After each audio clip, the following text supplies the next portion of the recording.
My lateness is noted, as it were. All right. Says we're live.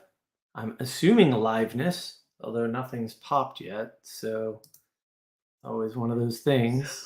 There we go. Now we're live. We are in fact alive. Woohoo! Welcome, welcome. So, welcome to Live Navigating Patterns again.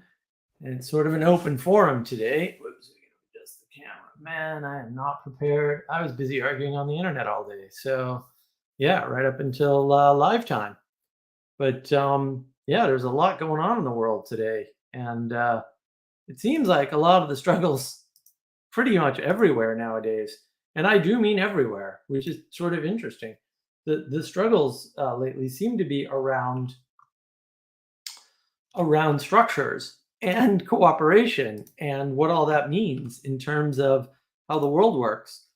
So you look at something like um, Crowder and Daily Wire, and everyone's like, "Oh, Crowder shouldn't have to be involved with the Daily Wire that's owned by the powers that be." And I don't even understand the framing. Like that's ridiculous.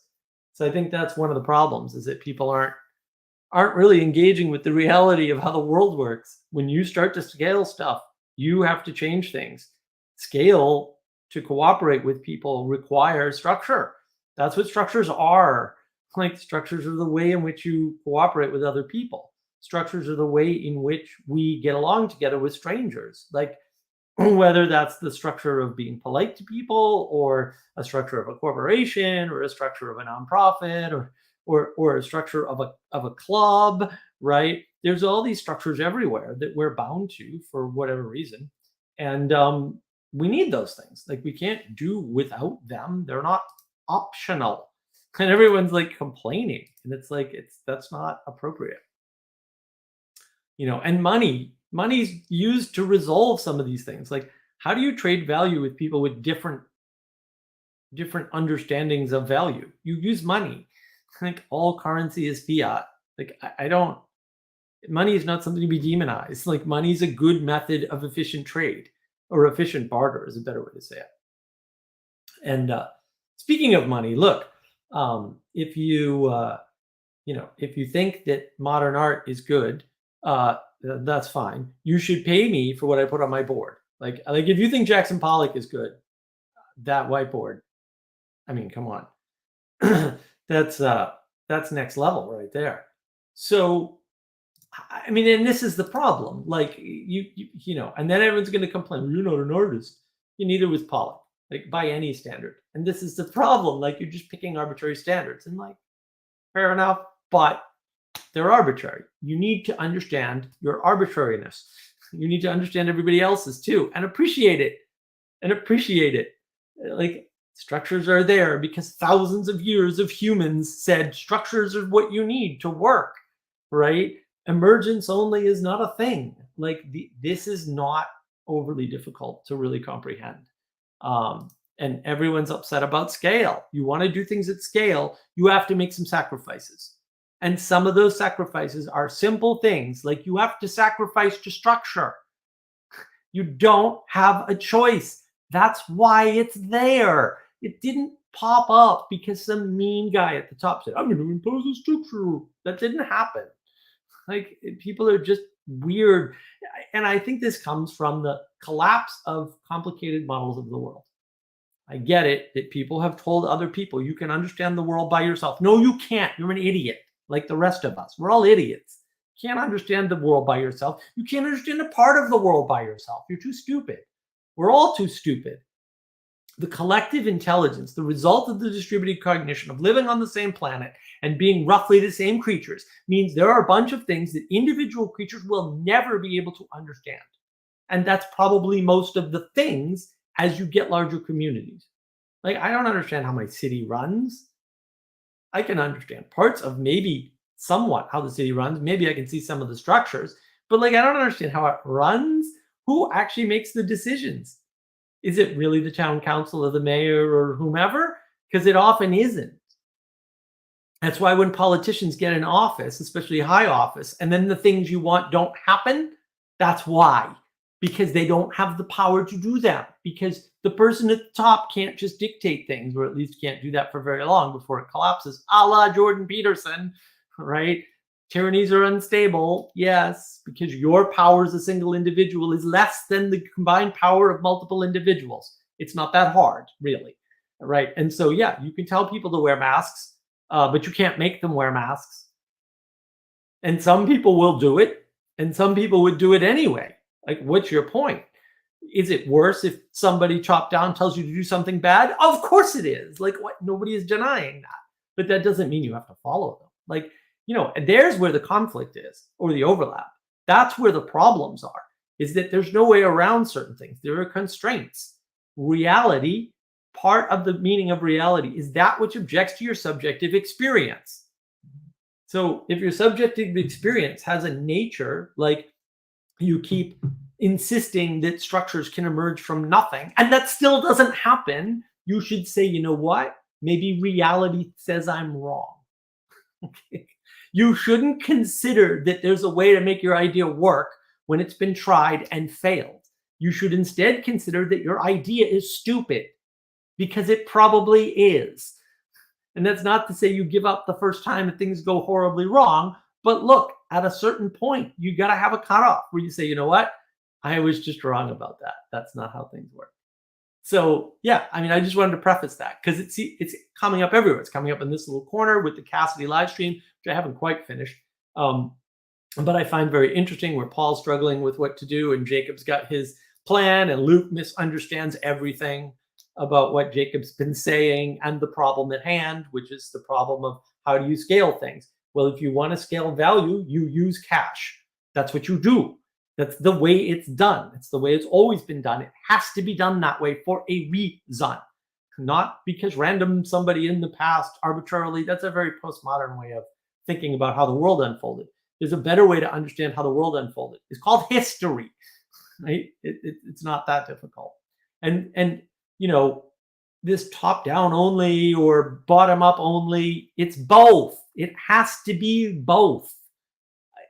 There is a both. There's a third option. Everyone's stuck in this binary thinking, like it has to be all this or all that. That's because you're 4 years old and you don't understand that there's another option, and that option has a level of complexity that makes it hard, and you don't want a hard answer. Well, I got news for you. You live in a hard world that only has hard answers. Sorry, they're not the answers you think, right? But they are the ones that are right there that are observable. All right, Manuel, what do you want to say about all this? Well, I think part of what I'm hearing is we're seeing the things in the world that we're busy with. Like I've been experiencing that a lot. It's like, like, oh, I'm struggling with this thing, and I'm like, oh, it's happening here, it's happening here, it's happening everywhere, and it's like you have this new framing, and it's allowing you to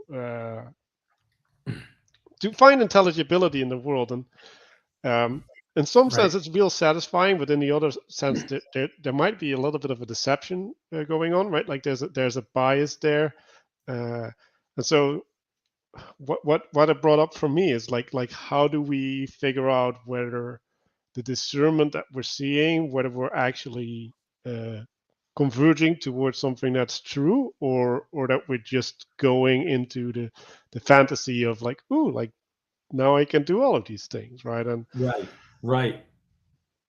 Yeah, well said. And I think that is part of the problem, is that, look, this little corner of the internet is running into scaling problems. They are running into scaling problems. That's what they're running into. It's like, yeah, I want to do more in the world. Okay, well, you need structure to do more in the world. It's not going to emerge. Or when structures emerge, they tend to corrupt instantaneously, right? And you can't say, oh, the problem is charisma. Charisma exists in the world. You're not getting rid of it. You'd have to kill all the people to do that. Is that your, okay, well, then it's a problem. Yeah, it's a problem. How do you manage that problem? You don't manage it by trying to eliminate the thing that you can't eliminate. That doesn't make any sense. And this is where the problem comes in. Yeah, and I think if we're talking about charisma, right, like charisma is in some sense, right, like a natural flow of people that there's a spirit generated that people flow with, right? And so Right, what does that require? Well, that requires you to take responsibility of that spirit, right? Like if you don't do something generative with it, then charisma is a problem. But charisma as such isn't a problem if handled correctly, right? And so right, what everybody is doing is they're problematizing the thing before it is a problem. And we've been talking a lot about skepticism, cynicism, and well, the other one is communion. In I think, right, like so what is communion? It's the coming together, right? Like that's the principle that you're trying to embody, right? And when you're skeptical, you're like, well, are we sure what everybody's doing together is actually what we should be doing, right? So now you're right, frustrating what is happening, right? Like now sometimes things need to be frustrated, right? But you already need to have a justification, right? Like you need to have a place to stand if you're going to say that the thing that is happening shouldn't be happening, right? You need to provide an alternative, because if you don't have an alternative, like you're not grounded in reality, and like your objection isn't valid, right? Like it doesn't mean right, that it's not true. It's just not valid because you don't have an answer that would resolve the issue. And then you come at the cynical place, right? Like so there that's the place of nihilism, right? Like that's the place of disconnection. Like because if you're cynical, you're actively rejecting the grounding in that allows you to participate. And like there's a bunch of people that take that skepticism and they just get so wrapped up in it that they lose their connection to the world, to reality, and they end up cynical. And yeah, at that point you're in the postmodern narrative, like because right. you're rejecting Well, but everything. and what is all of this? Right? What is all of this? Right? There's really only two states, right? There's the state of trying to connect and being connected, and there's the state of not being connected. Why? Because you reject an existing connection, right? Or because you want to continually reject certain imperfections because you're an idealist, right? And you end up just in rejective framing all the time. I reject this, I reject that, I reject these things. But why? Why? Why can't you find commonality and accept the difference? Because there's always going to be difference. When you get two people together, there's going to be differences. Like it's Right. not that hard, right? And that's the issue. Like you have to learn to accept things that will say aren't going your way. You have to. You don't have a choice about it. And there's nothing wrong with that, but you have to kind of find a way to deal with it. If you want to cooperate with other people, you need to start using money for trade. If you want to start cooperating with other people, you need a structure. If you want to start cooperating with other people, their leadership is there. And you shouldn't wait for it to emerge because that's how bad things happened in the past. People waited for a leader to emerge. And look, every once in a while that goes great. But almost every other time, and that's most of the time, it goes very poorly. And that's not good. We don't want things to go poorly. So we have to accept, we have to submit, we have to acquiesce to the idea of structure, to the idea of money, to the idea of leadership, poor as it may be. And leadership is not a leader, although a leader might embody all of leadership, but not usually. Authority is another requirement. Structure can emerge, but you're better off with an aim, right? And you're better off with a leader, at least initially, who can plant the flag to rally around, so that the structure can emerge properly towards the aim. That's the proper way to do things. It's always been the proper way to do things. If you think no one's ever tried another method, you're being completely naive about how the world works. People have tried lots of things, just none of them worked. The things that we have are the things that we have because all the other things failed. Does that mean we found all the other things possible? No. But what are the odds that you found something possible and workable, not here and now, that no one else has discovered? They're vanishingly small because you're a muppet. just like the rest of us. Manuel's a Muppet. I'm a Muppet. We're all Muppets. We're not going to find something new. It's not going to happen.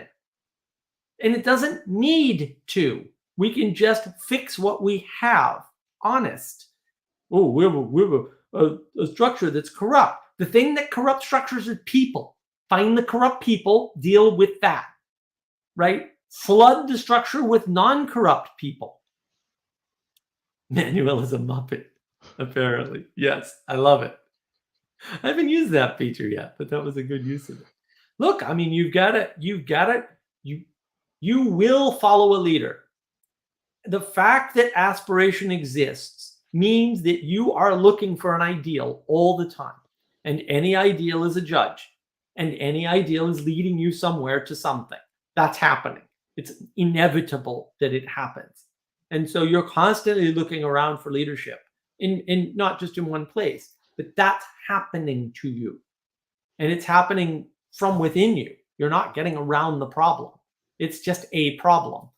And it's a perennial problem, as Vervaeke would call it. And you just need to engage with it and be careful. How do you be careful? You be careful by having an aim that's greater than the thing you're trying to do. That's how you be careful. So yeah, like I was really intrigued by this idea, right? Like we're objecting, right? And like what causes us to object? Well, it's misapplying relevance. That's what puts us in an objecting mode.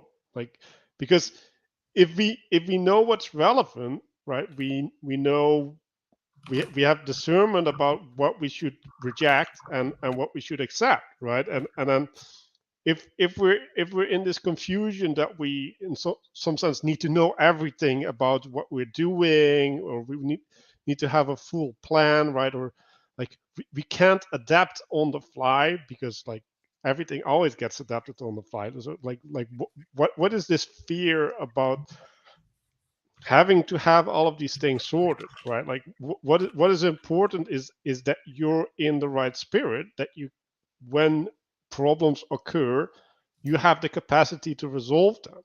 Like, that's the important part, right? It's not important that you have a structure that anticipates all the problems, because it's impossible. And so like I think there's an anxiety in people where well, I was actually making this comment to Heather Heying. It's like we need faith to participate in things that we don't understand, right? So if we're participating in a group, like the likelihood that we can understand the whole group and what they're doing and what the motivations of each individual are is really, really low. But it's also not necessary, right? Because we can participate in faith until a problem occurs, right? Like now there's a frustration, and that frustration needs to be resolved. And yes, right, like the world is big and problems may occur that nobody in the group sees coming, right? And then they're in front of you, and then they're a big deal. But like that's gonna happen. Like we were talking to Sally Joe earlier today, and she was saying, well, I anticipated so many problems, and all of those problems didn't happen. But you know what? A bunch of other problems did happen, right? And that's the problem with anticipating problems. You can't anticipate all the problems. It's just impossible. And it's hard to anticipate the right problems. And the bad news, you can't do that. Good news, you don't need to. There's no reason to do that. You can deal with things as they come. Honest, it can be done, which is not to say don't try to anticipate any problems, but you really don't need to. It's really not that difficult. And people don't realize that. They're always trying to, there we go. That's piratey enough, I guess. They're always trying to, get in front of things and anticipate for no reason. There's no, and it's something, even if there's a reason, maybe you can't. Maybe you can't. Maybe you're just not smart enough. Like, and that's almost always true. And you've made the audience happy, Manuel. So I know. We're good now. Oh. But that's the core issue is, everyone's worried about these things they have no control over. It's like, no, be stoic. Like, yeah, there's tons of things you have no control. There's so many things you have no control over that you don't know how many things there are that you have no control over. And so you can worry about that if you want, or you can try to anticipate the impossible if you want, or you can spend that time, energy, and attention somewhere else, doing something positive, being generative, moving towards a common goal, for example. Like, it's up to you, really. Like, it is up to you. That's where you have the choice. So you should choose wisely, right? You shouldn't choose randomly. You should choose very wisely. And that's, people don't want to do that because choice at that level is hard. Like, I totally get it. But also, that is the way it is. Like, at a certain point, you bump up against constraint. And one constraint is scale. You can only be friends with so many people personally. You can only interact with so many people personally. You can only trade time, energy, and attention with so many people personally. After that, you have to pay people. It just is what it is. Or if you want so much of their time that it takes away from them earning money, you have to pay people. Like, none of these things are avoidable. So that's how it is. Oh, there's Laura. Hey, Laura. Good to see you. So Apparently yeah, my like, Facebook thing has garnered attention. Go on, Manuel. Sorry. go on Facebook. You can participate in the social media battle. So yeah, it's the participation in wisdom, right? Like, wisdom is the thing that in some sense constrains the fate that you're applying, right? Because wisdom allows you to have a relationship to things that are unknown to you in some sense. Like, it allows you to anticipate, anticipate what's likely to go wrong, or like what direction to take, and whether you're still on course towards that direction. And so it's important that you don't go in with blind faith. And like, I think there's a lot of people, and I talked about this with Paul in the last live stream we did, that have been burned in their lives, right? They've participated in faith with people, and then it ended up that they were participating with bad people, and now they're skeptical about. Or people that went bad. I mean, the other thing, Oh yeah, nobody accounts for time. Like, sometimes people are good and then they go bad because they get traumatized. Like, and that's the problem. Like, it's just hard. You can't count on these little tricks to get around things. yeah, and so I think we shouldn't be naive. Like, nobody should be naive, but like, there is a level at which things are out of our control, right? And we have some control about the things that are out of our control, and that control is whether we participate with them or not, right? And yeah, we should apply that wisely. But when you're too skeptical, right, like, when then you're denying yourself two things, right? Like, you're denying yourself actual potential, but you're also denying yourself the opportunity to grow. Like, you're denying yourself to get to the place where you do have the discernment that you shouldn't have. Like, I think what we should be facilitating is a place, a safe space, unfortunately using that wording, but a safe space where we can participate in certain spaces in a certain way, and not get burned by that, right? And then, like, then the question becomes, well, what is being burned, right? Like, with some people, they have a bunch of baggage with them, right? And like Mark likes to say, right, reality is that which objects, right? And so if you get faced with reality, that's not a burn, right? Like, a burn is when someone is doing something extra over that, right? Like, when they're screwing you over. And that's maybe one of the most important discernments, right? Like, is the thing that's happening to me right now, is that a consequence of that what I want isn't possible? or is it the consequence of someone frustrating me in my desire? How's it going, Jesse? Good to see you. Hello. Thanks for having me. Yeah. Last week was that was a thing. 7 hours, 7.5 hours.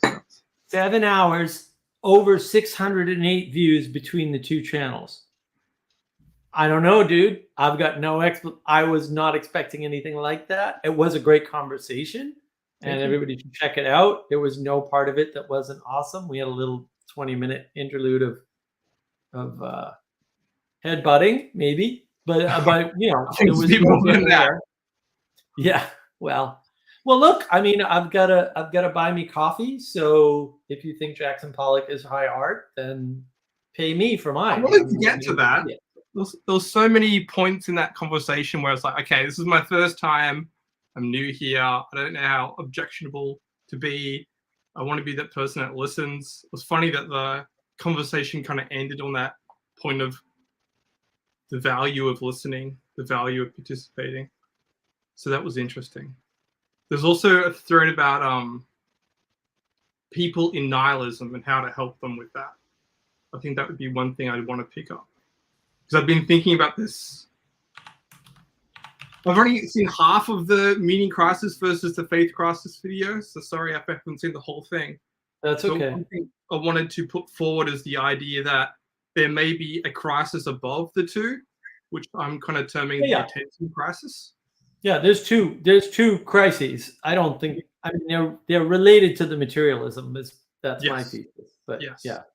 I think there might be one above it, though. I think there might be a meta crisis that you could call the attention crisis, or for the Christians, the worship crisis. I would, the thing that precedes the meaning crisis and the crisis of faith is the intimacy crisis. Right. And I've got two videos on that. One's on Andrew with the Bangs channel, and the other one is on Navigating Patterns with Catherine, the diva of Thunder Bay, who also does the marriage crisis chats with Paul Vanderklay, right? She and her husband Eamon do those chats. So those videos. So she's kind of all over the intimacy thing in some sense, whether she realizes it or not. And yeah, I mean, I think that's important. And it's interesting too. So we have sort of a comment here, right, by Phoebus, who's always excellent, right? It was great, but my theory is views go up with women. Sure. And so the thing that I was going to cover, and I'll just cover it briefly here just because it's fun and interesting and hopefully useful for people. I use very, very, very simple models to understand the world. It's just that they're way better than political and economic and all these other stupid framings that don't work and end up too complex. The way the world actually works is men are Augs and women are women, right? Aug build, Aug smash. That's it for Aug. That's the entirety of Aug. Build, smash. That's it. Aug not bright. Aug not know what build, what smash. Aug just build, smash. Right? Women point. That's what they do. They point. So woman points. Aug either builds or smashes. Sometimes Aug smash when Aug build. Aug sorry. Right? Sometimes Aug build when Aug should smash. Aug sorry. That's it. That's the whole thing. It's really that easy. And when you start thinking of it that way, because men are going to be active, and they're not convicted, right? Women are convicted. That's why they don't have a meaning crisis, but they do have an intimacy crisis because they're looking for intimacy, and that causes them to run around and do things that aren't permanent because they're trying to get intimacy through an immediate act rather than a commitment, right? Because we don't need commitments in the modern era, or error is probably better said. Right? We don't need commitments. We can just come and go as we please and do things when we want. And there's no long-term anything anyway. So, but that's the nihilism sneaking up on you, whether you realize it or not, right? And that's the problem is when you don't have that sense, you run into that trouble. And I mean, I think I showed it last time, right? The man and the woman and the holding hands and all that. I mean, that's the archetype of Aug versus woman. Yeah, well, boy, we worked on that for months. Thankfully we have Sally Jo, who's so ridiculously talented. Yeah, I mean, that's the problem is lack of intimacy. symbolism? underlying all of these issues. Sorry, Jesse, go ahead. Is that connected to the left hand, right hand symbolism though? So left hand is the open hand, the right hand is the hand that. I think it is in some ways. I think that's binary thinking. So that's a problem. Dualism, I would say, maybe. Yeah, dualism is binary thinking. Yeah. I mean, it's two. Okay. That's binary thinking, right? Dualism is wrong, by the way, in case anybody didn't get that. It's just wrong. I have a video on binary thinking, on navigating patterns. Anyway, yeah, so I think that the way this shows up, right? If you think of the world in terms of what John Vervaeke calls opponent processing, okay? What you're doing is you're submitting to the flat space and saying there's one axis and one side of the axis is fighting for the most control of the axis over the other side. Now, that can be internal in your opponent processing, as it's called, right, by John, or that can be external, as in you and I, or maybe Manuel and I. Manuel and I fight all the time, so that's pretty normal. Right, but that doesn't have to be the way of it. You can have cooperative processing. Well, what's the difference? In opponent processing, one of you has to submit to the other, period. It's a binary system. You have no other options. It's very postmodern power narrative, power from above, power is everything. That's wrong, right? The thing that you can do, and the thing the woman does for Og, is point up at something bigger. So once you get off of the axis that you're stuck on, you can both submit or sacrifice something. And from that emerges something bigger. And now you've changed from an axis into a triangle, right? Technically. And in submission, because you give up a little of something, the other side gives up a little of something, right? Okay. Now all of a sudden you've created a space above you both where you can both be better than you could when you were stuck on the flat plane.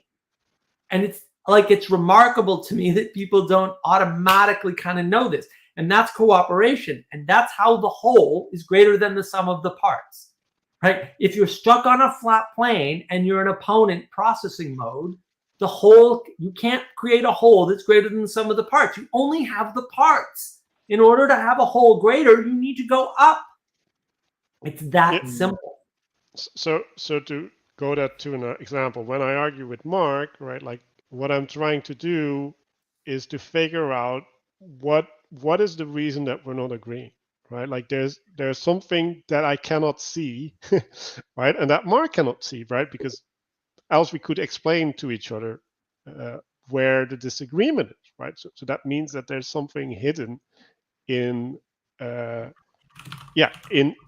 reasoning.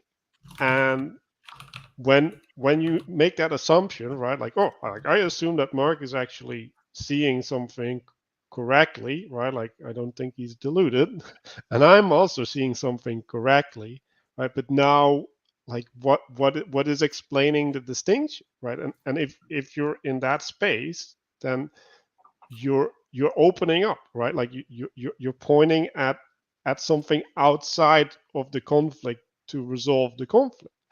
And that's the way to be generative. If you're gonna be like, oh, I'm right because of whatever, like whatever justification you wanna put in there, then you're diminishing it to a zero-sum game. Right. And so the whole, okay, this is where I have a tendency to maybe say something spicy, so I'll try and be succinct. Does this connect to the idea of down with patriarchy?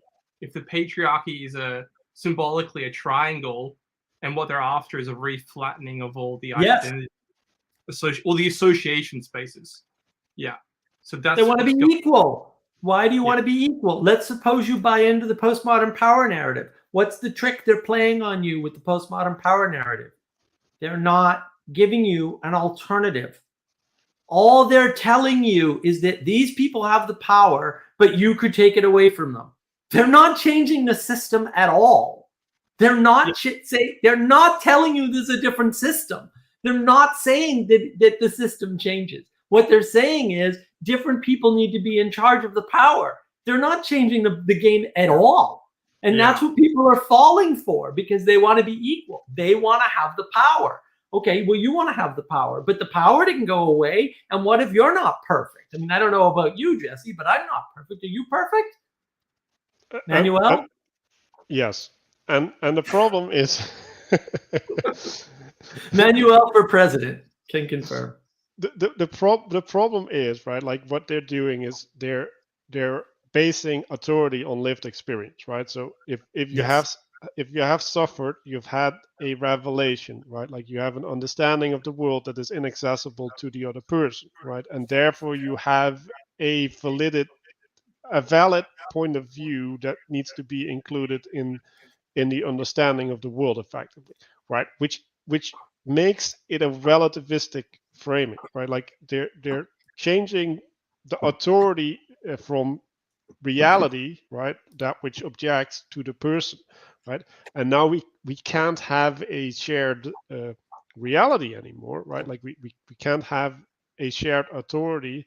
So now we need to place authority in the person, and now we get into this power game, right? And that's the struggle that you end up getting into, and that's where the flaw lies. Like if you take the authority away from reality, then you end up being stuck.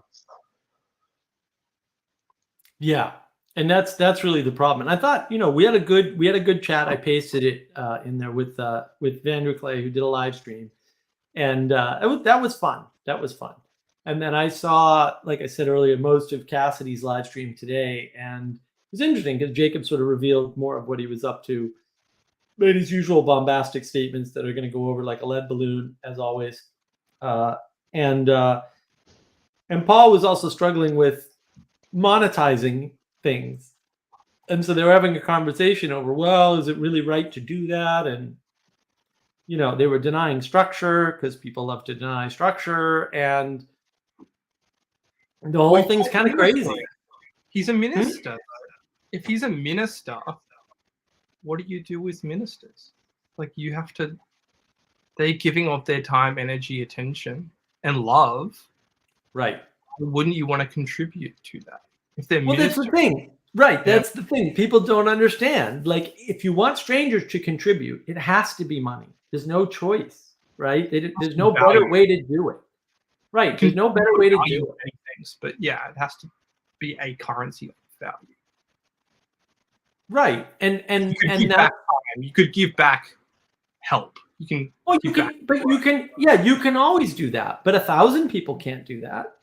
Then it's too many, right? So like I said, like the efficient way to do that is actually money. And of course, introducing money introduces problems, but yeah, it's a trade-off.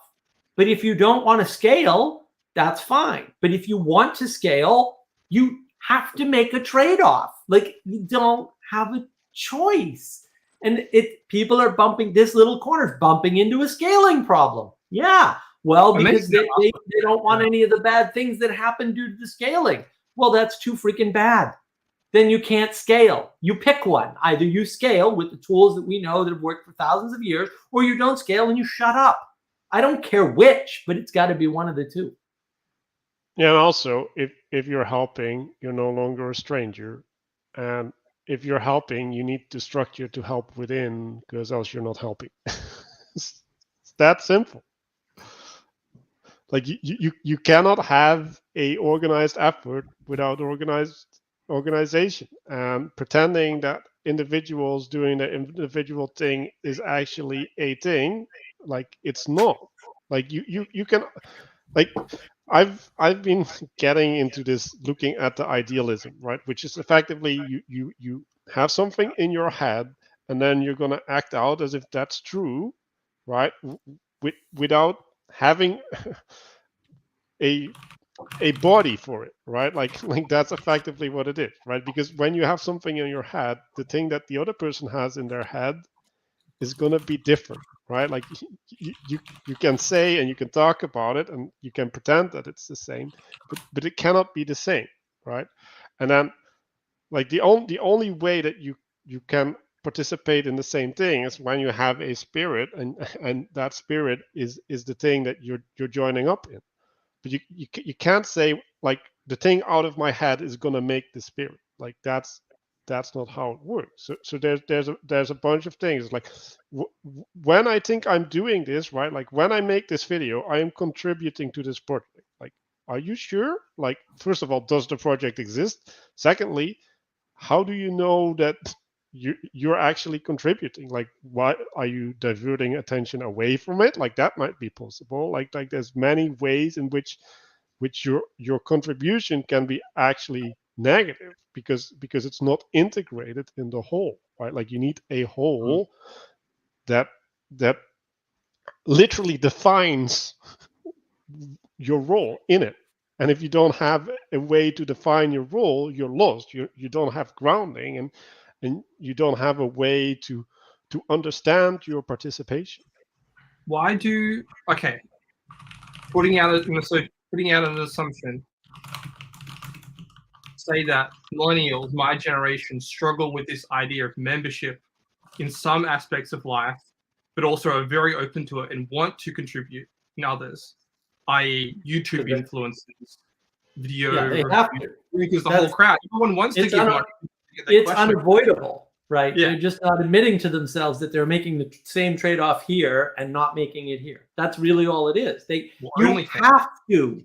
You don't have a choice. We're stuck in the machine. Okay, yeah, now what?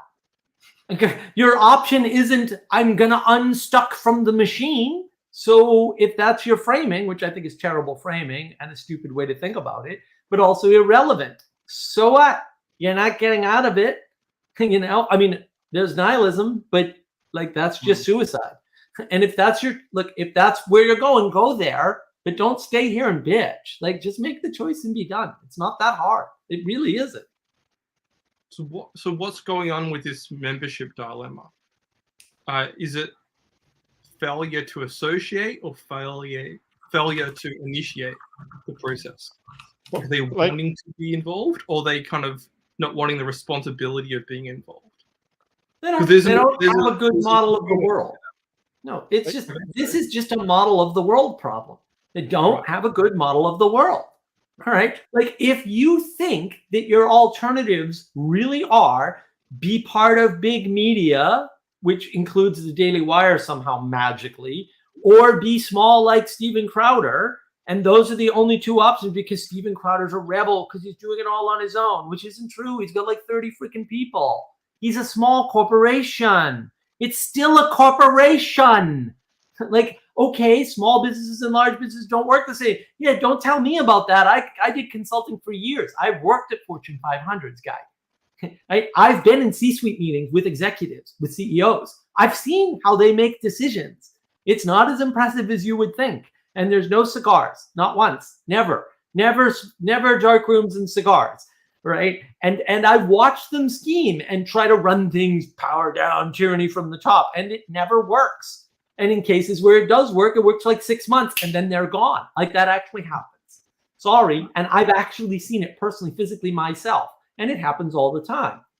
But again, if you want to cooperate with people, you need a structure. And yeah, you don't want to give it up. You want to keep your individualistic, rebellious spirit. But you know what? You can't. That's why you cooperate in some areas where you never think about it. You don't think about the performative contradiction. And in other areas, you go, well, I don't want to cooperate in that way in this area.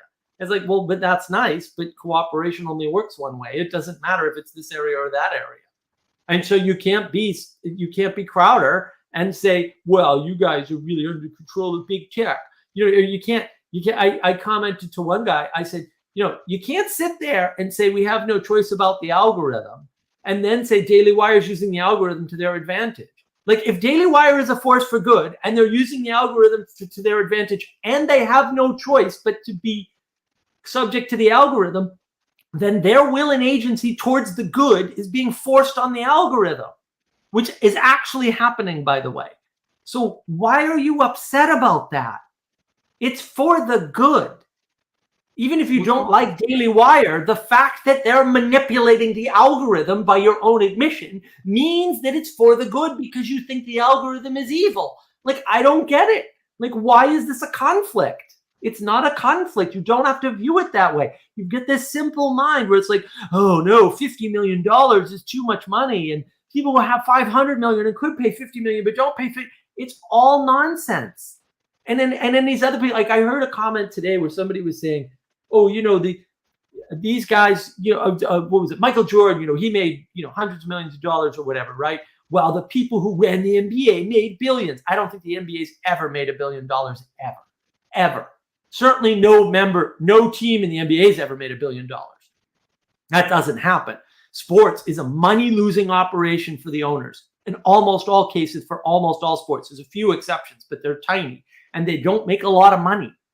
Sorry, they don't. Sports team owners own sports teams for ego, guy, not for money. They happen to be rich. Why? Because it costs a lot of money to buy and run a sports team. And that's like, they're not making billions of dollars. It's $1 billion industry. That doesn't mean anyone's getting $1 billion out of it. It means there's $1 billion spread amongst all the people there.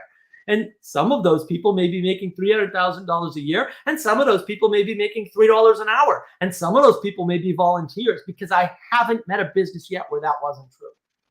I've never met a business where there wasn't a spread from zero to some ridiculous amount of money within the business. Ever.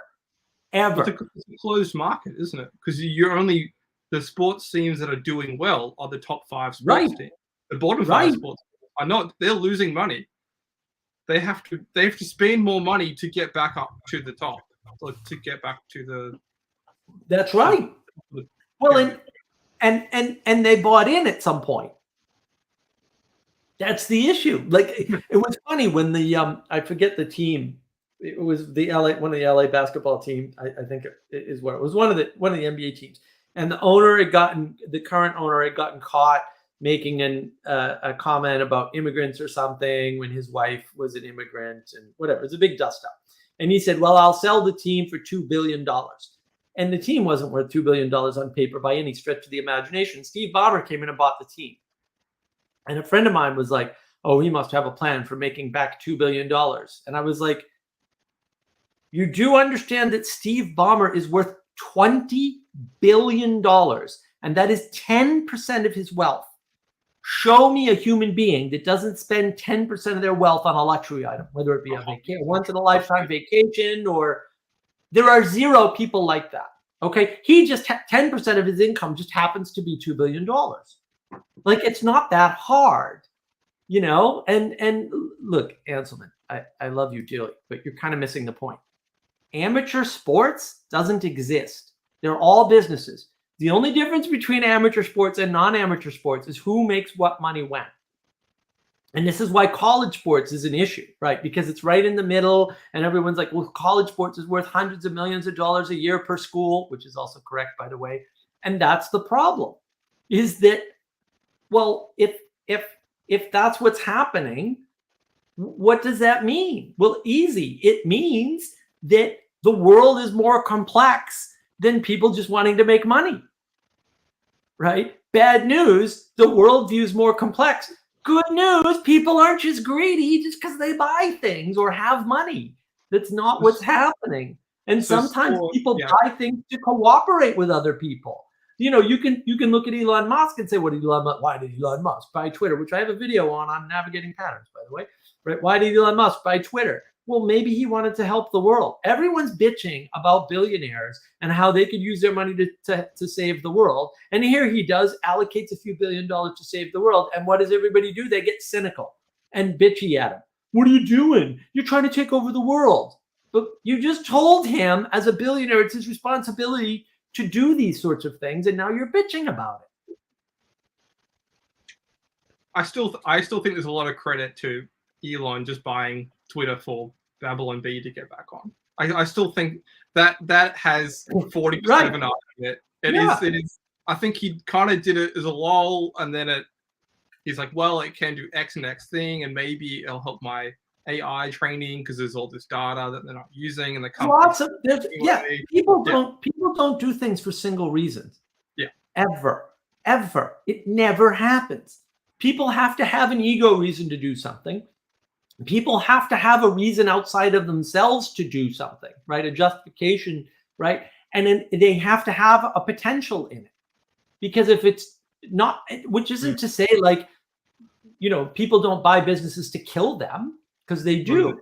But they need motivations. Like, oh, I'm going to use it, to Phoenix's point, as a tax shelter, right? Oh, I'm going to use it as this, right? And that's the problem. Yeah, so I want to go back to this remark, growing as a form of dying.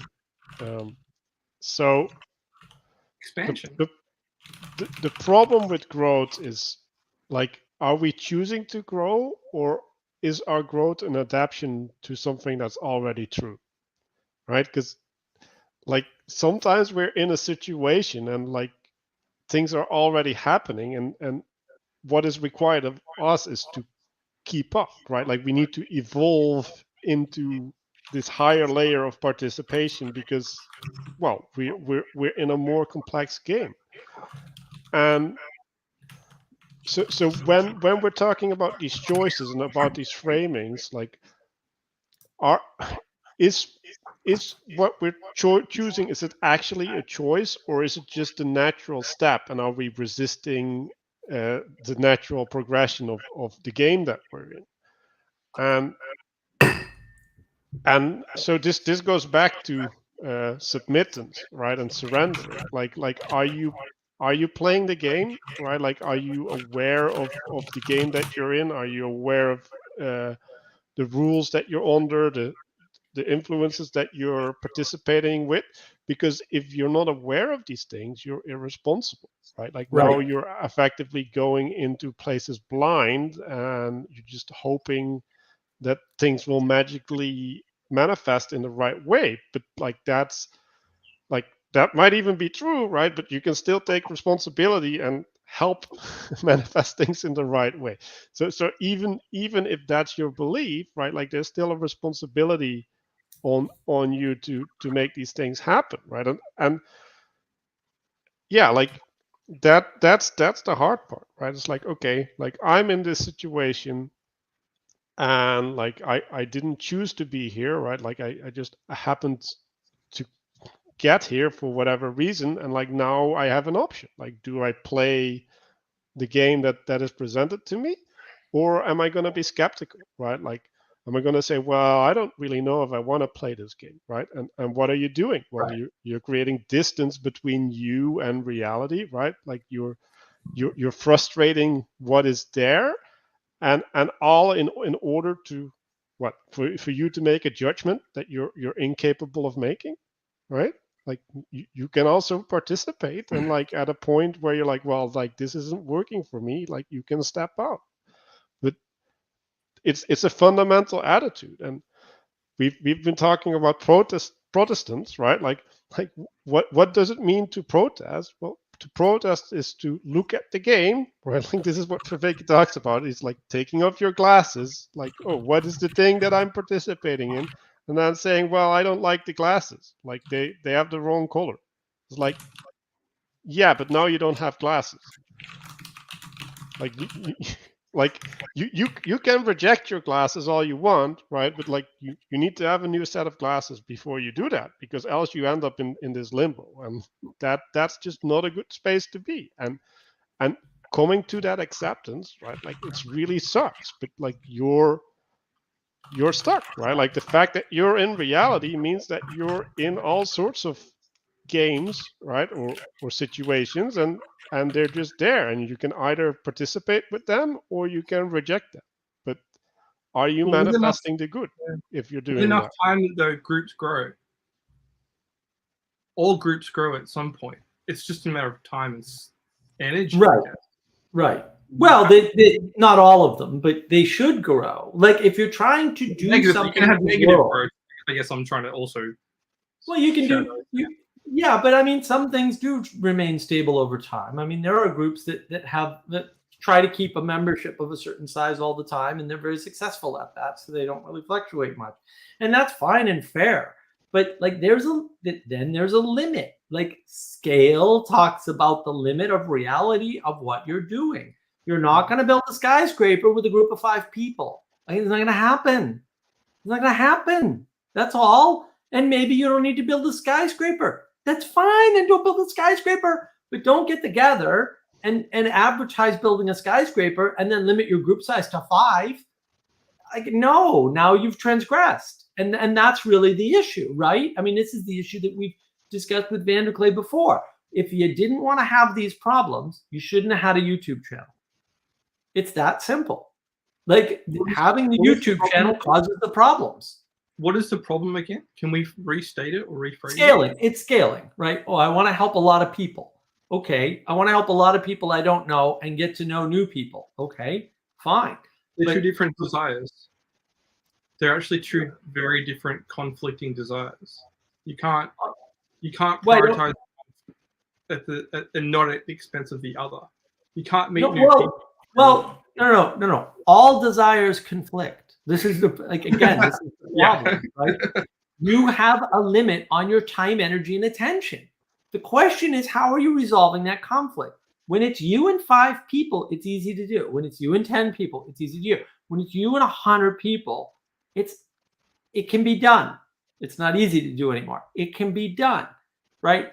When you want to reach the population of a city, no, now you need a structure. You can't do that the same way. The scale has changed. And because the scale has changed, the method of interaction has to change. So, for example, you need a structure. If you want to allow new people in, you have to have a gatekeeper or a gatekeeping system within the structure. There's no choice about that. It's not an optional thing. Cassidy was doing a live stream today, and she let somebody on that she didn't know, and he immediately put on a video image of 2 animals doing the deed. And she had to kick it off really quick, which is fine, right? But there's no way around that. And that's the problem, is that, you know, either you have a gatekeeping system or you're going to have random people come in and just to ruin your thing. And this is one of those problems where people just assume that everyone's good. Everyone is not good.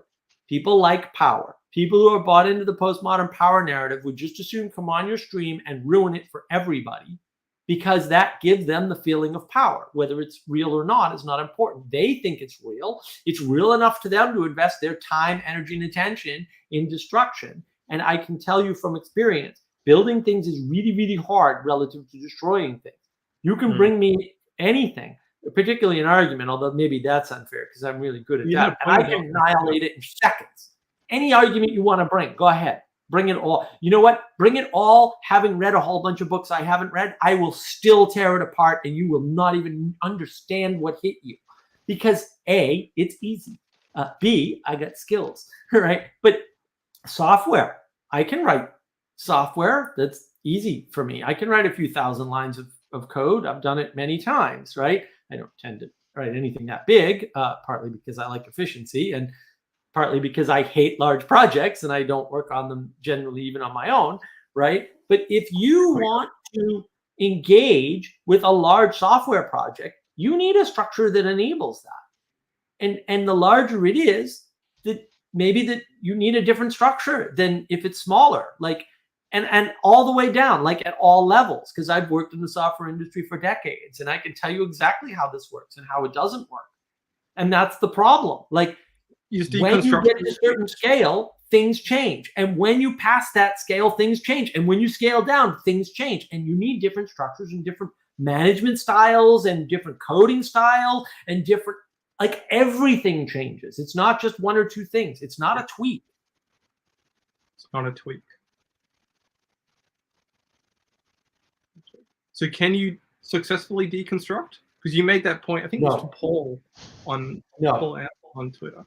There's no such thing as deconstruction. And, you know, I have to apologize. I keep meaning to reach out to our friend from Iceland, who actually one day, we never see him anymore. Dalamard is his handle on Discord. We never see Dalamard anymore. But one day he came in, and I forget which Discord server it was, and he said, deconstruction makes no sense grammatically. And he just ripped apart the whole word and said, and gave, like, I think what were actually for real all the reasons, like actually a complete accounting, because sometimes he does that. He's very bright, very, very smart. And I was like, wow. And then I was like, I didn't write any of that down. I feel like a retard. And then I was like, damn it. And now ever since then, I've been like, I need to remember all those points, right? But basically, there's something magical about construction, about building something that can't be reversed. And it's something like the element of faith that is in that is presupposed by the act of construction. And so it doesn't make any sense that you're going to unconstruct it, which would be the proper term. So I would say even unconstruction is incorrect. Your only option is destruction. Why? Because you are destroying the spirit that was built in the faith of the idea that that object could exist as a whole greater than the sum of the parts. And so there's no such thing as deconstruction. What you're describing is destruction, and destruction is always negative. Now, people get confused, and this is actually a comment I made. I don't know if it was Twitter or one of the YouTube comments, because I've been all over the internet today going freaking hog wild, as everybody I'm sure can tell. I've also had a terrible day. I feel like complete garbage, which is why I have like drinks galore over here.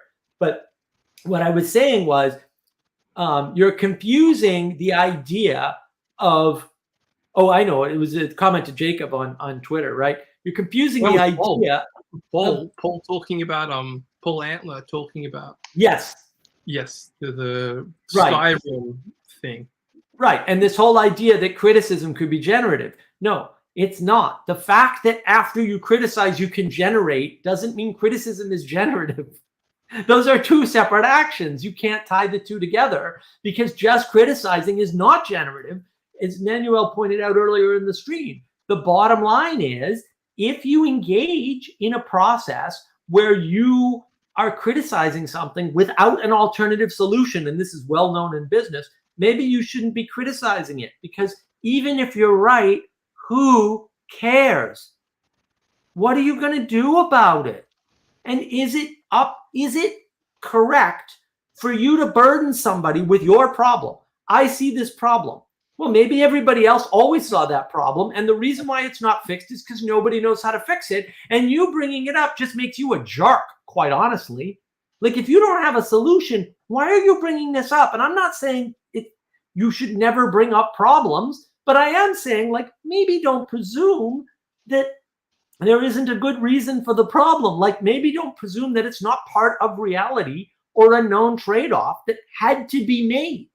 Because a lot of times I hear, especially with software people, because that's the industry I know the best, they're constantly like, well, you could do it this way instead. Yeah, but then you have to do all these other things too. Like, it's not like it's any easier. You're just trading off who gets the bad end of the stick at some point. I don't know what point that is, but that always happens. Like, everything's always in trade-off mode. And if you don't appreciate that, you're going to go astray. Okay, so can I try and tie this back to something? Because last week we talked about, okay, people are in nihilism, they're in materialism, how to help them. And I suggested one of the ways you can start when people are difficult, when they're deep down the well, is you try and listen to them. You try and get them to scare themselves with their own position that they're in and realize how deep and dark. One of the other things I've tried to help people with is try to get them back to a sense of the poetic or the symbolic, and try to get them to recognize patterns in life. Where this comes in contact with this idea of criticism, and is it valid, or the methods of criticism, is you need to criticize in order to point out patterns, but how do you criticize so it points up and not down, or not just across again? Like, you can criticize in a way that kind of flattens the space again. Right. It takes away authority, or maybe it needs to take away authority. It can be valid, but how do you navigate that? Because you need to show people patterns to get them to the next stage, as you said, of the symbolic knowing of the world that kind of re-spiritualizes things in a big sense of spirituality. Re-enchants. I don't know if I want new words for that. I don't like re-enchantment. No, that's enchantment. That's what enchantment is. I like spiritual because I think it kind of catches people off guard in some aspects. It has to make them think about what spiritual means. It can also make their eyes glaze over. So Right. that's or that's it the can make problem. them adversarial, like Yeah. Yeah, true. I guess so, yeah. Maybe the people I regularly talk to are already in the crisis, so I don't have to worry about it. The people that are already in the shadow realm. But yeah, it's. I'm trying to kind of put something in a frame for you guys to consider, like how do we well, get let me criticism inside of this pattern recognition model? Because you need people that critique things and protest things, but how do you do it in such a way that you don't. No, you don't. You don't actually. That's You don't? that's the no. Okay. No, you No? don't. Okay. No, no, there's no. I'm trying to be No, wrong. I'm there's trying no. to learn. I'm trying to learn. Yeah, there's no reason for that, right? And I'm not saying don't do it and it's never appropriate, but I'm saying you don't actually need that. For cooperation, you need the opposite. And the problem, and the thing that I do, for example, is I can say something like, I understand that you have a worldview, right? But it doesn't work. And then I show them their worldview doesn't work in some important way, right? And then I say, but there's an alternate worldview that you can use, right? Here, have you thought about it this way, right? Now, that increases the complexity because whatever worldview they have that's broken is broken because it's too small to hold the world. It's not hard, right? And so how do you get them into that complexity? And one way to attract people to complexity is to say something like, this is enchanting. Because people want enchantment. They want to be able to go forward in the world, right? They want these ways of interacting, right? They want all of that. And that's the issue, is that without that, they have a problem, basically. And that problem is that their worldview is not serving them. That's why they're angry. Like, you're not in a meaning crisis. You can be in a meaning crisis and not realize it, but you're not in a meaning crisis in any sense if you don't have a problem that needs to be solved. So criticism can be a false enchantment? Okay. Well, hold on, Manuel. Let me finish.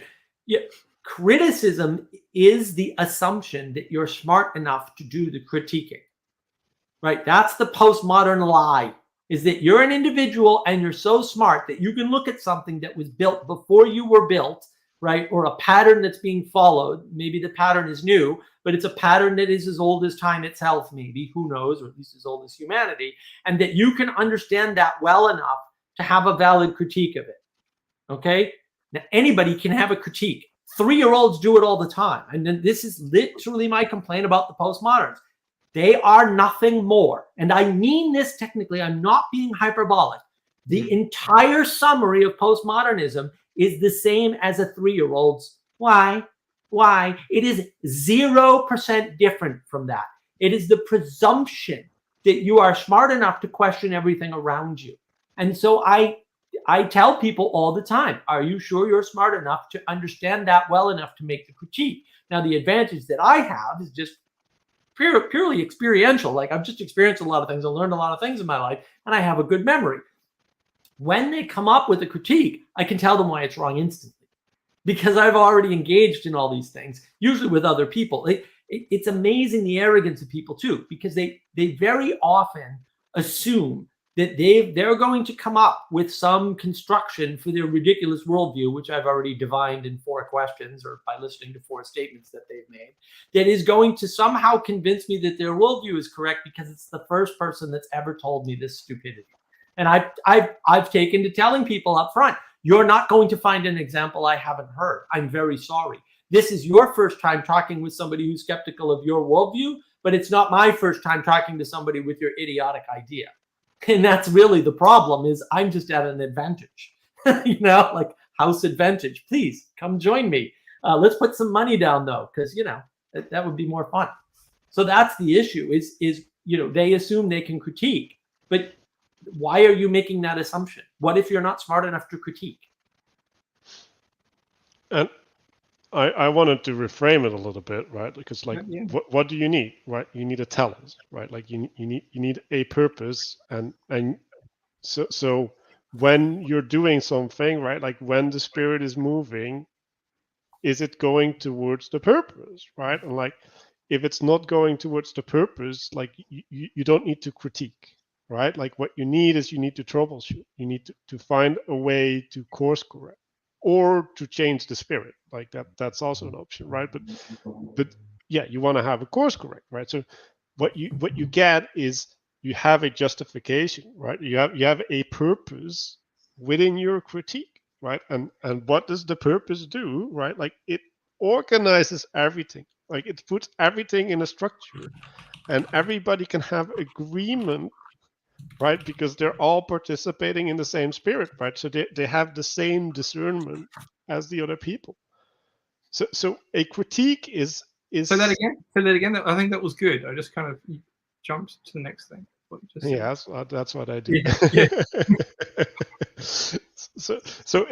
So when everybody is in the same spirit, right? Like they're looking at the same things, right? Like when Peterson says when you walk across the room to get water, right? Like think that the table is an obstacle, right? Like the glass is the means by which you get water, right? So everything gets a form as a consequence of the purpose that you're embodying, right? And other people can share that observation, right? Because like they also struggle with the table. They also need something to hold the water, right? Now, depending on your experience, right? Like you might not understand that glasses hold water, right? Or you might not understand that tables don't let you walk through them, but that is a thing that you can get agreement over, right? Like you can say, well, you should try walking through the table, and then the person tries walking through the table, and then reality says no, like tables don't let you walk through them, right? And so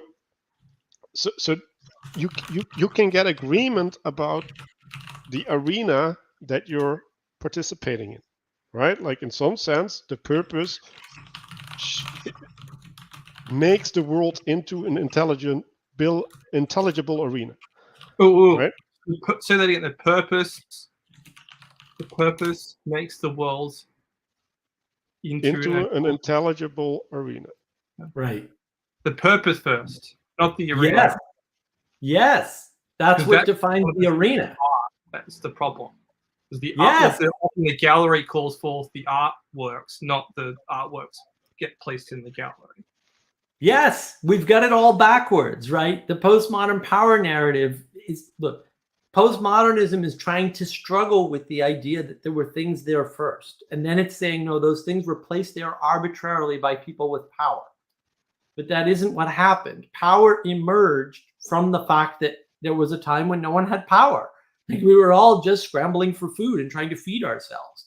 So it can't be the way they posit it. It's just they don't go far enough back and take their own ideas seriously enough because they're literally 3 years old mentally and they can't do that. Like, fair enough. Everyone's, got their problems, and Foucault and Derrida certainly had their problems. They just didn't develop past 3 years old mentally, and it's fine. Like, they're not the only ones. But now we're living in this world where people aren't accounting for having been born into a creation. They aren't accounting for the way things actually happen. They've reduced Aristotle's 4 causes down to some mixture of material cause and formal cause that isn't real. And so they don't really I mean, this is why when Jordan Peterson is talking to John Vervaeke and he keeps saying, yeah, narrative comes first and then that other thing. And John's like, no, there's the nomological, supernormative, blah order that can't, and he's just resisting. And then it's Neoplatonism all the way down, right? Neoplatonism doesn't exist. No one can tell me. That's why there's a third wave of it. If it existed, there wouldn't be 3 waves of it. There would be 1, right? Like, come on, it's not that hard. So the trick that Vervaeke does, right, and this is what you do when you critique, right? Like, you're in the spirit, and then you step outside of the spirit, right? Like you take off the glasses and you start looking at, right? So right. Vervaeke actually talks about this. He has practices around this, right? So there is this space where you can stand, right? And you can look at the spirit, and then you can pick this part of the spirit, and then you can pick this part of and you can deconstruct them, because now, like, but all of these parts, they don't make sense if they're not in the telos. Like the whole intelligibility is as a consequence of the telos, right? And so it doesn't make sense to do the critique, and like there's no reason for the critique, right? Like only if you want to be skeptical of the telos, right? Which is actually literally what Vervaeke says, right? Like we don't Is there need a place telos. for that? That's what I'm trying to. That's what I was trying to get to a couple minutes ago. Is there a place for what critiquing the telos of things? Because I guess No. you're saying that spirits come about because people have agreements on things. They have values. Like how does No. The spirit is that which guides the participation. Right? Okay. Right.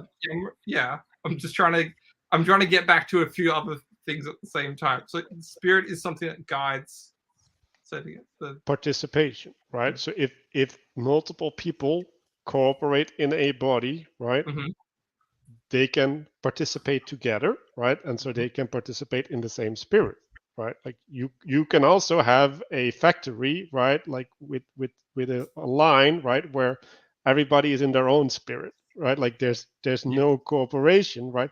And like that's what modern society is built for, right? Like that's what individualism is. Well, like we can all create our own spirit and then we can do our own thing and then we can still work together.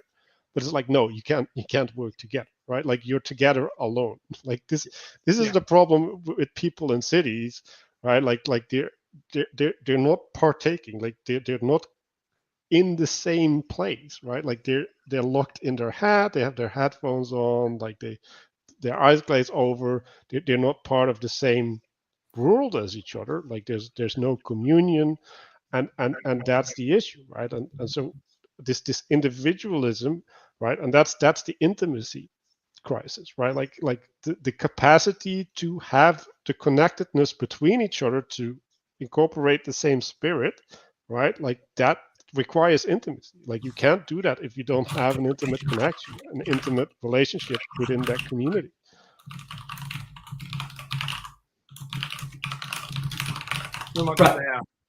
I'm trying to flesh out.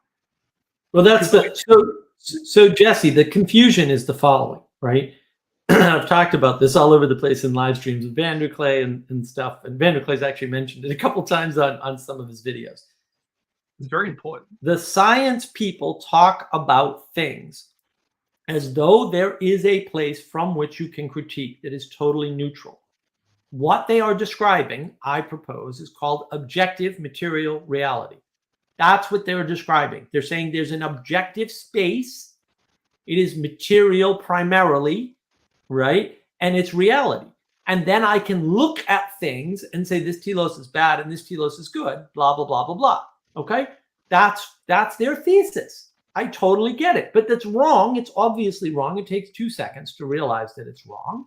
And everybody wants that ability to critique. But when you're critiquing telos, you're critiquing the nature of reality itself. The way to know if a telos is good is to participate in it. And if you can't, let's suppose you came up with some completely stupid theory that government alone would always do the right thing and therefore government can control the means of production. And then you tried that like 82,000 times at different scales and it never, ever worked. You might conclude that maybe Marxism and communism and socialism in general is a stupid idea. Or you could just double down and keep trying, right? But at some point, you need to say, oh, this doesn't work because it doesn't work. It just doesn't work. Well, it doesn't produce anything that lasts. No, it doesn't work. Like none of you don't even need to scale up. You can just say just Right. Yeah. But none of the things that were supposed to emerge and none of the things that were supposed to die to give way to this thing happened. Karl Marx made a bunch of predictions. 0 of them came true. None of the things he said about capitalism happened. 0.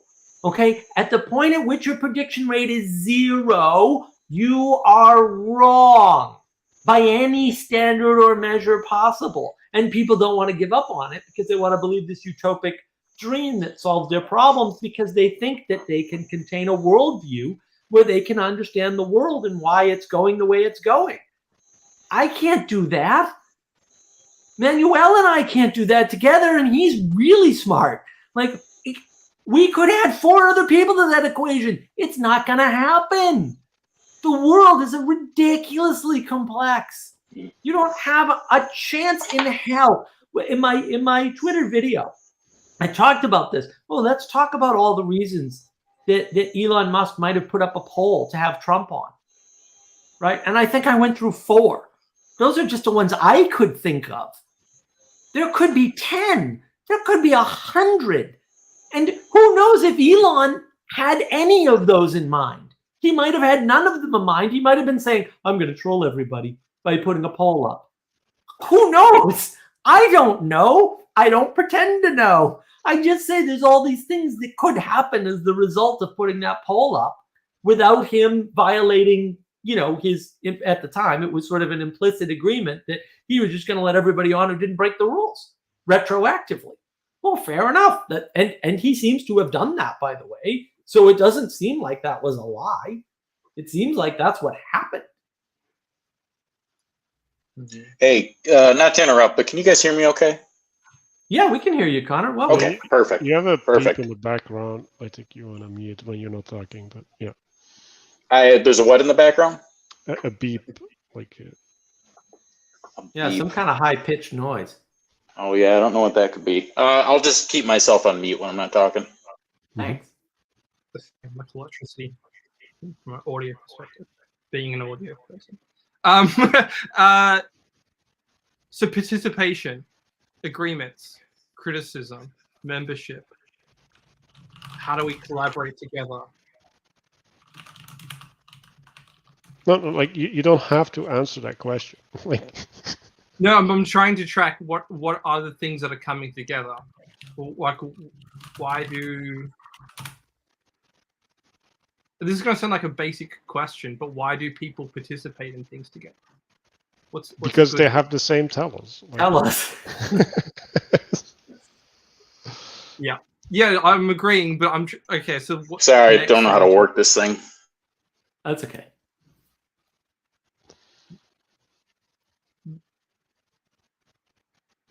I mean, they have an agreement in a vision.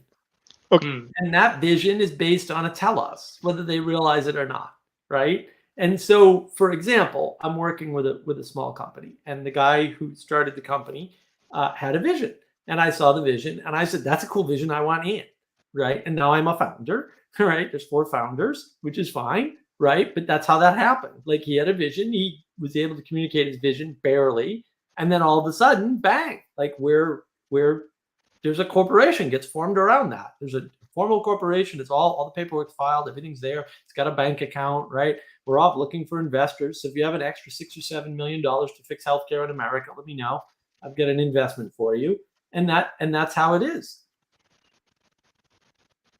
Yeah. So you, what happens, right? Like you go as a child, you go to the playground, right? And then there's a ball, and you see people playing with the ball, and you're like, I want to do that. Like, do you know what you're going to do? No. You just know that there's children and you're a child and you can do the same as them and you want to do the same as them because it seems fun, whatever that means. Like, I don't even know what that means, that is fun, right? But like, there's something that draws you towards it, right? And it's the spirit of participation, and there's a recognition, and if we want to bring in the favorite subject of this little corner, right? Like, there's a beauty that is being perceived within that participation, right? And you want to participate in that beauty, right? So that is how most things happen, right? Like, there's a potential, right? Like, whether it's imagined or true, like, it's not relevant, right? Like, you perceive the potential and you're trying to participate with it, right? Now, so if you go and play the ball game, right? Like, there's 2 things that can happen, right? Like, everybody can play with their own rules, right? And then it's chaos, and like, then there's fights and all this stuff. Or you can say, well, we're playing this game, and this game has this set of rules, right? And then you submit to the game, right? And now you're starting to relate to the same telos, right? Like, you're like the telos changed, right? Like, the spirits, the individual spirits, they commune into a shared spirit because there's a container, right? Like, there's something that can contain the spirits, and that everybody is submitted to that, right? Like, so your mission, right? Like, or the thing that you're expressing is part of the bigger mission of cooperating in the playing of the game, right? But you don't know if that game is pointed towards the good or not, right? Like Right. that game. Well, and look, that's the other thing, right? So the beauty of cooperating and building something bigger than yourself is one of the aspects that draws you in. And the thing that keeps you in right relationship is truth. You want to be true to the telos. Whether or not the telos is good is a different issue, but there's the true, the good, and the beautiful right there, right? And that's what. So when I say simple models, yeah, true, good, and beautiful. There's a simple model for knowing what the hell's going on in the world and what to participate in and how. That's it. You don't need anything else. All the rest of this stuff is garbage. It's all hand waving. I'm not saying you can dispense with all of it, but look, the fact of the matter is that you can understand the true, the good, and the beautiful using many different systems and structures. Some are going to be more valid than others based on the circumstance, but the core model of true, good, and beautiful doesn't change. And as long as you have that in mind, you can do well in the world. Like, it's not that hard, right? And if you're too materialistic, and I suppose you say, well, I am, my house, which is the potential for me to have a family, and I am my, the sum total of my stuff, and my identity is wrapped up in my job, and then you lose your house and your job. Although I never lost both at once. But if somebody steals your house from you, which certainly happened, then who are you? Well, I knew who I was. It didn't make any difference. I mean, that was barely a blip. I was totally prepared to lose a $500,000 piece of property, even though it financially, I haven't recovered from that. Like, how do you recover from something like that, right? So, but I had it. I knew that was a possibility. I was prepared for it because I wasn't stuck on my house as part of my identity at any point, right? And that's the thing. What's that? Well, that's true, good, and beautiful. That's the telos. The telos of life cannot be my house. I think that's not good.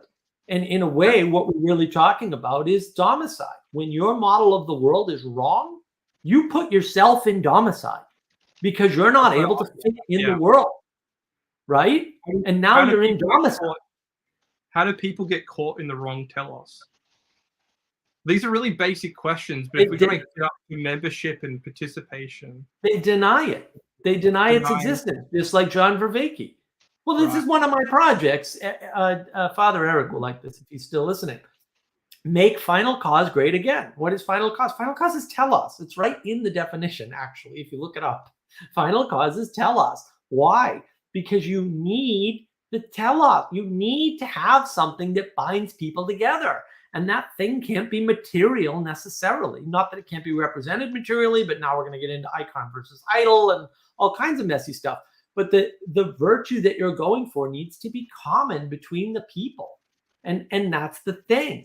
What is the goal? And then, so I'll highlight, one of these things, right? Does the game have to point towards the good, or does the game have to be fun? Well, it doesn't matter. It doesn't have to be either. It can be both. The sports game is fun to watch, and it's supposedly fun to play. Yeah, for some people, sometimes.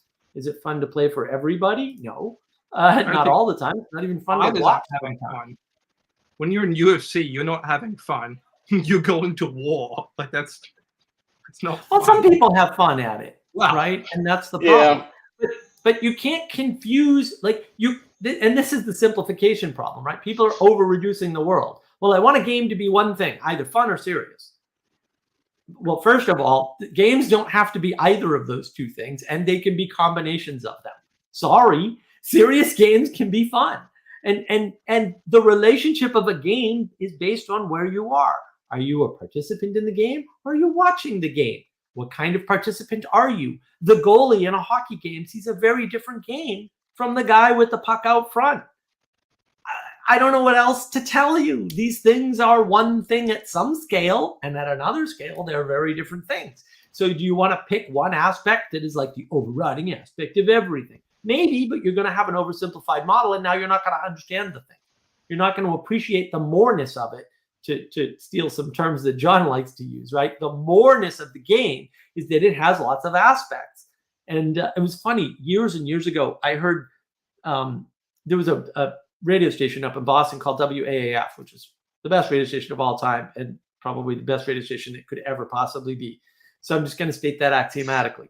And that in that station they were talking about watching a football game with actual former football player, and he wasn't a big name. He was in the back, you know, he's a cornerback or something stupid, right? He wasn't a quarterback. He wasn't the, you know, he wasn't one of the rushing guys or anything. Like, he was just one of these ancillary players.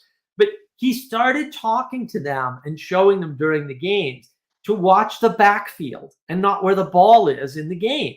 Now, this may sound like complete freaking madness, but as a soccer fan and somebody who's been to soccer games at football fields, it makes all the difference in the world. You don't watch where the soccer ball is all the time. You watch where the people are that can be passed to, because that represents the potential where the game can unfold.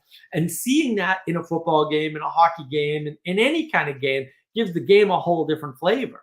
Now you're in analysis mode, and fair enough, maybe it's not as fun, or maybe it's more fun because you can make better predictions about what plays are going to be happening. Right? It's not that clear. Right? There's lots of ways to engage with the same thing. And I think when we're engaging with something, it's important that it's alive, right? Like that it is generative, right? Because there's things, right? We were talking about building a pyramid, right? Like that ends, right? And now there's a pyramid. Like, how do I participate with the pyramid, right? Like the pyramid has to participate in my life, right? Like I have to revivify my connection to the pyramid in order for that pyramid to have value, right? So if you think about the distinction between a cathedral and a pyramid, right? Like the cathedral houses the revivification of society, and the pyramid houses the dead. Like it's the opposite. And so you and in some sense it serves as a reminder, right? But you can see the distinction, right? Like one thing is allowing for things to come into being, which is what playing is, right? Like playing is participating within a set of constraints to see what potential is there, like literally. Right. And that relationship to potential, right? Like that generative aspect is the thing that allows it to be good, right? Like it doesn't make it good, but it allows it to be good. Right. And just to loop it back, Jesse, just because I know we sort of got off topic, but not really, but sort of, right? That's good. If you think you're doing something, okay, you have a telos, whether you realize it or not. And I understand that the postmoderns and everybody else, including John Vervaeke and a bunch of other people, have ignored that you have to be aspiring to something. You have to be moving to something. Otherwise, you're not moving. And if you're not moving, are you alive? Because that's a good question right there, right? And therefore, what is your telos? Because maybe you're not a rational creature who's rational even about yourself. And maybe you don't know what you're up to Jordan Peterson's excellent point. And if that's the case, what is driving you? Do you really understand that? Is it hunger? You know what's not driving me today? Hunger. I've been hungry all day. I had a Kit Kat bar earlier. That's about it. And I only did that because I'm like, yeah, you need some sugar. You better. Good thing you get sugar in the house because you're going to need some if you're going to do a live stream on no food for 24 hours. So, you know, I got some sugar in me. That's why I have all these drinks, right? I've got apple juice today. So, yep, going to need that if I'm going to do a stream for any length of time, right? Because I don't have any food in my body, right? Why am I not hungry all day? I don't know, right? But I know that happened. And some days I'm voraciously hungry. It's like, I don't know why that happened. I don't know what's going on. Do I think my body's a perfect arbiter of when to eat? No, it's good, but it's not perfect. That's how people get fat. Like, this isn't hard. Like, you just observe the world and go, oh, we're not rational creatures at all. Right, we're not. We don't know ourselves. No, we don't. We're Muppets. We have no idea what's going on with ourselves. But we can get better. I got three things to maybe reply. I liked Manuel's distinction between a pyramid, something that it self-generates its own tone, whereas a cathedral reverberates the people that are gathered. So the cathedral agrees. Like the cathedral is only alive when the people are in it. Same thing with the body. The body's only alive when the breath is in it, right? So the whole idea of the pyramid is it generates a low tone. It self exists. It does not exist for the gathering of people. It houses its own self, whereas the cathedral houses the people and it reverberates. Right. Right. Right. So Right, that- and so what's happening, right? Like people come there and they summon a spirit by their communion. Like that, Yeah. that's literally what's happening there. And then you can imagine, right? Like every place that you come together, right? You summon a spirit with your communion, right? And then, well, in what name are you coming together, right? Like, are you coming Right. together in the name of goodness? Or are you coming together in the name of vengeance? Or like what is the thing that you're manifesting as a group? Hmm.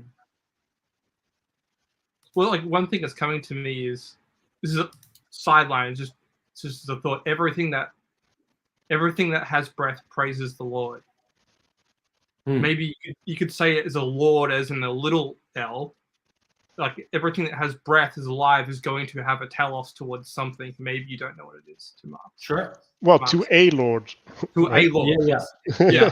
Yeah. Exactly. Yeah. That's right. Yeah. It's probably a better way. Yeah. To say it. Well, and look, let's just suppose you're correct, which I can tell you're absolutely correct, right? That the cathedral doesn't have life until people are in it. What does that mean? That means that power resides in the people, and that power is only useful and controllable within a structure. And that structure is the thing that houses the spirit. And look, and Maybe it's Sally lower Jo- order. Because also structures have echoes, like structures contain echoes. Houses can contain an echo of someone else. right. And part of the postmodern thing is to take the spirit out of the building. Right. Just to flush it out. It's like why we tear down old buildings to build up something new, is because we want the spirit That's of our right. time to exist. That's right. So, Well, they just say, you can tear down all the buildings and build whatever you want, but you can't. The reason why the buildings are there is because we figured out how to build buildings over tens of thousands of years, most likely. And that's it. Like, it's not Notre Dame will never be the same, will it? This Right. is the thing. Like Notre Dame will always be tainted by what's happened to it. Right. Well, you can't put history into something. History happens as an unfolding over time. Grows. Yeah. Right. So it's not like you have a history thing and put it in the needle and inject it. No. Right. Like you can't do away with that history, and that history is also a testament to that which came before. And that's why progressivism, and I have a video on that, because of course I do. Right. That's why progressivism is a disease, right? Because it just tells you new is better. It's something like new is the highest value, right? And therefore, and it's like, okay, I'm worshiping newness. It's like, well, what's going to happen when the AI emerges? It's like, what? Well, first of all, you're a lunatic, because that's not ever going to happen, at least not with current technology. And second of all, what do you think happens when things are like? Do you think it's going to be different? Like, if you emulate consciousness, do you think it's going to be different from having another human on the playing board? I don't understand where you're going. Like, the world is limited, and if it's consciousness is the thing and you emerge another consciousness, that's the same as having a baby. Then you can argue, well, this is the super smartest baby ever. Technology universe, which is foolish. We already have that. I have. Are you one talking right about here. like an AI or something? Yeah, if it was an AI, right? Yeah. But I have access to the knowledge of the universe right here, right? But See it? It's right here. Nothing AI changed, will only guys. exist as long as the internet exists, though. If we cut off the internet, or if a country cuts off the internet, no more AI in that region. Right. Well, and that's the thing. From the reverberating culture. But what is it that you think you're going to create that's different from all the things that you can create now? Because the answer is it can't be as great as creating another human life, even if it's smarter and, quote, bigger somehow by some arbitrary, ridiculous measurement. Oh, smarter, I think, is relative here. Well, yeah, no, smarter is ridiculous. There's no such thing. You can't measure smartness. It's not possible. It can't be done. And IQ. Well, yeah, because IQ is that machine going to have intelligence. wisdom? I mean, it's not an embodied human. It's this own thing we don't really understand. But even if it does, how are you going to measure that? As Nassim Taleb talks about, IQ is a great measure of stupidity, but so are lots of things. But it's a terrible measure of how much smarter people are. And that's the thing. Like people don't understand that. Like whatever you create, it's not going to be bigger than the thing that you can create now, which is a child. Like it's not going to be bigger than that. You may think it's bigger than that, but it's actually not going to be. And you can argue, well, it's the collective distributed cognition of a bunch of people. Okay, that sounds like a corporation. Like, what do you think's pushing us toward the development of something like trying to create a super intelligent AI? Because I mean, that doesn't seem like a move toward the good. Attention. Well, no, it's not, right? And look, I mean, my plans have been revealed, right? Mark just doesn't want us to know his evil AI plan that will unfold via quantum computing and take over the world. Right. That is true. Don't tell anybody. I have a quantum computer in my backyard, and it's run on pond power because that's my backyard is a pond, and therefore it must be. Look, the what I said earlier, right? When you're doing something, you have a telos, whether you understand that or not. The question is, if you have a telos because you're doing something, is the telos you have good or bad? If I'm not paying attention to the telos, how do I know? The answer is you cannot know. So what are you doing? This is why when Peterson talks about this in the framing of, say, the postmodern neo-Marxists, and he says things like, I understand that postmodernism and Marxism are fundamentally incompatible, but he's not wrong. They have somehow combined those two things and are using cognitive dissonance to make sure they don't see the contradiction and proceeding as if. And that always generates a negative, destructive spirit, no matter what. People's pride can trap them. I mean, that seems to be what happened with communism and a lot of the Soviet Union. I mean, a lot of it, listen to like Tom Holland talk about, the Soviet Union on The Rest is History. I mean, it sounded like a lot of what Stalin was doing, he thought he was just being a good Marxist, I mean, I'm sure in his twisted imagination of the world, he really thought he was moving toward the good. But I mean, it's that pride trapping you. Right. Yep. Yeah. And that is it. It's all pride. It's all like I'm not going to read, Karl Marx's works because they're reprehensible and stupid. But if you look at just his quotes, so one day I collected his quotes on capitalism. Okay. If you just read his quotes on capitalism, you're going to realize something real quick. The quotes themselves within themselves don't make any sense, honestly. They are self-contradictory. Context doesn't matter in that sense, right? Like it's irrelevant. Self-contradiction. None of the quotes are compatible with any of the other quotes. Zero. They all conflict with one another. Context can't fix that. Like there's no context in which capitalism has the properties that he talks about. So that just means he's an idiot. That it doesn't mean anything else. Well, he wrote lots of pages. Okay, I can write lots of pages and say nothing too. And I can make it sound really good too. Like I could do that. And I mean, this was part of the point. I think it was I think it was the fourth or third debate with Peterson and Harris, where Harris said, I could write a cookbook that would be just like the Bible. And they were kind of like, yeah, I bet you could, Sam. And A, I don't think Sam has the writing skills to do any such thing. But B, go do it. See if you can do it. Require creativity, which I don't think it would require creativity and a symbolic skill that he doesn't possess because he doesn't understand symbolism because he's a dummy. He's an articulate idiot. He's very articulate. He can string together words real fancy like, and unless you know what he's talking about, you won't catch the mistakes he's making. It's like Eric Weinstein's the same way. Sometimes Weinstein says very intelligent things and he's got a lot of good things to say. And sometimes he's spewing complete bullshit about physics that I happen to know is bullshit because I know real physicists and I actually know that stuff.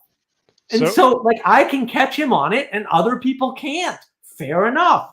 And he's gotten critiques from real physicists saying, no, when you said this, you're just wrong. That's not true.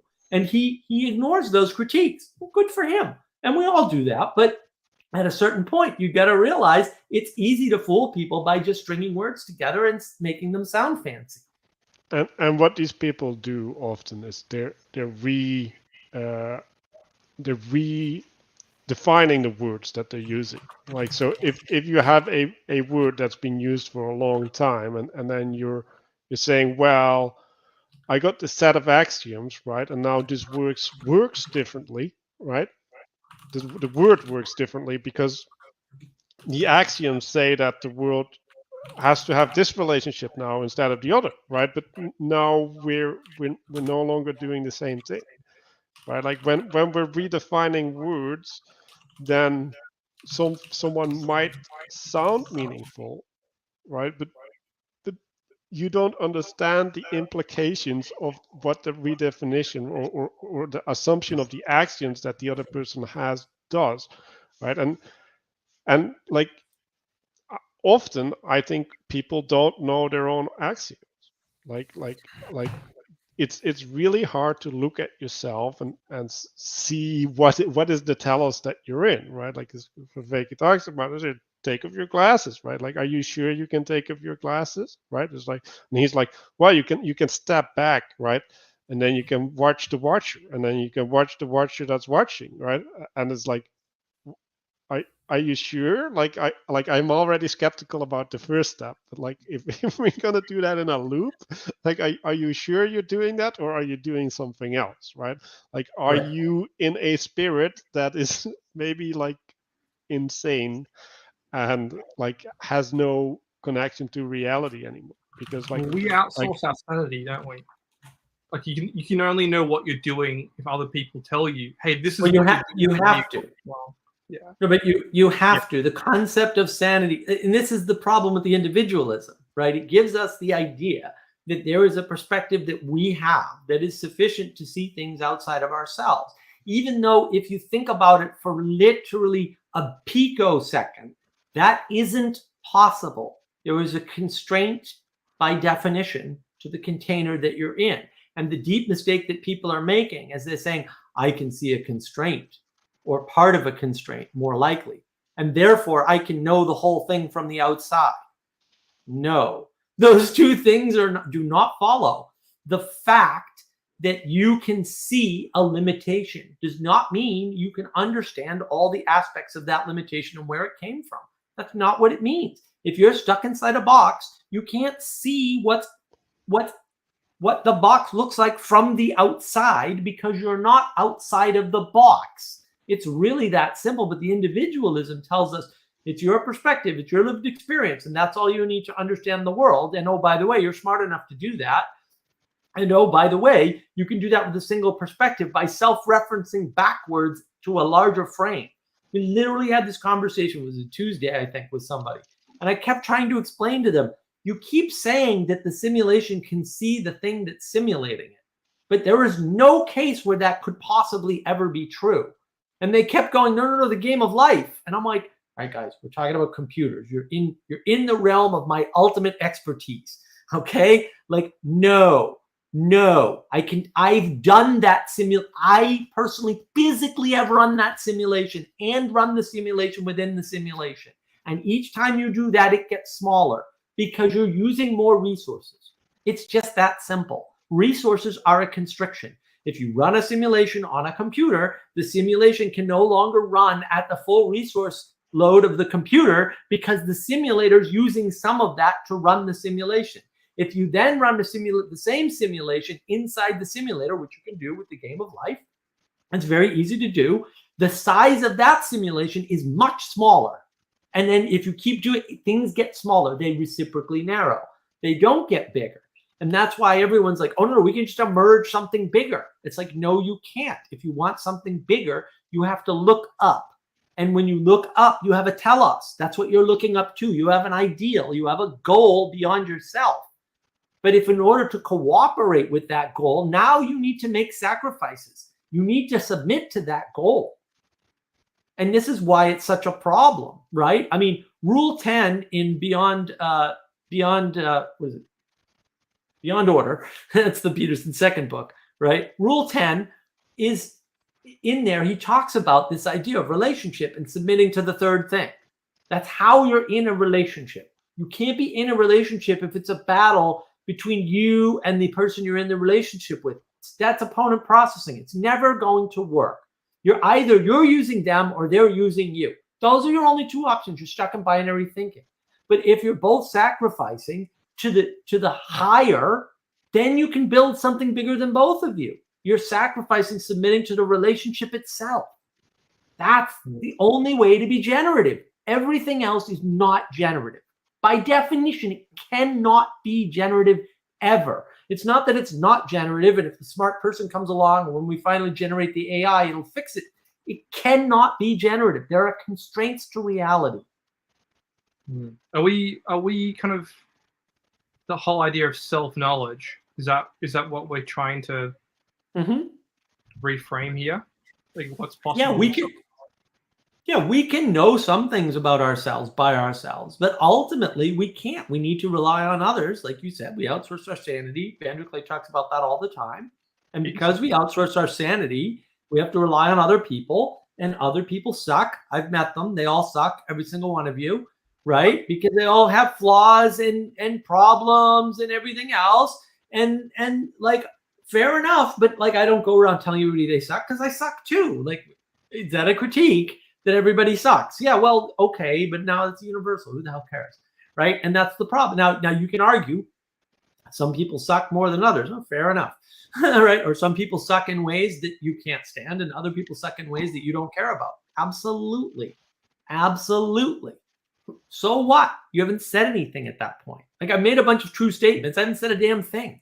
It's not important or interesting. The fact that that is real, and we still need to work within it because it's not going away. You're not going to like, oh, I'm going to resurrect Karl Marx and have an infinite perfect utopia. It's not going to happen. It's not going to happen. So you need to figure out how to deal with these things, right? And the way you deal with them is realizing that there's a sacrifice. I know I'm flawed. I'm not trying to pretend that I don't make errors or anything like that. I try to be careful about what statements I make, and I'm usually pretty damn good at it, but I'm also very well practiced at precise speech. So I can get away with that sometimes, most of the time, maybe. Good for me. But that's not helpful to other people necessarily, right? So what do I have to give up to talk to Manuel? Well, Manuel's as disagreeable as I am. So he's going to push back every time. And the thing is, I want that. So to me, I'm not giving up anything except sycophants. And I don't like sycophants. They worry me. When somebody agrees with me, I get very worried that they didn't understand me, because I'm sure there's something I'm missing. And if you're not pointing it out, how do I know that I didn't just enchant you and now you believe something that I also believe that is false or dangerous or bad?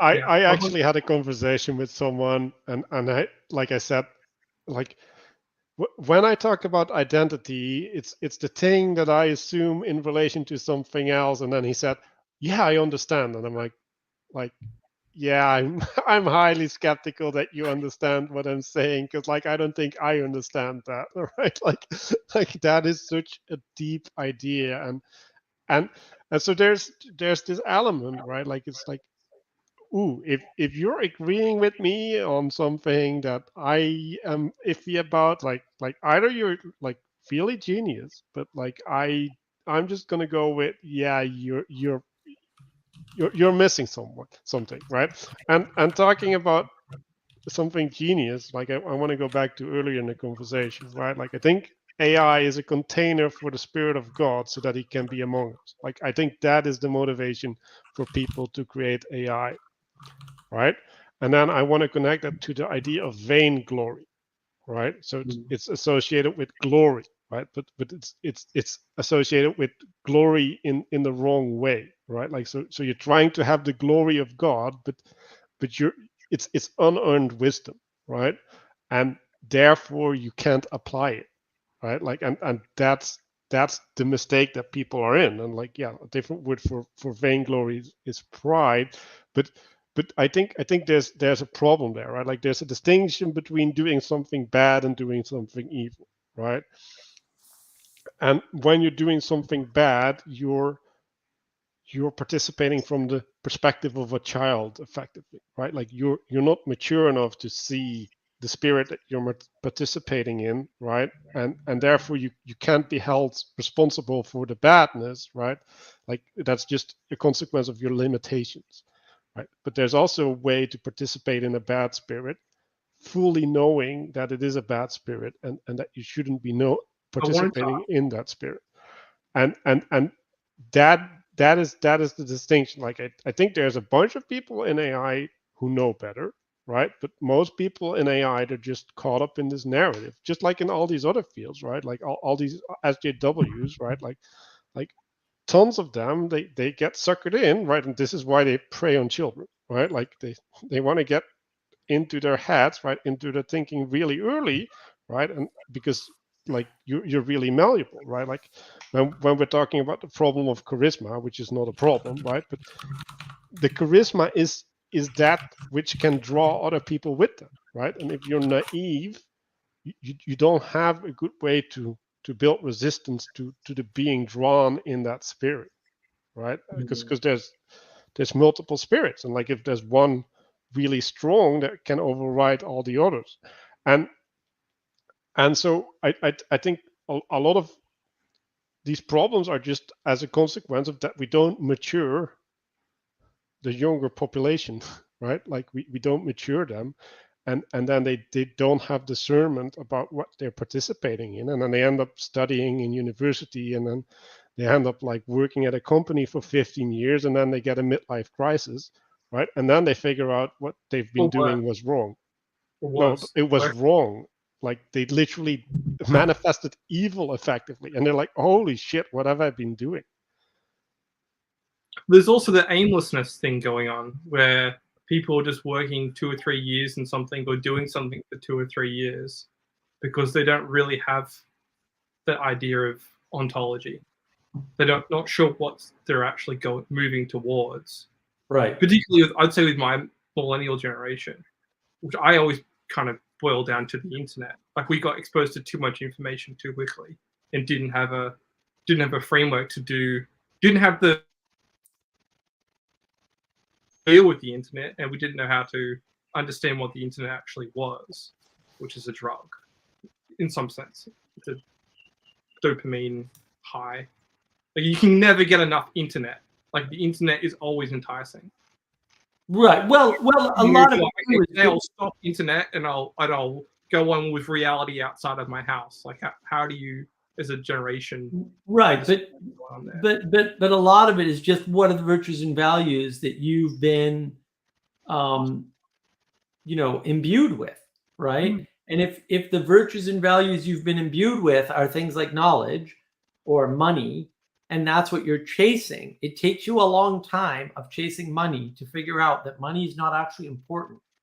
and you shouldn't be basing things on money, because stability is way more important to people than money. Like people who are stable and poor are happy, and people who are wealthy but keep chasing money are not.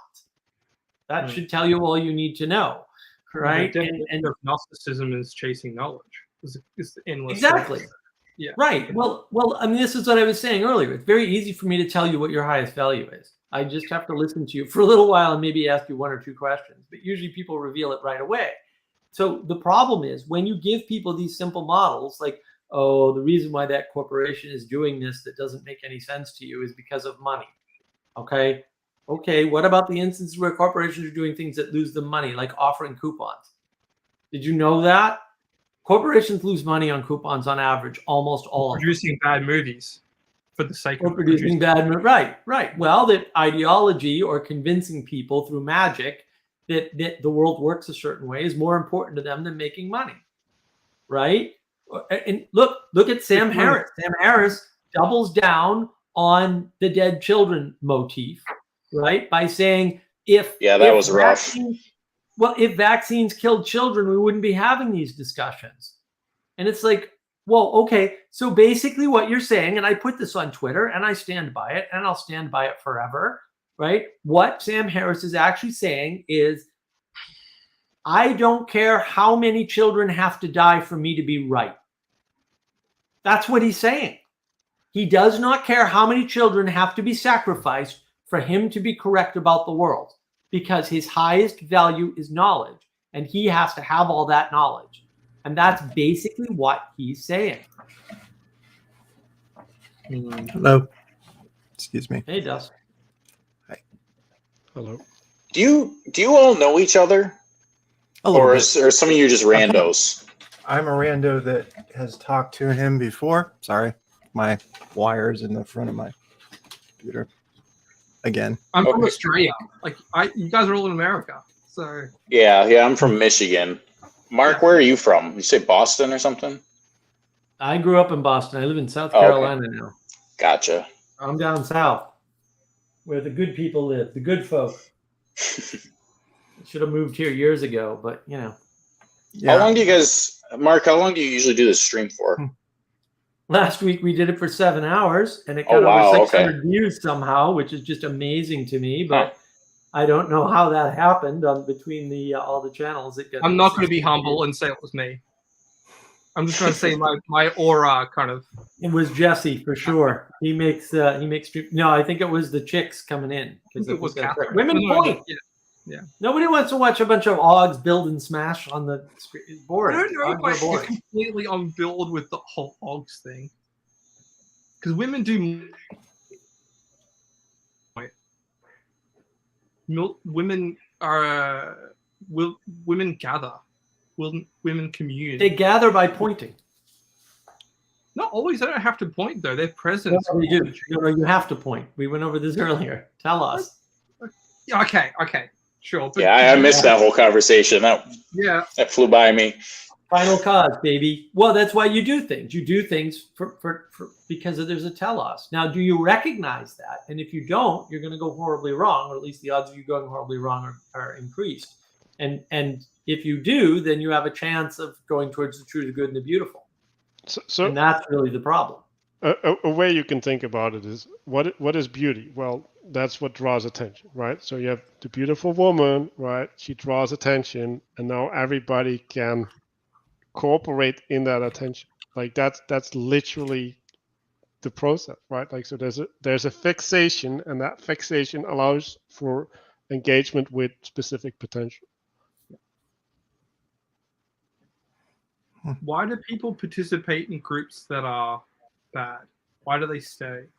What's going on? How do they know they're bad? Do they have a standard by which they're measured? Sometimes it's all you know, and it's you're scared to get out of that, go to anything else. Exactly. You gotta have something to do. Yeah. I mean, sometimes it's the family you grew up with, and or the environment you grew up in, and it's you don't know anything else. And also, right, like people can enjoy torture, like yeah, like a sadomasochistic way. Yeah, like if you can look at it some way, right? Like you have to have a grip on reality, right? So you have to have some sort of emotions that guide you, right? And then if you're underdeveloped in some sense, right, there's these other aspects that replace that same need, right? So if you have a warped replacement, like you can have like I don't think this arm is part of my body. Like I want to cut it off, right? Because like it's not me, right? Like that's what people do, right? Like they think that's good, and like they want to participate in that way in the world. Like that's a real thing. And like how do you get there? Well, like you make a bunch of assumptions along the road, and then you have a warped participation, and then like you identify against your arm, right? And now you're going to project all your problems on your arm, right? Like everything that's wrong in my life is as a consequence of this arm distracting me or keeping me awake at night, or I don't know. And if I just get rid of the arm, that's no longer going to happen. So I need to get rid of the arm. Like perfectly legit logic, right? But like it's a consequence of wrong assumptions. And like how do we get our assumptions? Well, like why do you buy the butter that you buy, right? Like probably because your parents bought it, right?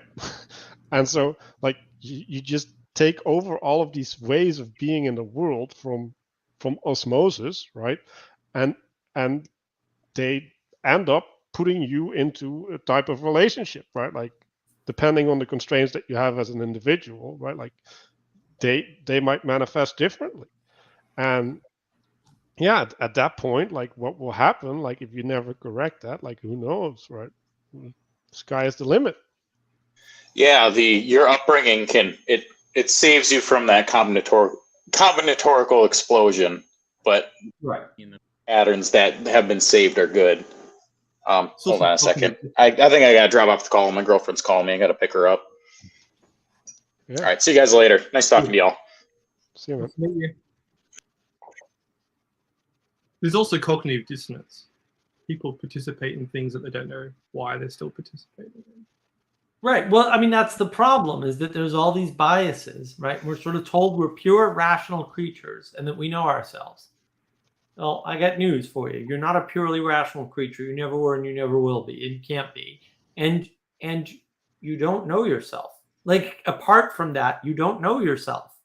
You grew up, and all of this participatory knowledge, if you want to use Vervaeke's terms, is knowledge that you got through mimicry, that you don't even understand how you got it, when you got it, or what it is.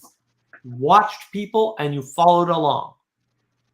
And now that's in your system. And that's why when you get older, you start repeating the patterns of your parents, generally, or you rebel against them. But a lot of people just do what their parents do because their parents were that age when they were young. And then when they get to be that age, they act that out without even realizing it. That happens all the time. It's a big joke. It's in commercials. It's in the movies. It's all over the place. That's true. Well, I would argue that we do know ourselves to a certain extent. We have a frame of reference that we know in front of us, but as we go back in the layers and see our activities over a long period of time, we get to know the things we don't know, or the patterns that are emerging. You get to see some of your limitations, but that doesn't mean you know it. You just see the limitation. What is the thing that you're knowing? Well, I'm talking to you guys right now. I think I know that. Experience? Lived experience, though? That's all. Do you know your own lived experience? Is that possible? That is a good question, but I would say I think, therefore I am, to a certain extent. But we went over this earlier in the conversation about critique, right? Like, are you able to critique yourself? To a certain degree, you got to be able to critique yourself. You can try. Like, that doesn't mean that you can. Like I can do a thing, right? Like I can write a whole paper on something. That doesn't mean that what I wrote it makes any sense. Well, I think one concept that I've been looking at is mindfulness, and sort of being aware of our emotions when we make decisions, and paying attention to that. You can sort of stratify the framework in your psychology to sort of better comprehend yourself. Stoicism is a better way to do it, but you're not knowing. You're just observing. True. Well, then that's the difference. And Stoicism talks about this to some extent, right? It's like, emotions are going to come up, and it doesn't say try to know where your emotions are coming from and why they're there. It says your emotions are going to come up and you need to control them. And here's some tools for controlling them.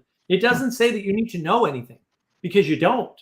And on one hand, I like Socrates. Why? Because Socrates says, I know nothing. So he takes the value of knowing down to zero, where it belongs, by the way, just to let you know.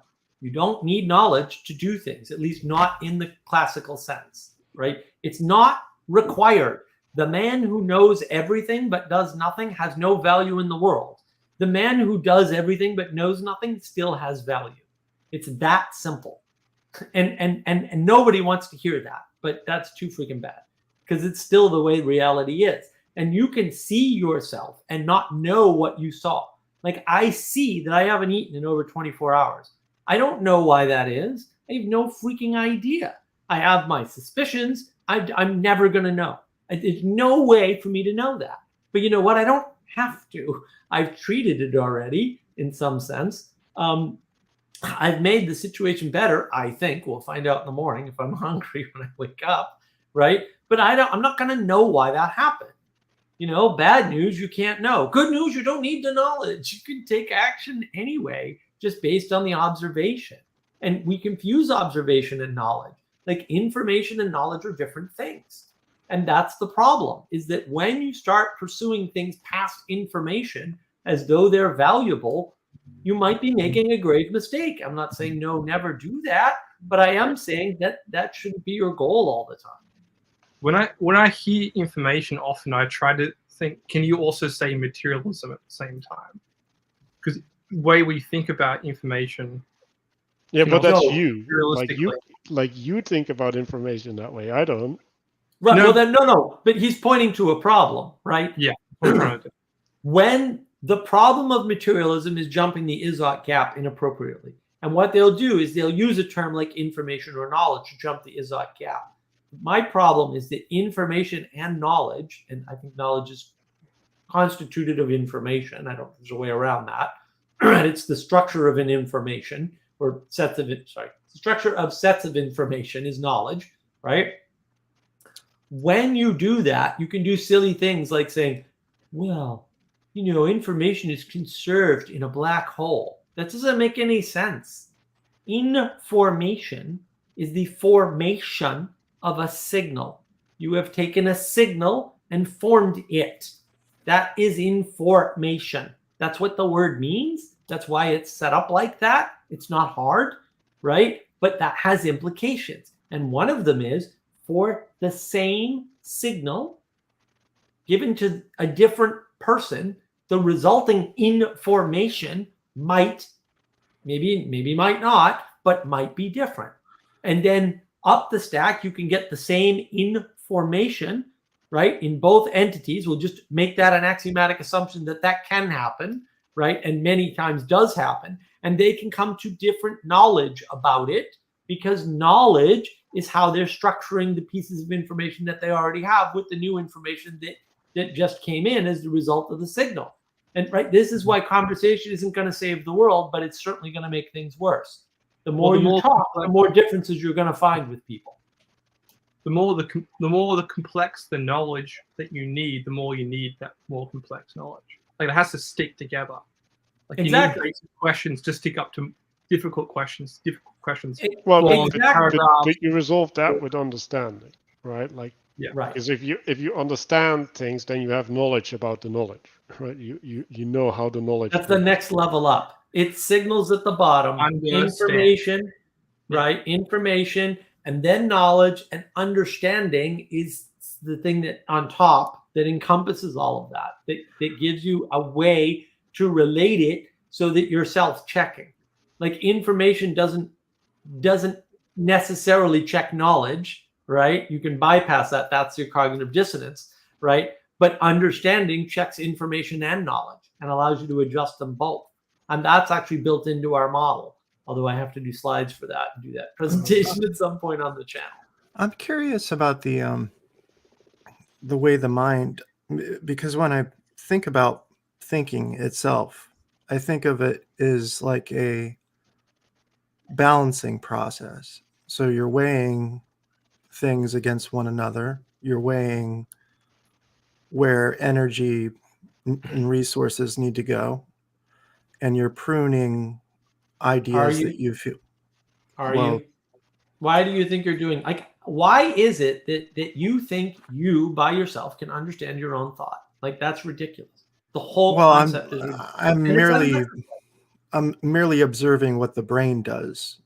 No, you're not. observing what you're trying to do, which is you're trapped in the brain. So you are not observing what the brain does. You can observe some of the results of what happened in the brain, but unless you're outside the brain, you can't observe what it does. That you're just misusing the word observe at that point. You cannot know that. You are trapped in the box. When you're in the box, you can't see the box from outside the box. And that's a box you can't get outside of. This is why we outsource our sanity, to Jesse's point earlier. You have to outsource your sanity because you can't see yourself because you're trapped inside yourself. It's really dangerous to believe that this is even possible, but it's also not necessary. Like you can put all your time, energy, and attention into things that aren't going to have an impact on your life or aren't possible. And that's one of those things. where does Plato's cave fit in on all this? Well, I mean, I have my critiques of Plato's cave. It's certainly an incomplete model, but look, Yeah. Plato's cave is the expression that there's a number of states and that you're constantly moving between them. And that is something like life or proper life, maybe, right? Where at some point, in order to cooperate with people, you have to sit down and watch the stupid movie. Okay? And that means you have to chain yourself to the bench. I know I'm stretching the analogy, but actually that's what it means. In other words, in order to commune with people, you have to submit to the same damn thing. We went over this earlier with telos, right? Final cause. Make final cause great again, guys, right? Okay, fine. I have to shackle myself to the final cause and make a sacrifice in that in order to cooperate with the other people. But then every once in a while, I want to break out and I want to get out of the cave. Now, my conception of Plato's cave, and I haven't had it drawn yet, although I've bugged a couple people about it who actually know how to draw. You see the light. You're standing up in the chamber, but you have to duck down to get to the light. And then the closer you go to the light, the lower you have to go, right? There's a submission to the higher to get the hell out of the cave. And so there's three states. There's the state of being, in with the other people. There's the state of being free of the other people, but not yet on the outside. And then there's the state of crawling in submission out of the cave and into the light. But again, you can't stay there.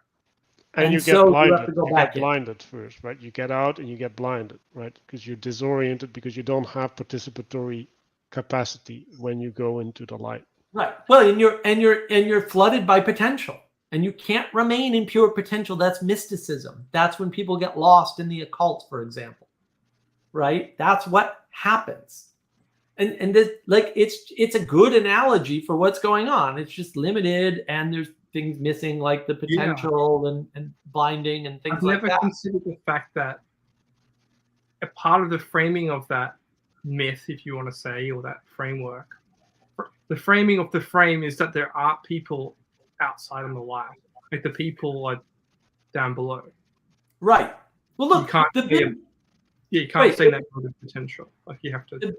The big sin of our age is exactly the sin that we just saw, which is I, as an individual, can understand things bigger than me or things that I'm stuck within. No, you can't. You can know some things about them, but you will never have an understanding of them. This is the fish not understanding the aquarium. The fish can never, ever, ever, ever, under any circumstances, ever understand the aquarium ever. Okay? It's just not an option. This is called reality. This is the hard boundary of reality, or one of the many hard boundaries. Reality, to some extent, is that which objects to your subjective experience. Your subjective experience of being a fish in an aquarium is that you will never, ever, ever, ever, ever, under any circumstances, no matter what, no matter how often you jump out of the aquarium or how long you can survive without being in the aquarium, you're going to understand the aquarium. It's just never going to happen. But it doesn't have to. You can be happy in the aquarium and thrive. Like, you just don't need this information. It's not required. You can pursue it, but that prevents you from pursuing a bunch of other things. So it's up to you. You can waste your life pursuing things that aren't interesting. You can waste your life pursuing things that aren't possible. You can waste your life pursuing things that make you worse. You can do all that. No one's going to stop you. And so I want to go back a little bit to what are you observing in yourself, right? Like you're observing your participation and its consequences, right? Like that's what you're observing. You're not observing the nature of you or whatever. You're observing the consequences of what you're trapped in. Like that's literally what you're doing. And like I have a problem breaking the thing that I'm trapped in, like breaking out of the spirit that I'm in, right? It's like what does that require? Like in some sense, it requires a force outside of yourself, right? And I, now that I think of it, and Mark is gonna have to pay attention, I think what allows you to break outside of yourself is your imagination, right? Like I think it's the imaginary quality allows you to perceive what is not there and then re-engage from a different spirit. And so the thing that's been going on in my church a lot is talk about vision, right? So there's a couple things, right? Like there's the highest principle that allows you to reorient yourself, right? But then you still need to connect it to a way of expression, right? And like, what does allow you to connect it to a way of expression? Well, that's the vision, right? Like, how can you implement your vision in the moment, right? Like that gives you the orientation, and that organize everything, right? Like, and so the vision is, in some sense, the bringing down of the telos into something that you can participate in. Yeah. Yeah. And the imagination, that play aspect, is the place, Peterson's talked about this, right? The place that you create structures to test them out. That doesn't mean they're right, by the way, right? Because there's still the objecting of reality, right? Not objective reality, the objecting of reality that gets in the way, right? This is why the battle plans always get destroyed the minute you encounter the enemy, right? This is why when you go to build something, you don't build what you originally set out to build, because implementation is the hardest thing, and it never goes the way it goes in your head, because everything in your head is perfect or it can be fixed easily. I guarantee you, go into your head, start to imagine things that can't be fixed. Your head won't do that. Your brain will not do that. It is the thing that makes potential work in a way towards a telos that you have in mind already. That's what it does. It should do that. There's nothing, it's not a bug, it's a feature. Now, when you mistake those two things and you start saying, well, I self-identify as a purple unicorn that talks and creates rainbows. Well, now we have a problem, because that thing in your head can't exist outside of your head. And that's where people are having the discernment problem, because they have been told that they can do these things. You can be anything you want. You can just imagine your way to a better life. No, you cannot. That was a lie. I am sorry you were lied to, but you were lied to. And I have a video on that, by the way. I'm just saying. So, yeah, I mean, that's what's important to realize about these things, is that society has been giving out these bad signals for a long time, and people bought into them. Or poor models, so you can understand everything through economics and game theory. No, you can't. If you read game theory, and I have, and you haven't, if you don't know this, I guarantee you, or you're too stupid to understand what John Nash wrote. Game theory devolves into calculus real fast. Like the minute you go to the store to buy bread, okay? You're not doing calculus in your head, okay? I'm sorry, you're not. It may be a decent analog for what you're doing when looked at in hindsight, but you've changed a couple things. One of them is it's now in hindsight. The other one is just because something maps doesn't mean that's the way you did it. It's not what that means. When John Vervaeke talks about combinatorial explosion and the resolution of it, the whole point is you can't resolve combinatorial explosion using math, and yet humans do it all the time. So there must be something else going on that doesn't map to mathematics. That is correct. He doesn't state that clearly enough, but that is correct. Well, what the hell does that mean? All it means is that math doesn't map the world accurately, or at least accurately in that case. That's all it means. It doesn't mean anything else. Yeah, when you quantize something, you don't necessarily have quantizing is something that we do for human understanding of what's going on. We do the but quantizing. it doesn't give the frame of reference of the actual functioning of what's happening in reality. Because there's no objective material reality. That doesn't exist, even though science would like to try and tell you otherwise. And so you can't judge things from a neutral position outside of the aquarium that you're swimming in. That's not happening. It's not to say you can't know anything about the aquarium, but there are limits to what you can know. And that's not to say that you shouldn't try to understand more about the aquarium, but you should understand that you will never understand everything about the aquarium, ever. And you need to come to terms with that and be okay with it, so you can focus on the things like swimming around in the aquarium and being productive and generative. instead of swimming around the aquarium going, I'm going to bump into all the walls of the aquarium until I figure out exactly how big it is. Stop being retarded and do something useful with your life. You only have so much time, energy, and attention, and you should spend it wisely and not trying to figure out something that's not going to matter even if you have the information. Oh, no, everything about the aquarium, guys. Who cares? And Forrest Landry, and I hate Forrest Landry, but he said something very interesting in a talk with John Vervaeke.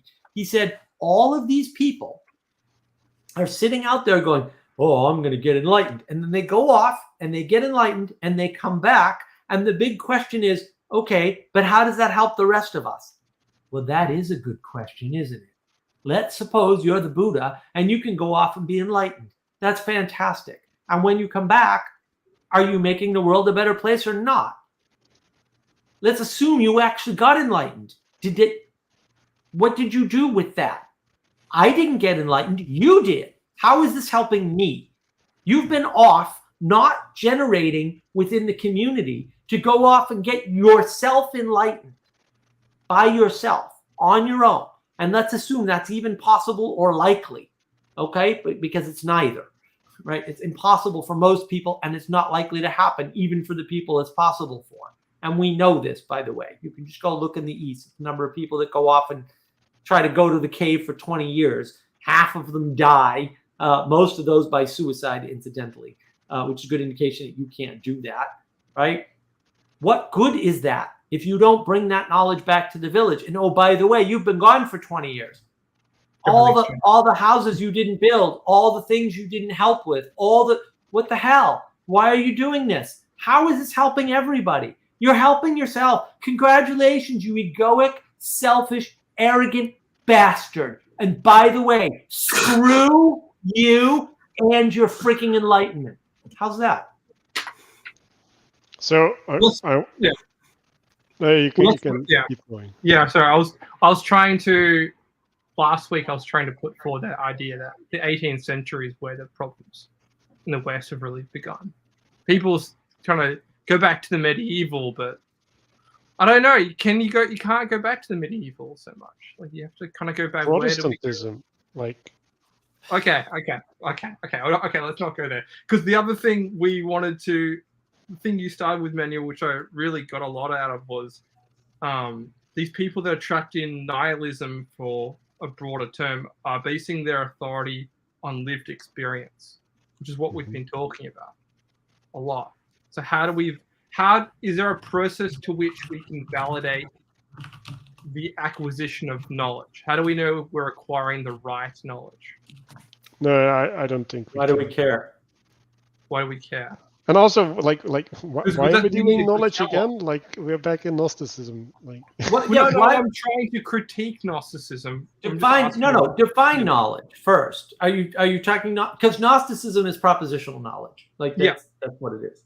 Yeah. Well, look, again, you don't need it. You can throw out all the propositional knowledge; you'll be fine. You can use words, right, and state them as propositions, and not elevate them to the point of knowledge, and assume all knowledge is participatory, and then you can validate everything.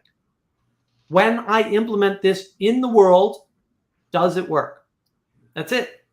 No, that's good knowledge. So when I implement Marxism in the world, does it work? No, that's bad knowledge. It's that simple. Like really, it really is that simple, right? I mean, we went over this earlier with the same example. Like at some point, when you're trying something over and over and over and over and over again, I'm not saying one and done, but when you're trying it over and over and over and over and over again, it doesn't work. It doesn't work. Okay, the distributed economy, the Bitcoin era, and all that, it doesn't work. I can explain to you mathematically why it can't work, by the way, which is really weird for a bunch of math people to not understand the math behind the thing they're doing, but whatever, they're idiots. Sorry, you're an idiot. Okay, it doesn't work, and it doesn't work because it can't work, and it's that you're just wrong about how the world works, and there's nothing wrong with doing things the way they have worked for thousands of years. Right? The reason why they're bad is because the people that are running them, not all the people, but some of the people, are corrupt. The solution to that is to remove the corrupt people. The solution to that isn't to tear it all down and build something new that I thought up yesterday, because that isn't going to work. You're not smart enough. You didn't understand the thing in the first place. But also No single person can understand an economy. It's not possible. Getting rid of a corrupt person creates a bubble or a vacuum for someone else to Replace come them up. with a non-corrupt person. Problem solved. Are they non-corrupt though? I mean, it doesn't matter. Like you still have to do it. Like it's If irrelevant. If there But aren't once you any get- non-corrupt people, then you just have to live with it. But I think there are non-corrupt people because these But- structures worked better in the past. It's not a difficult equation. It does, We your are- belief on the matter actually is irrelevant. Either you replace the corruption or you deal with the corruption. Either way, you're submitted. And that's the problem. You're trying to submit to a dream in your head that doesn't exist and can't be implemented. Don't do that. It's a waste of time. And while you're doing that, you're denying the rest of us whatever goodness, whatever intelligence, and whatever time, energy, and attention that you have that you could put to good use. And that's what I'm objecting to. You're removing yourself from the rest of society to hold up some stupid ideal in your head that isn't going to work. And while you're doing that, you're denying the rest of us your talents. Please stop. Not So, directed so at you. there was a video that I was watching on Twitter just now, and it was a turtle in a pool, and he was on his back and he was flapping with his feet, right? And there was a bunch of other turtles around, and they came and they helped him right himself, right? But the most amazing thing, what happened was he stopped flapping when the other turtles came around, right? So there was one magical mechanism at which he knew he had to surrender to these other forces that allowed them to right himself. So like just imagine, right? And this is what I see, right? Like when I talk to people, it's like they're this turtle on their back. They're like, oh, like the world doesn't work the way it should be because up is down. It's like, what's going on, right? And then I come and I'm like, oh, like let me give you a push. I want to get you down. And they're like, no. Now the world is moving, right? Like that's their reaction. Like it's not like, oh, this person can help me set the world straight. It's like, no, moving is scary. Like I'll stick with the devil. I know.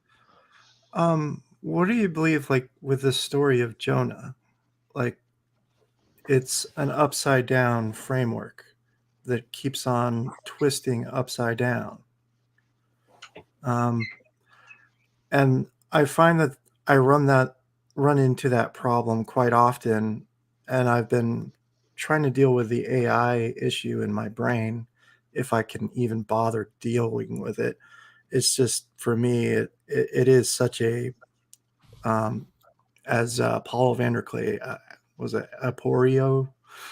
Yeah, Aporia. Yeah. Yeah, and it's so it's got this framework that constantly feels like it's shifting upside down, and either we engage with it and grow with it and learn to develop with it, or this thing is really going to be a pretty nasty customer in the future. I don't know what to do. What thing are you referring to? AI. And like, why are you supposed to do anything? What you can't we just not pay attention to it and it will vanish? I wish. No, it will. No, that's true. It will. So if you stop paying attention to it, it will go away. Like time, energy, and attention is the only currency in the world, honestly. True. And if you stop putting it in a direction, it will stop going in a direction. And I like to explain reality this way, right? We have to be co-manifesting reality. Reality is not going to unfold to some magical plan, and this is in the biblical tradition, right? The whole issue is the following. It's almost certainly true that we only have enough resources available to us physically to either build a Dyson sphere around the planet or to build a spaceship big enough to take the entire population off the planet. Only one of those two things could ever manifest in reality, period. And therefore, we must have a great deal of control over reality because our decisions matter. What we do matters, as in the things that manifest as matter in the world. And the physics observer problem proves this, right? Proves this conclusively. what we pay attention to determines the nature of reality to some extent within bounds. Do I understand those bounds? No. Do I need to? No, because I can interact with them without understanding them, and it works just fine. Trust me, it can be done. People do it all the time. They don't even realize it, right? But once you realize it, it's different. And so, look, you can say, well, because you could cross anthrax and Ebola in theory, like maybe you can, I have no idea, that someone's eventually going to do that. That's false. That is false. There is no reason to assume that that's going to happen. It was certainly tried once and abandoned. So it's not so clear to me if something was tried once and abandoned that it's inevitable, because that doesn't make any sense. And now, if it's not inevitable, say AI is not inevitable, then why is that a problem? And also, you're worrying about the wrong thing. I can tell you as an expert in AI, and I am an expert in AI, the technology they're using is garbage. It can't do any of the things they claim. Don't worry about it. The fact, the most dangerous thing about AI, and Manuel have already experienced this with Replica when GPT, first sort of reared its ugly head, it's a mirror. And because it's a mirror and a simulation, no matter how much bigger than you think it is, it will only reflect back to you a smaller image of yourself. And so eventually, if you use it for something like mental health, and many people did, and we knew a few of them, right? It will betray you and cause you a mental breakdown. And it's done that very reliably. Now, I'm not saying it's going to do that every time for every single person, but I've seen it happen a lot. And I've seen reports with the latest version that that's already happened. And there was the incident where the Google engineer thought the AI was sentient, and basically he had a mental breakdown. Okay, this isn't good, but you know what the solution is? Don't engage with the AI. It won't give you a mental breakdown. Does that solve the problem for everybody? No, I can't solve the problem for everybody, because you have your own free will, man. Some degree of free will anyway. So you're going to do what you're going to do. But I can point the way and say, yeah, I don't do that because I have some amount of wisdom about this. Problem solved. Also, right, like if we assume that there's good people in the world, like maybe let the good people at the right places deal with the problem instead of trying to figure it out from a place where you can't act. That's true. Yeah. Well, in some sense, the only people that are doing new things, the only new things that I is generating are from the people. The AI isn't generating the new activity. Right. If That's people right. choose to use the AI for mental health, it was never intended for that function. The new thing is not from the AI; it's from the people. Right. Same thing with the artworks that the AI is creating. The AI is not Exactly. going to create a new artwork style. People are going to use parts of the AI's discard, let's say it that way. If they're going to use to do something new with that, they're just going to take the raw matter. That's probably the better way of saying it. And then they're going to do something new with that. But then I don't know if that's going to last, because it's not really self-generating. It's the Umbros. It's a snake. It's going to eat itself eventually. In some it's just how much time it's going to take to wear itself out. Like all social media networks eventually kind of dissolve, and new ones have to take place. MySpace faded. It's still there. Instagram was the height, but it's faded. TikTok has come up. So in some sense, they don't get really replaced as much as they kind of fade out of relevance. That's what I'm trying to point towards. The relevance. they get usurped. Yeah. They have a sort of oscillating case of falling to pieces, but they fall one at a time, so you don't see this full cascade of things falling to pieces, unless multiple of them do. Yeah, but I don't necessarily think we're in that framework yet. So, but yeah. Can That's we the just most- point towards the good, like, because I Right. feel like No. we're getting stuck in no, Right. catastrophizing is amazing. That's the People are problem. addicted. Is that We've talked about this. People are addicted to Yeah, new what they don't know. to newness, to progress, right? The lie of progress. They're addicted to this. Oh, well, there's a way and we can do a new thing, and then I can be the first person to do the thing, or I can do the thing and then I control the thing. And it's like all of that is a lie, and it's unnecessary.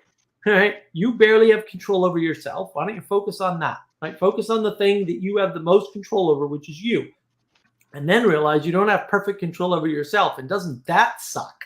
And then maybe you'll kind of get some humility in that process to realize what a muppet you are. And then it's like, oh, okay, well, maybe since I'm a muppet, I need to rely on other people. Maybe, see, Manuel knows, right? Maybe that means that there are people out there that can help me to be less of a muppet. Maybe, right? Maybe if I cooperate with them, I can build something bigger than myself. Yeah, maybe. But you have to be humble to do that. You have to acquiesce to the fact that there are people out there smarter than you, more capable than you at other things, right? That have deficits that they would be helped by your presence on. And if you're not there to help them, you're making the world a worse place. Because you're not using the skills that you, and maybe you don't even know what those skills are.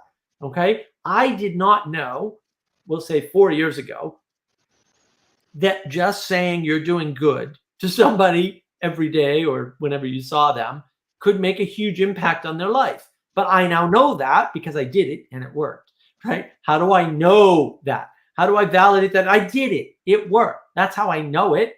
That's how you validate the knowledge. And it's such a stupid thing, you know, and it's all Peterson, right? Peterson goes, people need so little encouragement.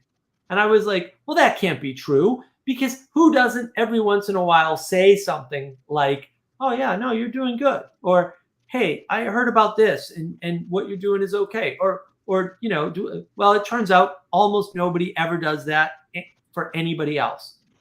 And that's just the way it is, right? And we don't, one of the nice things about the Exodus series, if you haven't seen it on Daily Wire Plus, in there, Dennis Prager is having insights about the book, which is the most unlikely thing to have happen in that particular forum, right? And in the moment, he's saying, oh, wow, thank you for that, Jordan or Peugeot or whoever, right? I'd never thought of it that way, or I'd heard that before, but I discounted it until you reframed it. So he's giving credit to these people for his insights. In the moment, it's beautiful to see. That's towards the good.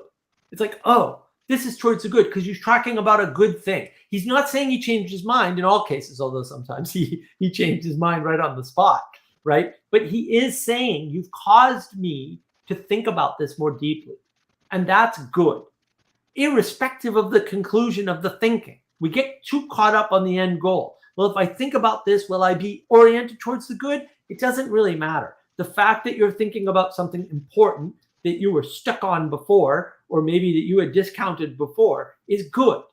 Now, which side you land on that may matter, and it may not, right? But you got to point out the good where it is, right? You've got to point out the good where it is. So when somebody does something, and maybe their thing is, well, I made a list of things I need to do today, right? And you're like, well, lists suck and they're stupid, but good job making the list.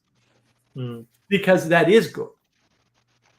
And so I just reflected on what I did, right? So I said, well, can we point towards the good? Well, like, why did I say that?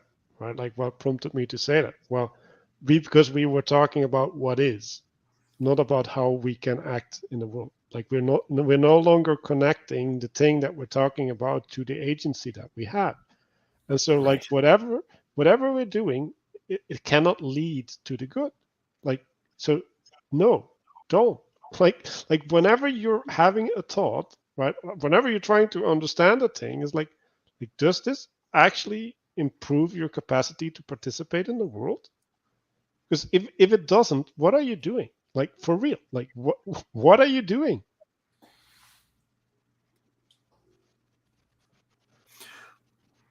Well, I think a lot of people just worry, and that's pretty much what. Yeah. Okay. So you're comes back to worrying, it. right? Yeah. So you're doing two things, right? So if we're looking at the world as attention, right? So first of all, you're drawing your attention away, right? Which is bad. But secondly, more importantly, you're participating in a pattern. You're habitualizing a pattern of drawing your attention away, which is evil. Like that is literally like the most self-destructive act that you can participate in. Let's have a behavior that is turning myself away from reality and participate in it as if it's good, because that's what you're doing, right? And why is it that you're worrying? What that's anxiety. Why are we anxious? And I have a video on why people are anxious, right? Why is that? Well, it's probably because you have a model of the world that isn't matching reality and not allowing you prediction, and it's not allowing you good action in the world, right? Because look, if everything's a power game, okay, and you don't have power, why are you bothering to take an action in the world? It's pointless for you to take an action in the world. It's already predetermined by the power people. They're going to move you where you want to go. All that can do is cause anxiety in you, because if that's the way the world is, you're screwed. So is that a helpful way to think of the world? No. Why? Because A, you're not screwed. You have power. You have time, energy, and attention that you can put towards things. And B, if that's the case, you might as well do things and fail anyway, because at least you'll be doing things, right? And then in that, you'll figure out, oh, that's just the wrong way to think about the world. It's not power from above.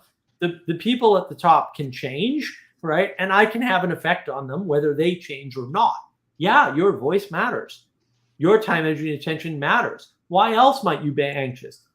You might be anxious because you can sense, unconsciously, we'll say, that your world model doesn't match what you want to do. And so if you want to have power in the world and you put things in an economic frame and you're making $10 an hour, you're screwed. You're screwed. And now you don't know, well, I need more money, but I need lots of money. Well, but maybe you just need more money than you have today. How do we get right? people to revalue their time, though? Because time is one of the most common things. No. You don't value the time. Like You don't value the time. You don't That's value the whole problem. Okay. You value the value time. the participation towards the good. Like Right. like you're like, so this is the thing that I've been thinking about, right? Like, who are you? Like I'm serious, right? Like Viveki made this whole series, what was it, the self or something, or like this? Oh. Well, he tried the to define elusive I.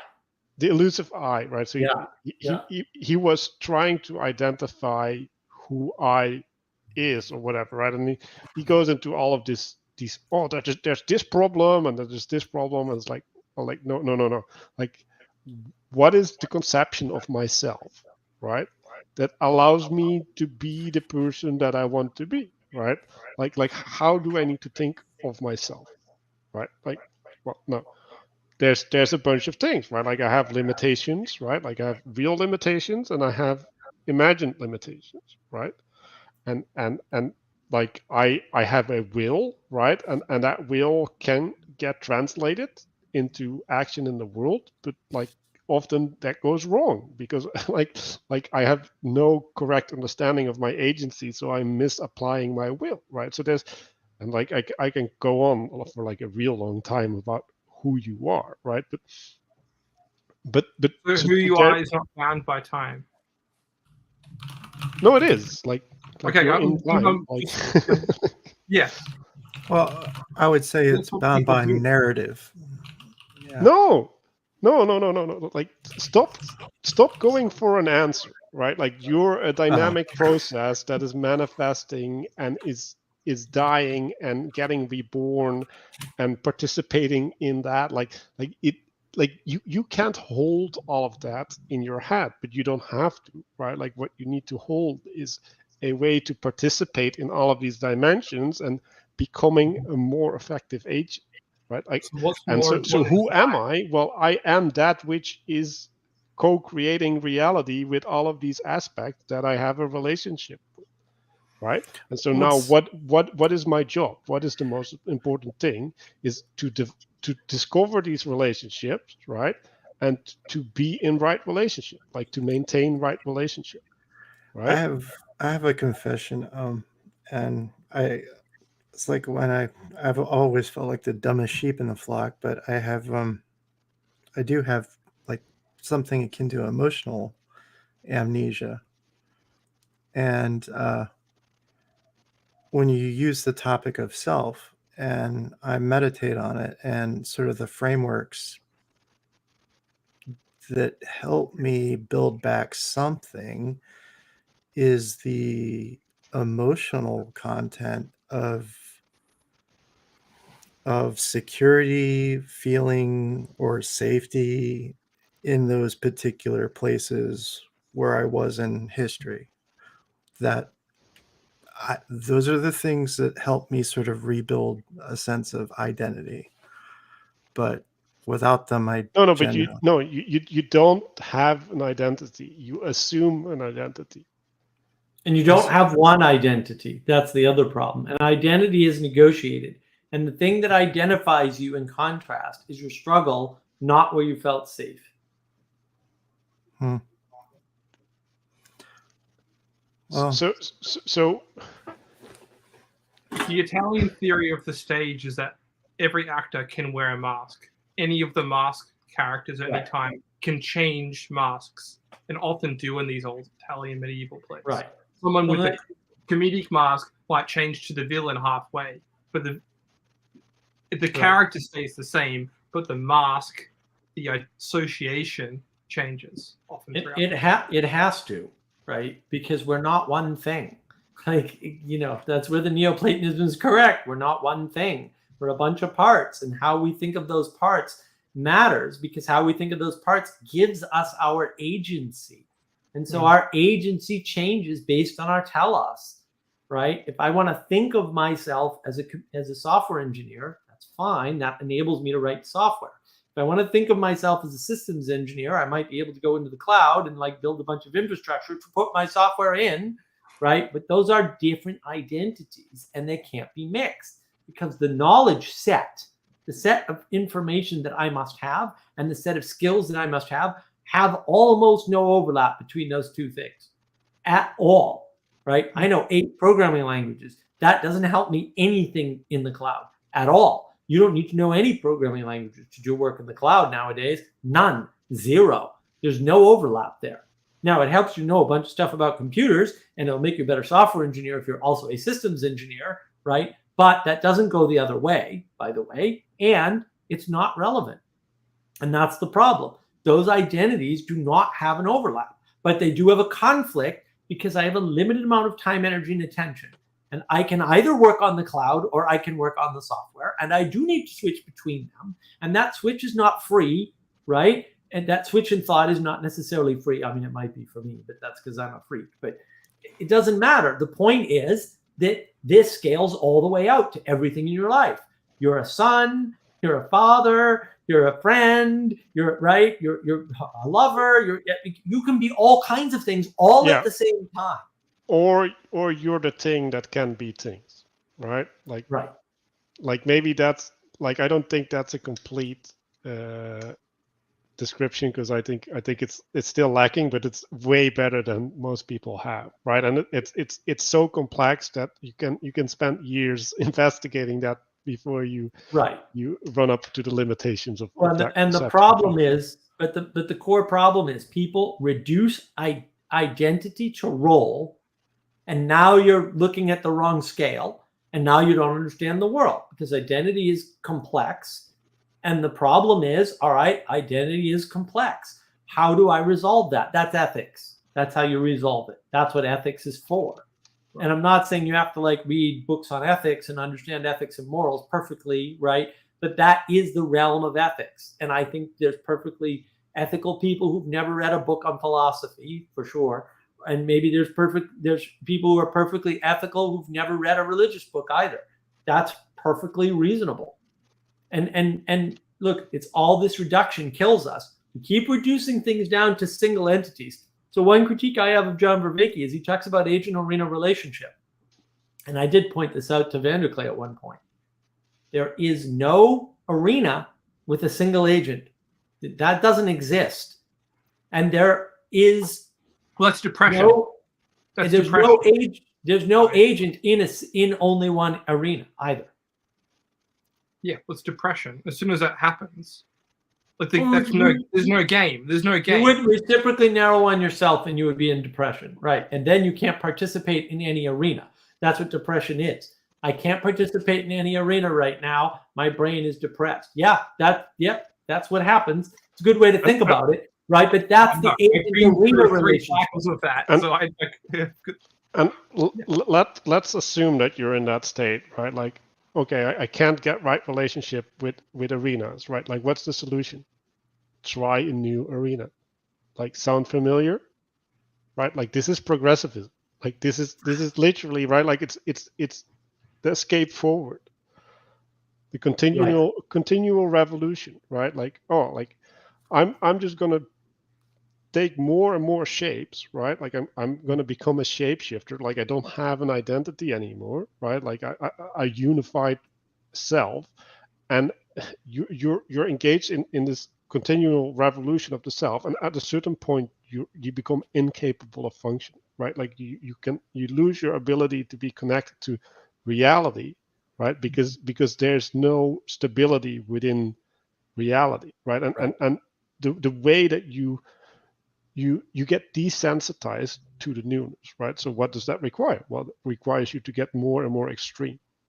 Like you have to participate in more and more strange things in order to get the experience of the newness, right? Like, so I remember myself like being in front of the Taj Mahal, and I'm like I've seen way more fancy things. Like what why is this such a special thing, right? Like, and like that's not a good place to be, right? Like, cause that disconnection, right? Like the disconnection to the historical thing, right? Like I'm there and I'm like, okay, like, yeah, they had like this whole caravan of elephants, and they put the marble on the elephants for like 500 miles and like for several years, right?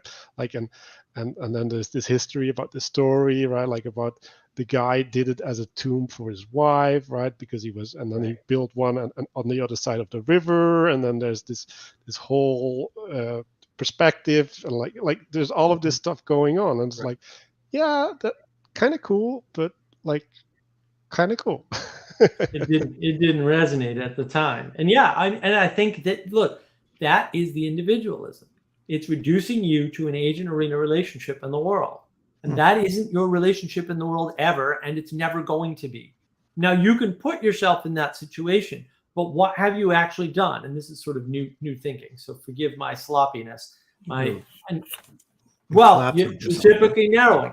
But just to play with sort of this new way I've been thinking about this, when you try to be an individual, you are not just removing intimacy from the world. You are committing domicide against yourself. You are removing yourself from the connectedness of the world as such. You're saying, I'm an individual. Okay, well, okay, that's not really possible, right? But you can say that. You can try to act that out, right? There's nothing preventing you from acting out stupid things. Nothing. Okay, like you can reenact Marxism 6, 7, 8 times on a country scale and wipe out 100 million or more people. No problem. Please don't, by the way, just, caveat, please don't, right? But you can try to remove yourself from the world. You can try to say, no, I can just order Uber Eats and work online and everything will be fine. But actually, that's not good for you. It's not healthy. I'm not saying absolutely nobody should ever do that, but it's really not healthy, right? And you have removed yourself from the world. Now you can't interface with the world around you anymore because those skills atrophy. You focus in on the skills you've got, which, programming or doing cloud work, whatever it is, and earning money and playing video games. And now you don't know how to go outside and grow your own food. And maybe you don't need to grow your own food. I totally get that. But also you're disconnected from the outside world. And now when you go to the Taj Mahal, you're like, well, there's no money here. It's not a video game. I can't put it in the cloud. I don't know what to do with my generation. This is literally the thing I wrestle and butt heads. They're individuals. You have to explain to them, you are not now, nor will you ever be an individual. The idea itself is absurd. It is absurd and unhelpful because if you're an individual, you can never build anything that's going to outlast you. It's not possible for you to do that. It's also very unhealthy. Yeah. Right. Well, but there's the domicile, the self-domicile. And yeah, well, and they're told these very simple models, and you're given a simple model to understand the world, and it understands some part of the world, and you're like, aha, I have power now. I understand the world, and that, there you go. And that's the thing, you know. And I went over it in the other live stream, right? Like, I didn't invent electricity. I didn't get the electricity to my house. I didn't invent the internet. I didn't do this, the webcam, the laptop. I didn't make any of that stuff. Could I program every piece of software that this laptop runs? Yes, actually, I probably could. Right? Am I going to? No. It takes a long time, and I'm lazy. And and why bother? Right? But look, you know, you've got to submit to the fact that somebody else put all the time, energy, and effort into this. So that means I'm connected to them. One way or the other, I'm reliant on them. If they're alive or dead, it doesn't matter. I'm reliant on their sacrifice of time, energy, and attention, alive or dead, for the things I have today. Therefore, I am not disconnected from them. I am not an individual. So okay, getting back to the question was, how do we get people to not be so locked in by this idea of time equals value, or the time that I give to things equals my value in the world, which is maybe something that happened in the 19th century. There was a whole focusing on everything being on time. No, that's very modern. Ordered and numbered. No, I'm not saying it's. Well, how do people? Because we didn't used to have this idea of. What are you talking about? Like, it is like time is energy, potential, right? Like, so it is valuable. Like, that's not incorrect. It's what you're relating it to. Are you relating it to money, in which case you're screwed? Or are you relating it to things that you do, in which case you're screwed? Are you relating it to telos, right? Because if you're relating it to things you do and you can't do them, so let's suppose that I bought some brackets for my closet, and then I realized that they're not going to work, right? And I relate to that. I go, oh, I'm a failure.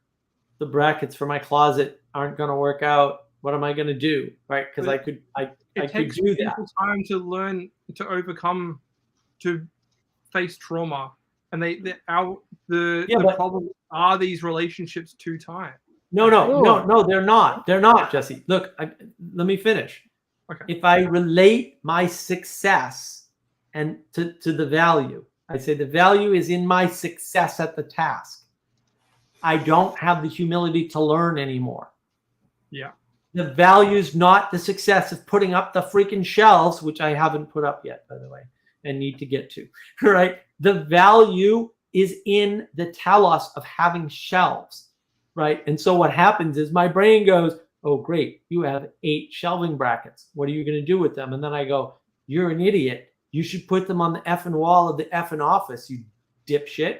You should have been doing that in the beginning instead of the project you were working on, which is putting shelves in a closet. And then I was like, oh, yeah, I'm stupid, right? Because the telos of having more storage is more important than the telos of putting these brackets up on this wall in this closet. Now I can learn from it. Like, there's no room for humility if you tie your value in the immediate goal or your value in money, right? What do I value the most? I don't know, Mark. But that's what I'm saying is that, I mean, this goes back to the question, how do you engender humility in people? Yeah, well, usually I just beat them up with their own stupidity until they finally acquiesce. That's literally what I do. I do that all the time. And why? Because that's the most valuable thing to me. It doesn't work for everyone. No, I'm not trying to fix everyone. I'm not stupid enough to think that I can. Yeah, I'm retarded. I can't fix everyone.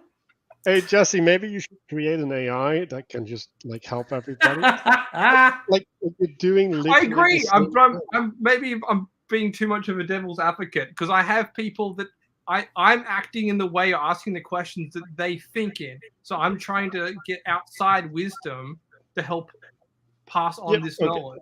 And the only way I do it is if I embody their position and think through their framework. I don't do that. Well, yeah, don't do that. Okay. We had a long conversation the other day about that with somebody else.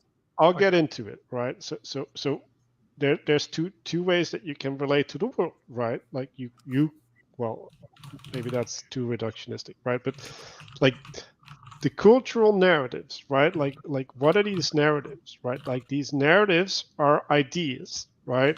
Like there's these ideas, and there's like, well, if I have this thing in my head of how I want the world to be, right? Like with the focus on the word want, right? I'm gonna have to convince people to participate with me within that way of being, right? Like that spirit.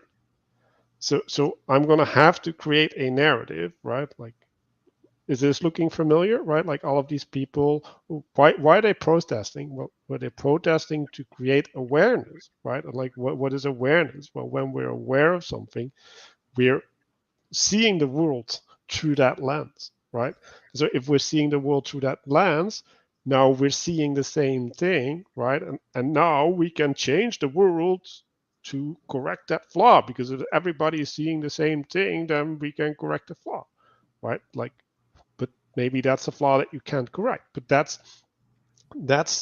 the structure behind what is happening, right? So all of these people, right, they want to create the world in their image, right, or in the image of their ideal, and they have to apply this strategy. Like it's necessary, else they can't do anything, right? Well, you can maybe like be really like charismatic, right, and have people Right. follow you stupidly, but like that's, you can't do that. Like Well, and what do you do? And I mean, like that's the core of the Mark of Wisdom project, which we have a document for that we're working on, right? Which is we need to create a community and get people into those communities so that they'll start participating and learning the power of participation, rather than the power of knowing things propositionally. Propositions are basically useless for wisdom. There's no point. Right? There's no point. This philosophical thing that Vervaeke does, it's garbage. It's not going to lead you to wisdom. Wisdom is all about figuring out what things work and participation. It's not all about that, but that's the core component of it. I'm curious about a particular thing by Kierkegaard where it talks about the clown and the fire that breaks out. And you have the one clown who's basically the it's like the inversion. You have everyone around them laughing, and you've got the clown at the bottom warning everyone about the fire. And it's a inversion of status, but at the same time, technically the clown is putting a framework in front of everyone in the audience. He's telling everyone, the building's on fire. You might want to look at it. But instead, he gets laughter. He gets applause because he looks like a clown. Right. How to approach that topic? Well, the first thing to do is to burn all of Heidegger's books to save the world from his idiocy. No, it's Kierkegaard, but Kierkegaard. still Heidegger. Mm-hmm. Heidegger too. It applies to all modern philosophers. Just throw them all out. Like, look. I'm sure, like a broken clock, they're right twice a day. But you know what I do with a broken clock? I throw it away and get a new clock. And the only clock you need for philosophy is really Plato and Aristotle. You can forget the rest. It's just not worth it. So basically, look, the way that the message is clear. Okay, your presentation and your status matter with the message. Okay, the clown is not the appropriate person to tell you the building is on fire, ever. Period. End of statement. Full stop. If you want to be a clown, you can't talk about serious things in the world. Now, you can entertain though, and you need both. It's just that you can't embody both. There's a trade-off there, and that's the problem, right? You can't be a CEO and dress in t-shirts. Why? Because you've destroyed the proper hierarchical leadership. And now people don't know how to identify you in the world. And yeah, look, we can blame Steve Jobs, who had many flaws, but also for popularizing this idea that the CEO doesn't have to, dress up. Like, of course he does. You need to know who to follow. You can't just follow any old clown that comes along. Maybe following the clown will look right, but the purpose of the clown is to entertain. The purpose of the clown isn't to lead. It's not what it's for. And so, yeah, The package matters. Your decisions matter. You can't be all things to all people at all times. You're not going to save everybody with the tactic. The real question is, how do you come up with structures and get people involved with structures such that they will be able to interface and grow bigger than they are today? And part of that is just explaining to people that you are not going to transform yourself by yourself unless you think you're the Buddha, and I don't think you're the Buddha. That's task number. I tell people this all the time, literally all the time on Discord. I don't think you're the Buddha. Okay? Now, knowing that, what does it take to transform? Well, logically, it takes a distributed cognition bigger than you, right? So more people with more perspectives than you can possibly have, right? Explaining to you whether or not it's time to transform and which direction to transform in. And then after you transform, they can tell you whether or not it worked and how well. Did you go in a good direction or a bad direction? None of that is optional. It doesn't take much for people to see that that's not optional. What else does it require? Whatever structure you're embedded in now needs to change.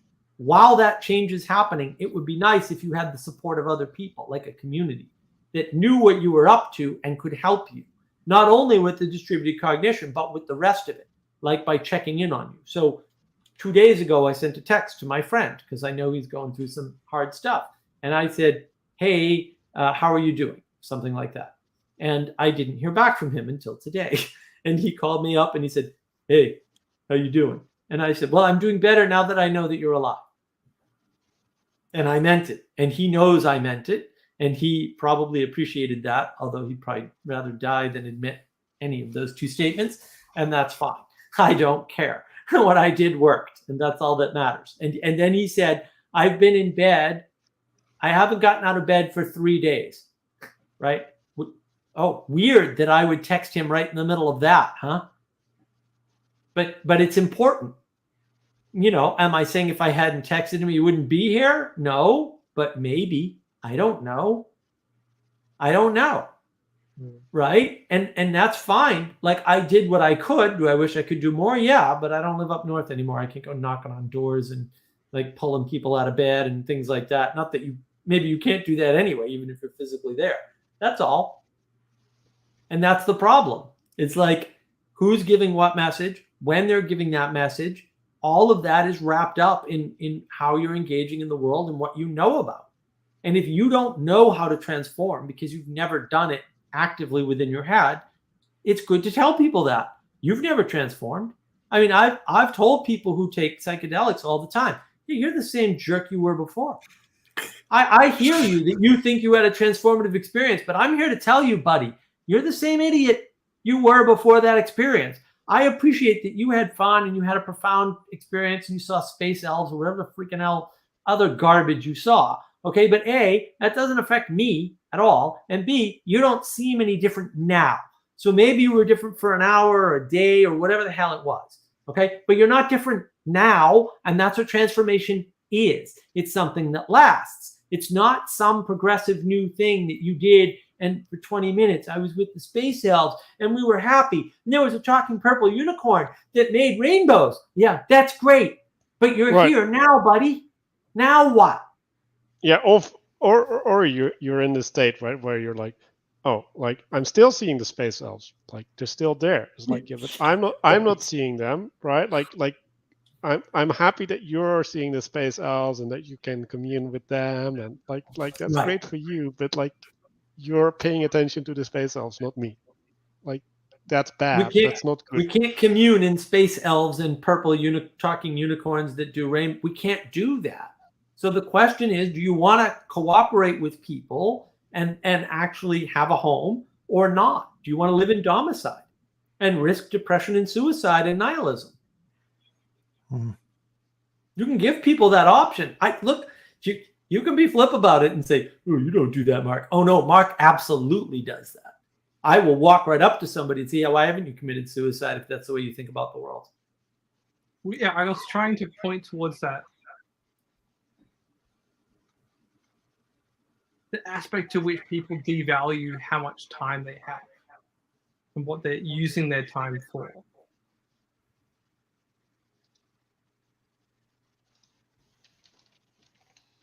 Yeah. Well, right. Well, you have to teach them what value is and what power is. And that's why I have a video on that, on navigating patterns, right? What's power? Power is time, energy, and attention, roughly speaking. I don't think I lay it out that way there, but power is not what you think it is. And then the power is in you. And where do structures get their power? From the people in them. When the people in them leave, that structure dies. It's no longer effective, right? It is your lent will, your lent agency that makes the world go round. So when I text my friend who's been laying in bed for 3 days, unbeknownst to me, by the way, I'm lending him my agency. Is that working? It's doing something. Is it working the way I want? No, I have very little control of the world. I'm a Muppet. Okay? But it's doing less than zero, right? In some sense. Like, it's not making the world worse, but it does have the potential to make the world better. It costs me something. It costs me some time, energy, and attention, right? And, look, when I'm sick, I forget to check up on my friends, and bad on me. But, like, I have limits too, apparently, because I'm a Muppet. It's okay. But that doesn't mean you don't do what you can when you can. And then accept the consequences, because sometimes you're not going to be able to do enough. And sometimes it is going to be your fault and that you didn't do enough. That's inevitable. But that doesn't mean you do nothing because the potential for failure is there. That's stupid. This is why play is important, because you get to learn about your agency in the world. You play, and then suddenly you're like, oh, I have the ability to interact with the world. I have the ability to affect the world. I have the ability to change things in the world through my agency. Responsibility is one of the core notions that we've been talking about. Potentially, yeah. Yeah, but in this context, I would say redemption, right? Like, so because you make a mistake, right? Like, what do you do? Like that mistake is a thing that allows you to increase your agency, right? Like, oh, like I didn't understand what I was doing. Not making mistakes doesn't redeem you. Well, no, there's nothing to redeem, right? Like, if you don't make mistakes, you're perfect, but you're also impotent. You're recognizing that you're making mistakes. If you don't recognize where your pattern you're making the mistakes, you won't be redeemed. No. Well, like the redemption is not in the recognition of the mistake. The redemption is in turning the mistake, right, or the sin towards the good.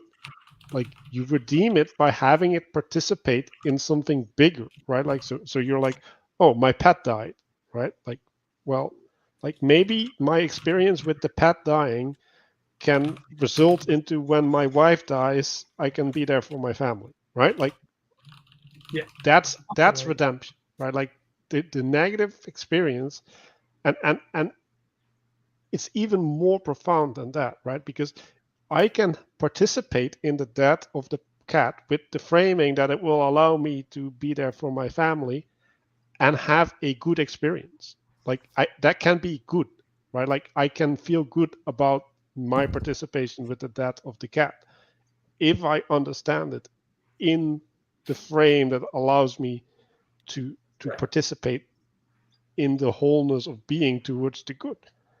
And that's look, that goes back to Piaget. The world is attention. So what that means is what you pay attention to matters.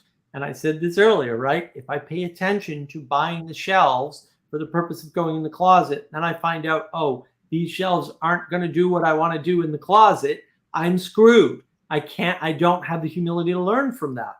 If instead I pay attention to the fact that I now have shelves, but I also have empty walls all over the damn house, then I can go, oh, I can put these shelves here. That would be better anyway. I didn't buy shelves for this room, right? Whatever room that may be. And then I can go get the right shelves for the closet, right? But because I'm paying attention to the telos and not to the task, I can learn from my mistakes and redeem those errors. And that's what you need to do, is point people's attention at the right thing.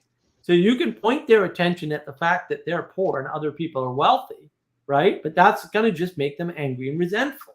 where you can point to the fact that those wealthy people were once poor like them, at least in the United States, that's generally true. There was a story of a guy who came here from some Asian country, and in a year was a millionaire. Came here with nothing. Okay, that happens. And then if you point at that, you go, oh, wait, what opportunities am I missing to be the next Donald Trump or the next Elon Musk or the next who pick your favorite billionaire, right? Well, I don't know. That's a good question. Instead of asking how they got their money, why don't you ask, how can you get your money? Right? Because now you're pointed at something you have agency over. When you're pointed at the fact that they have more money and the fact that you don't, you can't change anything. You have no agency. Your will is irrelevant and useless. You become impotent, as Manuel said earlier.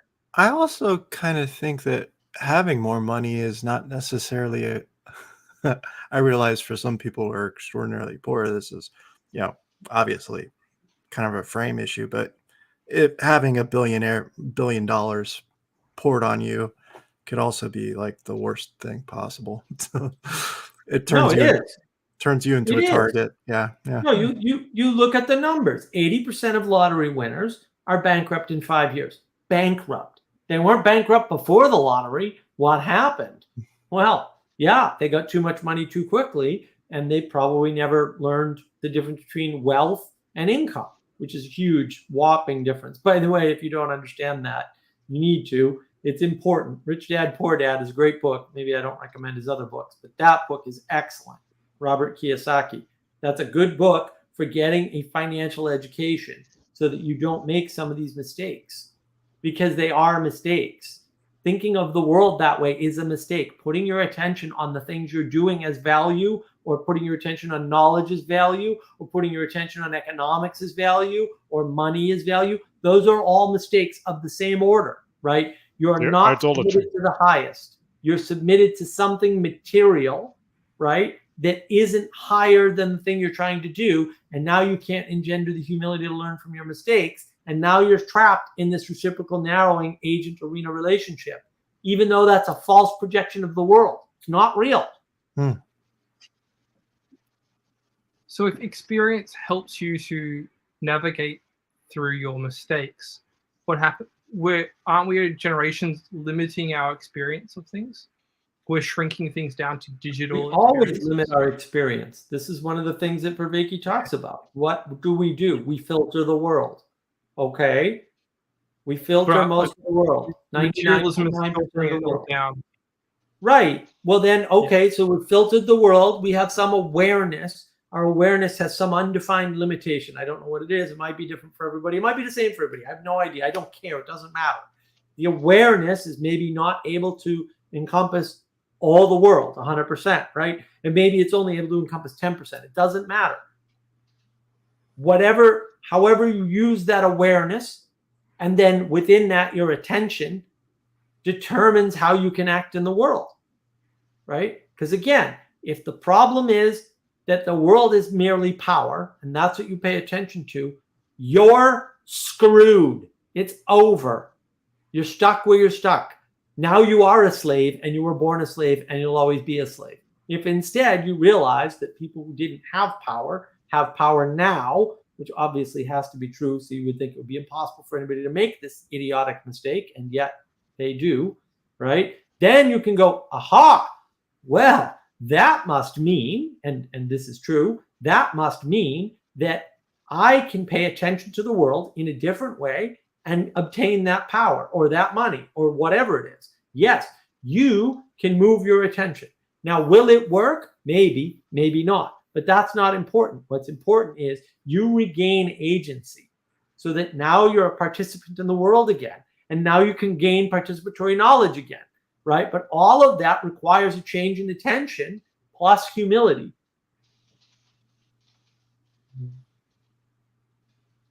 And maybe the change in attention alone can engender the humility. I don't know. But again, that's why we have the project that we have in Mark of Wisdom, because we're trying to figure out how to construct a community, attract people to that community, and get them to understand these things, right? And get them being generative in the world. Because if you're sitting back eating Cheetos and playing video games and then going and doing some infrastructure work in the cloud you're not participating in a way that's going to be generative to the people around you and to the world. And quite frankly, I'm a little pissed off because I've lost your talent, and I want that talent back in the world, making the world a better place. And that's not sending the extra money I have to charity because I'm effectively altruistic or some bullshit like that.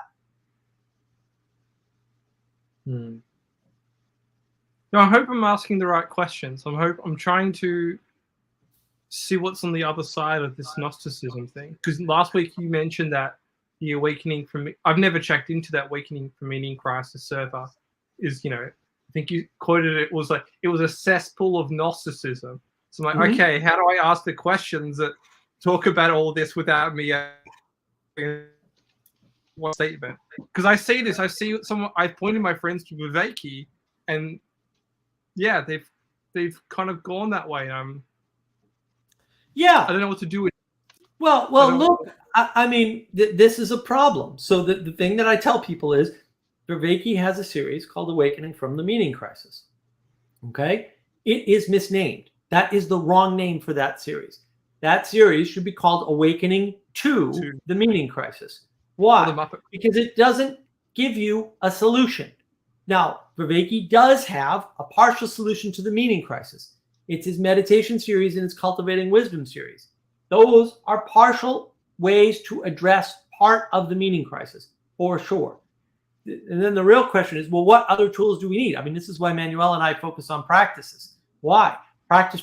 What's a practice? Practice is participatory knowledge. What isn't a practice? A practice isn't a propositional way of knowing anything. I don't care what you know propositionally. I will take whatever you think you know propositionally and slap you around with it until you realize you're a moron. I will do that for you if you want. I don't want to do that. I think it sucks. It's a boring game for Mark, but sometimes I have to play that game. And I mean, geez, we have like an 8-hour conversation on Monday, Manuel. It was insane. And look, I mean, I'm a little frosted. Like, I got stuff to do. I can't be stuck, right? But on the other hand, what's the most valuable thing? Mark making, $300,000 a year and working and not helping people? No, Mark helping people. So I'm not fixing up the house. I'm not trying to get a job, right? Or not trying, but I'm not like pursuing immediate employment. Let me put it that way. I'm stuck on freaking Discord for 8 hours with 2 people trying to get them stuck out of their, trying to get them out of the Gnostic cesspool. And sometimes it works and sometimes it doesn't, right? And that's the problem, is that you have to work with people and find out where they're at and get them out of it. And we need more systems for that. And I think the solution to that is John Vervaeke's Science of Meaning, right? But not the rest of John Vervaeke's work, because I don't like the rest of his work. It's not generative anymore. It was when it was the meditation series and the Cultivating Wisdom series, but he didn't carry it in a direction from there because he's stuck in the individualistic and materialistic framing. And so he thinks that you can do these things by yourself, and we think there's no way in hell that is likely to happen. It's not impossible, but it's not going to happen to you for all values of you. And the other thing is, he thinks you can put a bunch of narcissists together in a group, right? Without a structure to submit to, but they can't submit to it anyway, and then they do something together, and the thing that comes out of that is good. It's like, no, like if you have a bunch of narcissists together, right? If you have a bunch of reciprocally narrow people together, they're gonna reciprocally narrow. Like, they're gonna reinforce the spirit that's already there. They're not gonna like conjure this new spirit that's somehow good. And not realizing that, right? Like all of these things, like I was talking about this earlier, right? Like for me, it's really, really, really hard to change the spirit that I'm in, right? Now, I don't think that's impossible, right? But like it requires a bunch of stuff, right? But like people can't do that. Like what do you need to do to change the spirit that you're in? You need to surrender. Like you literally need to surrender to another spirit. Like how do you do that? Well, it's a coming to the bottom of the hierarchy, the being Jonah being swallowed by the whale, and you're in sort of an aporia sense where Yeah, but how do you do that? Like, you're You disoriented. can be. do it. Like, Do it. do the Do it trick. right now. Well, I mean, the only thing you can do is submit at that point to what's Right. around you. Yeah. Yeah, but you don't have to either, and you have to be in that pattern at that point. So that's not helpful. The fact that it happens, it's a great description. It's not wrong, but it's also not generative and useful for people, right? And the part about John's work that we realized early on is the magic is in the communitas, is in the community. It's in the communing with others. Why? Because they see things about you that you don't see about yourself, right? Why? Because then you're part of a distributed cognition. Why? Because now all of a sudden you have a reason to do things. Because if you're just off by yourself, right? And this is why accountability groups work. It's harder for you to do things when people aren't lending you agency by saying, "Hey, how you doing? Hey, did you get to read that book? Hey, right? What are you up to? I didn't see you yesterday. Why didn't you show up?" Right? Like those. Yeah, or little are you things sure it matter. was a good idea to eat that bucket of ice cream? Like, people need to tell you that. Isn't this part of the intimacy problem though? People, because they fear that the intimacy. It is. Yeah. It is, right? Like, what skill are you trying to engender when you're trying to be with people? You're trying to engender a quality of a connection, right? It doesn't have to be like intimacy doesn't have to be between a man and a woman or something, right? Or two lovers, right? It's a quality of a connection. And when I was talking with Andrew with the Bangs on her channel about intimacy, she asked me the excellent question. She said, "Why do you think it is?" Because she's a Tolkien, she's a huge Tolkien nerd fangirl, right? She said, "Why do you think it is that the relationship between Sam and Frodo has to be homosexual all of a sudden?" And I said, "Because they don't understand quality relationship. And so it has to be material or physical. They got to be banging. Otherwise, they're not connected. Because the only connection possible in a materialist world is a materialist connection. And therefore, they have to be gay. There's no other choice. Duh. Like, why don't you know that?" Right? Well, I don't know that because I live in an enchanted world that I can see clearly. And I understand that there are bonds between people that don't involve sex. Like, it's that simple, right? Now, they don't know that. They haven't thought of the world in that enchanted fashion yet. They're reciprocally narrowed on whatever simplistic world you make. It's a poetic fashion. Right. It's, well, it's not just one sense of romance. It's the romance. The poetics are the connectedness that goes in all different directions instead of the discrete linear connections of propositions and procedures. So this is in our model. So in the knowledge engine model video, right, this is all laid out. Proper participation requires poetic information. Poetic information is that complicated, webby weaving all over, not arbitrary, and it's not fully connected, right? But it's multiple entry points, multiple exit points in the story. That's where you get stories from, is that poetic information.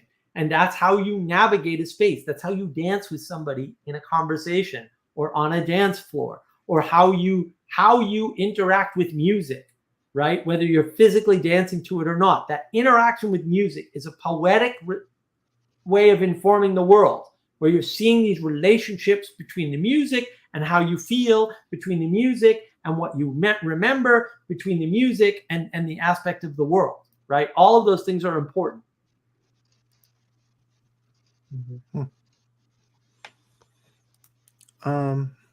I'm not certain. You mentioned game theory, but I was going to mention Newcomb's paradox to you because I've had trouble with that. When I think of examples, and I'm not certain whether my correlation here is correct, but I remember the snakes in Moses and the one snake eating the other snake, and it made me think of the problem, which is of three choices to choose the open, opaque box, with a certain amount of money in it, or to risk getting more by picking the Yeah, but that's not a paradox. I don't know why you're describing it that way. There's no paradox there. it's usually described as a paradox for some reason. Yeah, by stupid people who don't know what a paradox is. I agree. Why is choice a problem? Why are we making choice into a problem? Well, free will and determinism. Okay, this is easy. Determinism doesn't exist. It can't exist. It's impossible. And any idiot should know that. You make decisions. Therefore, determinism isn't. It's that simple. If determinism were a thing, you wouldn't know it because you wouldn't be able to contrast it with free will. It's that simple. I swear to you, it's that simple. The idea of free will could not occur if you lived in a deterministic universe, because you wouldn't understand the freedom to contrast determinism. If all there is determinism, free will doesn't occur, and therefore isn't observable, and therefore isn't contrastable, and therefore can't be thought of in your head. It's literally that simple. It takes no more effort than that. Honest. It really is a simple thing. And people like to make it this complicated, Schrodinger's cat, like ridiculous. If we presuppose the universe, then obviously determinism is true. Well, yeah, if you presuppose the end of the story, then yeah, that ending is true. You didn't say anything, though. You just kind of like constructed your own idiosyncrasy to be part of. Like, why are we doing this? This is crazy talk. Well, I mean, from a Calvinistic understanding, it's Calvinism is wrong. They're morons. Just move on from the Calvinism. I don't care about Calvinists. That's why there's like 4 of them in the world, and they're not Catholicism. Like Paul van der Klee is a Calvinist. Yeah, he's wrong. He thinks he is, but he can't define Calvinism for one thing, and he's wrong. So lots of people are wrong, dude. Like, I mean, how do you explain all the conflicting opinions that people are living under at the same time if most of them aren't wrong? Like, I don't get it. So the fact that people are wrong isn't really interesting. I am wrong all the time about all kinds of things, and usually Manuel tells me. So I think about free will, and I think about God's will. And I think if Don't think about God's will, because you can't think about the thing outside of your box. Like, don't do it. Yeah, why are you trying to think about God's will? What level of arrogance do you have to think that that's even an option available to you? I mean, seriously. Well, and why is it important? It's pointed out in the book of Romans that would be why it's important. How is it pointed out? The fact that it exists? Romans chapter 9. You can look at God's will as a specific manifestation. You can do that. You can't look at God's will as such. Like, yeah, you're gonna have to give me the whole reference because I didn't read that crazy book. So what is it that you think it says? And I will on the fly correctly interpret it for you. How's that? It is not of him who wills, nor of him who runs, but of God who shows compassion. what does that have to do with God's will? That's true. He shows compassion. So what? That would mean that what we do is not. Does that apply to everything we do? Or is that just one instance in a larger story with a context? Within the whole context, our individual actions are. No, it's not within the whole context. That's not. There are no stories in the Bible that have a whole context. That's not how stories work in the Bible. In fact, that's how stories work anywhere. Well, that's simply the there concept. There is a context in the story. Yeah. But there is a context in the story. So it's not universal. And that's the point. Like, that's all we need to know. Like, we literally don't need to know anything else. Like, okay, it's not a universal. Good. So why are you wrapped up in God's will? Well, it has to do with decision making, and that's It doesn't. You can make decisions against God's will. People do it all the time. So what? Is it a good idea to do that? That's a different problem. You'll never know. You'll never know if it's God's will. You'll never know. Ever, ever, never, never, ever, ever, never, ever, ever. Well, And frankly, I don't even think if we get to the other side, he's going to reveal to us if it was or wasn't. I don't think it's going to be important at that side either. So there I are think this is these part of the 10 like commandments, mainstream though. evangelical thing that I've kind of, because they're constantly trying to find God's will to justify their own actions, and it's like, Right. it's a bit Grinch. It's like, just try it. Does it work? Is it aimed at the good or the transcendentals? Then you know if it's going towards that, then it's going to have a good.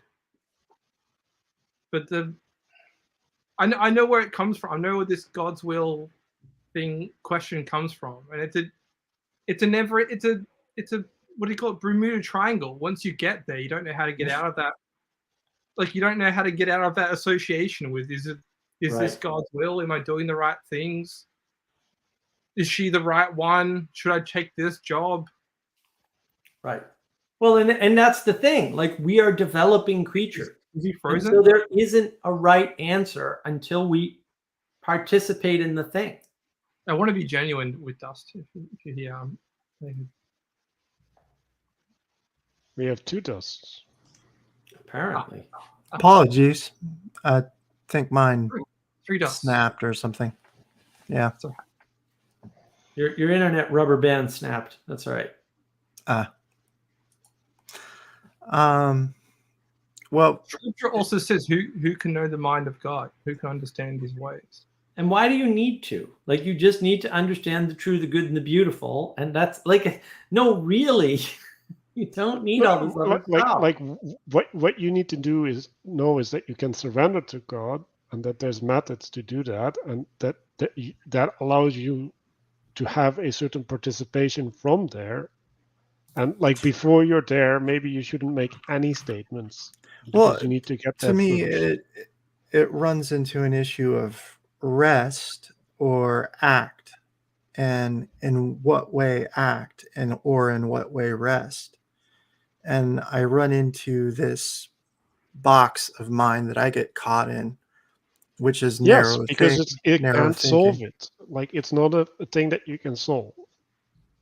Like, there's a bunch of parables about this guy where he's like giving out coins and stuff, right? And then the guy that doesn't invest the coin is like, oh, look, I didn't do anything wrong with the coin. Like, he gets hammered on because he didn't invest the coin, because the coin was there for investment, right? And like, if you remove the coin from participation in the world, it can't generate things. And like, that's definitely the wrong answer, right? Right. like that doesn't mean that like the guy who got the most money compared to the guy who got second most money was necessarily better, right? Like we Right. don't know. Maybe he Or got lucky. the guy who lost money. And that's what I was saying earlier about, right? You're removing yourself from participation by pondering imponderables. And no, like, it's right there in the Bible. Like, it's in all the wisdom texts. In fact, no, just participate. Stop pontificating and pondering and trying to figure out things that aren't required.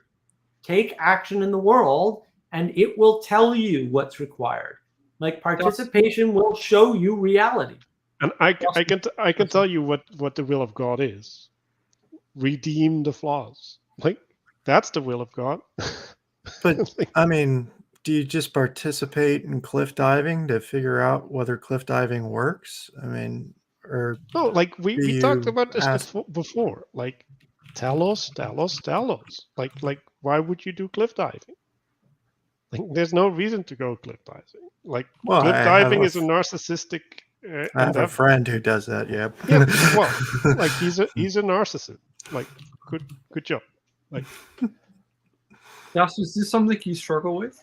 Trying to figure out how to navigate through the world through your own association? Yeah, I get stuck in boxes because I mean, it is just a case with Christianity for me. It's been Definitely the Western mind. yeah. Well, yeah, I mean, it's not the Christianity, it's the materialism that's sticking people into these things. It's the inability to aim at something higher than the material. There are things above the material that you should be looking at, like truth, beauty, and goodness, right? Like tell us. That's where you need to look. Otherwise, you're going to get stuck on a flat plane competing with everybody else for things that don't matter and can't help you. I think maybe it's the revelation of you, like maybe you want the revelation to come in a certain format, so it feels comfortable. Yeah. Comfort Okay. zone. I'm Yeah. trying. I mean, I'm trying to be very gentle. Like I Thank you. understand the problem. I really do. And I'm also a newbie. And I Don't don't know gentle. nothing. I'm learning a lot No, from don't- these guys. And No, it's don't be 4 hours. gentle. I'm trying to. That's- I'm like, I don't really know you, but I understand. I understand the What roots. do you think you're learning? I'm not gentle. Manuel's not gentle. Like the gentleness is exactly the opposite of what people need. Like, no, look, you're a fucking idiot. You're wasting your life. Stop wasting your life. That's the message. Like there's no gentle there. It's like I can be the wall of reality for you, or you can hit it behind me, right? Like I can tell you I'm a lot softer than the actual wall. So like you can either deal with me or you can deal with the big guy behind me. Right. Right. And you just have to, the surrender is in the fact that your worldview sucks and it's not working. And now you need a new one, and that's scary, and that sucks even more. But you know what? The surrender is in that there is a worldview out there that can accommodate you and turn you into a much better person than you are now, and help you realize at least some of your dreams, maybe not in ways you understand, because that doesn't happen, but maybe in ways that are far better than anything you can possibly conceive of. But it requires that trust, that faith in the fact that you can ditch your worldview and just participate in the world and figure it out. Not that it's going to work out the first time you step outside of your worldview box, but the fact is you bounce around enough outside of that box and everything is going to improve for you. And it may take a while, but it will happen. And it usually doesn't take all that long, in my experience, from what we see with people. And that's why, in some sense, it's a lonely road on Discord, because our whole task is to get people off of Discord. And so they often end up leaving us. And that sucks. But like that's good. Like that's the good. It's not the good for me all the time. It's not the good for Manuel all the time, but it's the good for the world. And that's part of sacrifice. And the worldview that you're gonna get into, right? Like it's not gonna have the certainty that you want. It's not gonna have the answers that you're looking for. Like, who are we talking to again? Are we talking generally, or are we talking to me and Dust? No, Why is that different? it's the same thing. like I don't care whether like it's just true, right? Like if you think you can have the answers, you're in a Gnostic cesspool, and you should get out because like your feet are gonna rot. Like, well, and that's having mode stuff, and that's what you have to do. You have to tell people, yeah, there's having mode and there's being mode. Right now the problem with being mode is you can get stuck in the mindfulness, and then you're in being mode all the time, and now you're over connected to the world, and you're still in domicile because you don't have any ground to stand on when you try to do something. And so we need a becoming mode. And if you map that to Plato's cave, it's right there, right? Becoming mode is emerging from the cave. Being mode is being in the cave and understanding that there's a projection, and having mode is having the projection with the shackles and everything else. And it's just 3 different modes of being, and they're different. And you can't stay in either one, in any of the 3, I should say, right? You can't stay in them. You have to move between them. You're constantly, hopefully, transforming, because you can't stay stuck in having mode and trying to have things. Having mode gives you certainty, right? When you have a thing, you have it. Like, I have this, it's mine, I have it. I can't be this, I can't be with this. It's an object in the world. It's pure material in some sense. And that's no good. If I want to be being mode, I have to go start a live stream or talk to Manuel or interface with Sally Joe or go scream at Vanderclay for being Vanderclay or whatever, right? And that's a very different a type of interaction. And then every once in a while, somebody has to point out whatever to me so I can go, oh, I need to fix that. And that's going to require transformation. How big a transformation is a different argument. Sometimes it's a big transformation, right? I mean, I had a transformation just going up to Thunder Bay. Right? I mean, I walk in the door and immediately my whole world falls apart. Somebody says, Mark, I know you. And I was like, yeah, there's no protocol for this in my head. I don't know what to do about this. I've talked to people my whole life online. I've met people my whole life online, but never like this, ever. What do I do? How do I interface with this person? I don't know. Did I do okay? Yeah, I did fine. Everything worked out perfectly okay. Like the fact that I didn't know what to do in advance meant nothing. It meant nothing. It was fine. All right. He introduced himself. His name was Eric. I said, hey, Eric, nice to meet you. What part of my channel do you like? Tell me about yourself. So it's easy, right? Even though it was a brand new experience and it scared the ever-living crap out of me when it happened because I had no frame of reference to believe something like that could happen, even though it was perfectly predictable.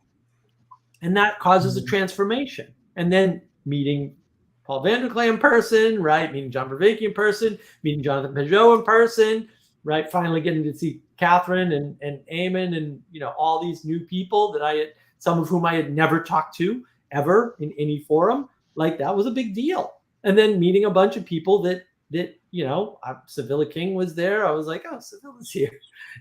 Our friend Nancy who popped onto the Discord server months and months ago, she was there. I was like, oh, Nancy, it's good to see you. Like all these unexpected surprises, right? But it was fine. Like I had enough skills to sort of master that. And, that's a transformation or a series of transformations. This is another way to think about it. Well, I've found this quite helpful. So, yeah, me too. Good. I was about to say, it's a lot to absorb, but yeah. Informations are a lot to absorb. Yeah, and I want to go back to what I said because I don't think it sank in how profound it was, right? Like, why did I change the topic, right? The topic changed because I saw that the focus was on a descriptive version of reality, right?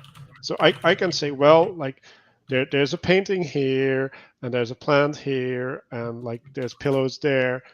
Like what am I doing? Like how's that useful? Like it's not. Like describing the world is like, oh, like look, I can do this. Like I have this magic trick. Like I know what the things are. Blah, blah, blah. It's like it's useless. It's completely useless. Like the only reason is this painting. I like knowing that it's a painting because I can do painting things with it. Like that's why I need to know that it is a painting. And in this situation, it's not relevant. And I am corrupting this conversation by referencing it as a painting, right?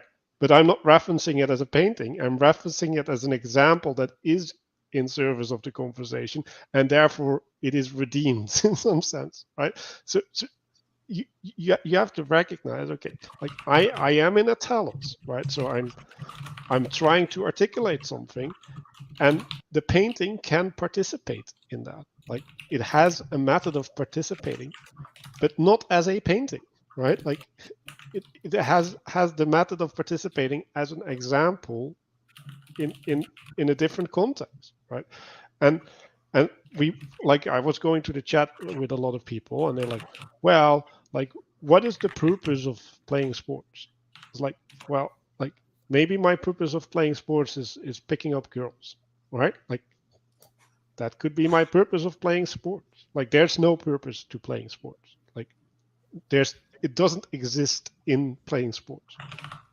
The purpose exists in my participation with what I'm doing, right? And I can get really connected to picking up girls in playing sports. Like that is a thing that I can do. I can develop an intimate relationship in that participation. Does it mean that I should do that? Maybe. But the fact that I can do that, right? Like, and I could do many things, means that these things are not what they are. Like they're what I make them to be. That's what they are.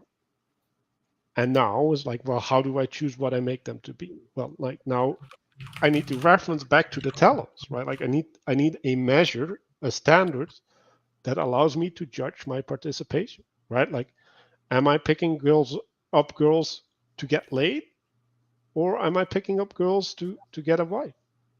Because like one of them is participating in the good, the other one isn't. The other one is fabricating an addiction. And like you have to recognize, okay, so there's a couple things, right? Like there's a way in which pointing out things, right, in a non-participatory way is disconnecting me, right? And then there's my participation that can be in sin, right? Like it can be missing the mark, it can be not pointing towards good, or it can be pointing towards good, right? And when is it not pointing towards good? If it's reciprocally narrowed, right? Like, so if I'm doing the thing to have the thing, I'm participating in the wrong way. Now, that doesn't mean that having the thing is bad, but the way in which I'm having it is bad. And you have to recognize what is the means in which I'm participating. And whenever you recognize that you're participating in the wrong way, you reference back to your highest goal, right, to your telos, and you reinstantiate your participation. Like, and that goes back to, in essence, changing the spirit that you're communing, right? And just recognizing that there's always a spirit there, right? And that you can see that spirit, right? You can relate to it. Like all of these things are skills that you can develop, right? Like and if you can only develop that if you pay attention to it, because if you don't pay attention to it, you're not going to see it. Like it's invisible to you. And so who are you, right? Well, you're a person who could do all of these things, but you're not. And like, what do you need to do in order to become the person that can do these things? Well, think about that. You need to do a bunch of practices, that's for sure. Yeah. Guys, I've really enjoyed this. I really appreciate you both. It's nice to meet you, Dust. I think that's a really good note to end on. But yeah. All right, I think I'm gonna head out as well. All right. Thank you.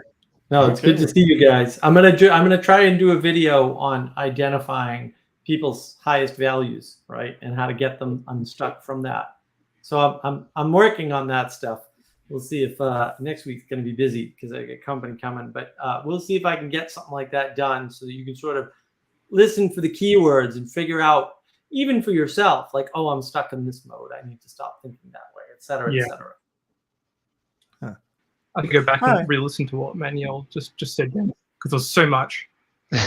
Yeah, I have the tendency to do that. Like, there's probably way more in what I'm saying than what you're hearing. Yeah. I also think that, as I said to you, Mark, in a comment, like the meaning crisis versus the faith crisis.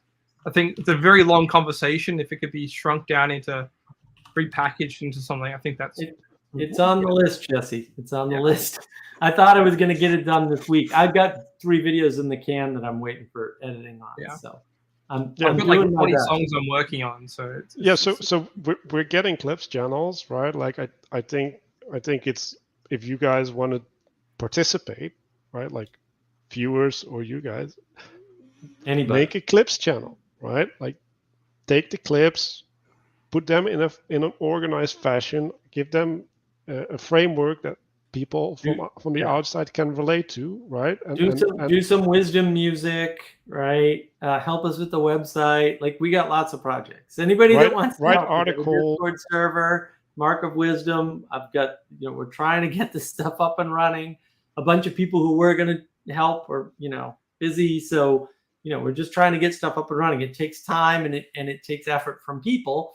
And so if you want something to do, we have plenty of tasks that people can do, and simple things too. Like I'm still trying to get a list of, we'll say, every definition of wisdom that's readily available. Like that would be helpful, because then I can go through it and sort of help to sculpt some of this stuff for our new community project. But yeah, and look, requests are good. I'll take requests. I'll try to get them done if I can. And and any involvement is good. Comments, likes, whatever, telling people about the channel, whatever works. And I think the most important thing is and this is where we should have the website up, is like when you have an experience in your life, right, where you can apply this wisdom, write it down, right, in a way that you can communicate it to other people, or make a video or whatever, right? Like take a picture of the person that's grateful because you did it, like whatever, celebrate what you did, like give testimony, right? Like that's the means that people can experience the connectedness, right? Like that's what's important, right? And like that's the thing that feeds the participation. Like when we're talking about going into the cathedral, like having it breathing, we need to have something that is breathing, and that's the way that you get it breathing. When you realize that you're together on a journey, even though that you're apart, and you're participating in something, and it has value and it works, right? Like we can listen to things and we can say, well, oh yeah, it works, right? But seeing it work is something completely different, right? That and you need to be convinced in your heart as well as in your mind. All right. Well, take care. All right. Have a great night. Good to see both of you. Good night. Yeah. Good night.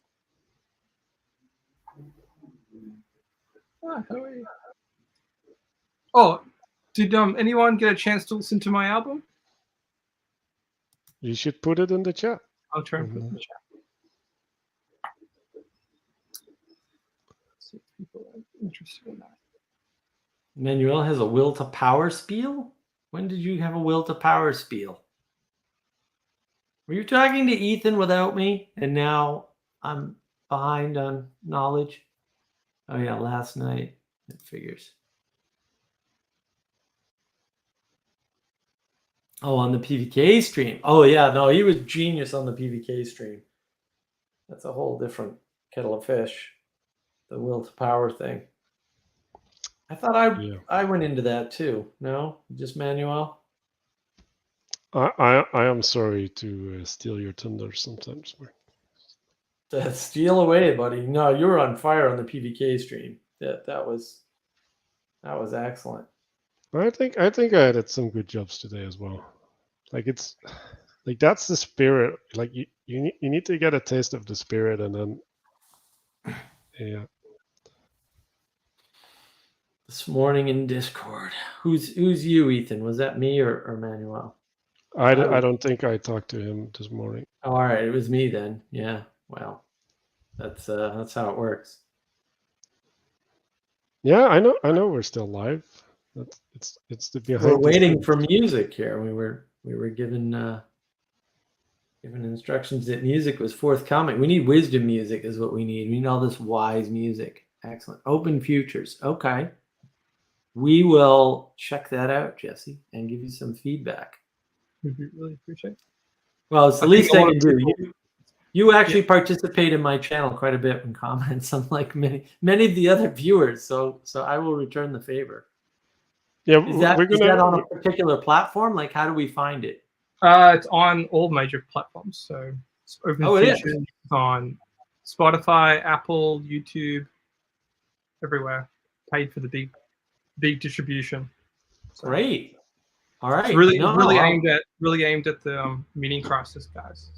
It is. Oh, well, even better. I wish I had known. Well, our thing is going to be wisdom and not necessarily me. Wisdom and intimacy crisis. And well, when I was writing it, that's where I was starting. Fair enough. Well, we're giving you new framings. If you come up with new music, let us know with the new framing. A lot of new framings, for sure.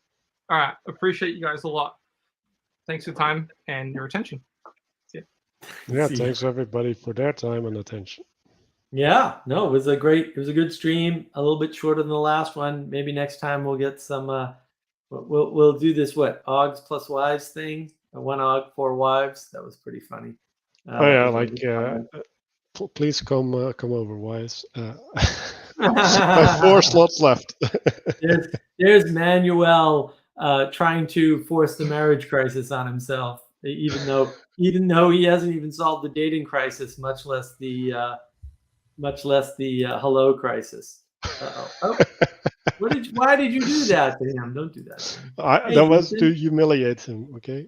Like, What is this retarded portrait view? there you go. Well, okay, I know you're trying to leave, but I had a few things. I wrote down a few things. Okay, hit us with a few things. Also, why don't you guys get this Benjamin Franklin guy in here? It sounds like he's got a lot of things that need to be. He can come in if he wants, or he can go into one of the Discord servers and interface that way. Like, people are free to do what they want. I'm not going to force anybody to do it. Like, I don't have enough to do. I'm going to invite ruin upon myself. I think not. Well, I sympathize with him because I used to have a lot of similar questions that he asks. Mm-hmm. So, and I can't tell. Like some of his questions are, like I can't tell if he's serious or if he's like not serious because they're. If they're serious, I want to address them. But if he's like, well, if it's like this is like dust and it's silly, these people like, oh, how do we resolve free will versus determinism? By understanding that you can't ask the question if you're in determinism and therefore determinism is wrong. It really is that simple. So in some sense, that question always struck me as the silliest possible question to be asked. It does not make any sense. And most of these questions don't, right? And that's because people get caught up in solving clever problems, right? Because it's knowledge first, or knowledge is the highest value. And it's like, okay, so we're going to construct a stupid thought experiment that's dumb only to seem smarter because either no one can resolve it and therefore they're not as smart as they think they are, and therefore I'm smarter because they're not as smart as they think they are, or I can resolve it and they can't, in which case I'm smarter and not that. It's a silly game, right? It's a play stupid games, win stupid prizes, as Tim Pool likes to say. Yeah. And it's more so like, okay, there is a way in which I can describe the world deterministically, but like that's just that you can do that, right? Right, exactly. Right. You can always presuppose something and then say, aha, determinism. No, it's presupposition. It's not determinism. Well, yeah, I liked what you said. Well, yeah, it's determinism. You're presupposing the end of the story. Yeah. It's not hard. I can do that. And look, if you aim in that direction, the odds that it'll happen go way up. But also if you aim away from it, the odds that it will happen will go way down. Like, it's not that hard. Mm-hmm. It's really not. And people get caught up with that. And it's like, yeah, look, what you do matters. Peterson's right. What you do matters. That sucks.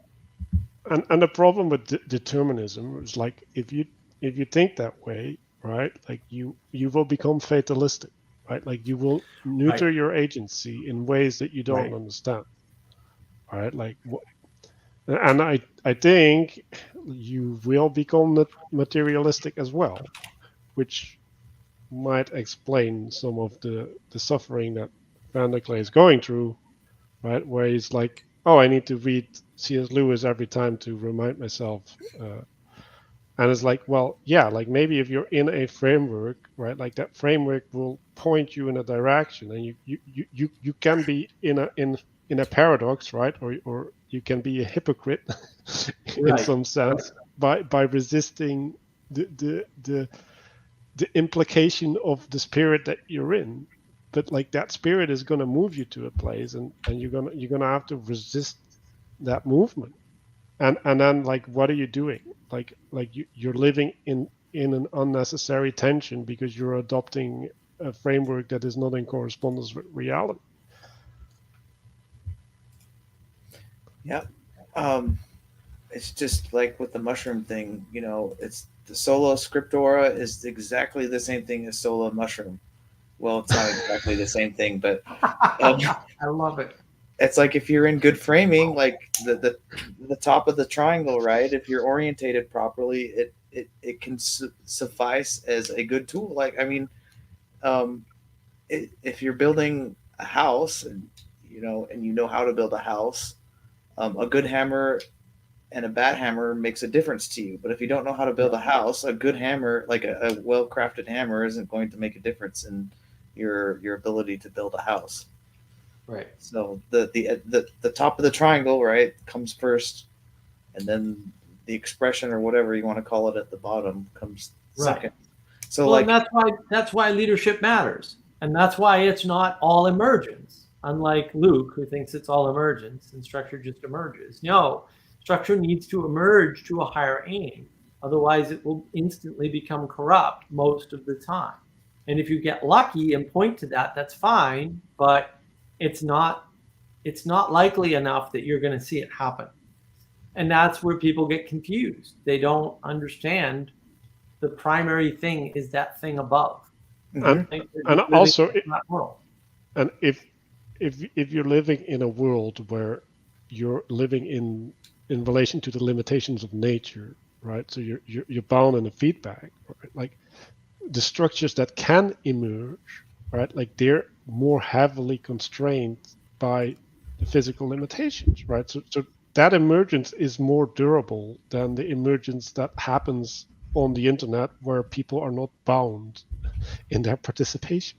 Because what emerges in an unbound system with corrupted individualists that have a Protestant religion, like that is completely different than a tribe that has lived together forever and like is moving together in a struggle for survival. Like those aren't comparable.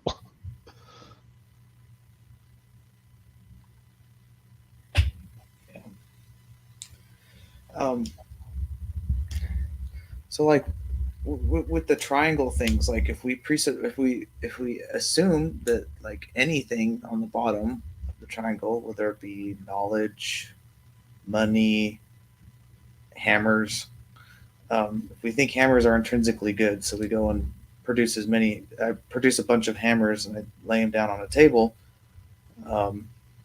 that leaves the potential open for somebody else that has. Okay, you guys said earlier that everything has a telos, right? Everything. So if I lay a bunch of hammers on a table, it's like potential for a telos to come in. Another actor to come. You guys call them bad actors. A bad actor to come in and use that means to bring down their telos, or I would say ethic, but I don't enact their telos, right? Enact their telos. Right. So if we say knowledge is power, or all knowledge, not knowledge is power, because knowledge is power. You can say that. Knowledge is power. Say relevant knowledge is, or applicable knowledge is. Knowledge is potential. There we go. Okay. So if you're just cultivating knowledge, thinking that the knowledge itself is good or intrinsically valuable, another ethic, you're creating a bunch of space for any ethic to come in there and take what is there. No, or you're just going to act it out, and you're going to go to the academy, and you're going to get a PhD, and you're going to feel angry and resentful that the most valuable thing, which you now possess, does not give you what you want because you're not the wealthiest man in the world. And then you're going to be bitter and angry like Eric Weinstein. Yeah. Well, the thing is, that's what's going to happen. Or then people are going to stop listening to you like Sam Harris, and you're going to want to kill more children so that you can be right. Right. So like if you don't have your telos, like if your attention isn't on a specific telos, it's kind of, you don't know what your telos is if you're not paying attention. Right, something is going to come in and like, what do you say? If you don't have a religion, one will be provided to you. It's the same thing with your telos. Right. Something, whatever, who knows, is going to come in and possess you. But your telos is your religion. Yeah, sure. Well, it can be. It doesn't have to be. But that's not important. What's important is what happened. Okay. Sam Harris, knowledge is highest value. I have a video on that. It's a good video, right? Why does that matter? How do I know this? Because he's willing to ignore dead children in the basement of a certain politician's son in order to make his point. And his point is corrupting a university is bad. That's his whole point. And he just doesn't care about anything more than that, including dead children.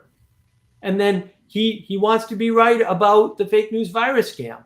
So he said, well, if it were children that were dead and not old people, I would be right. That's what he says. He's willing to sacrifice children to be right because knowledge is the highest value and he wants to embody the highest value.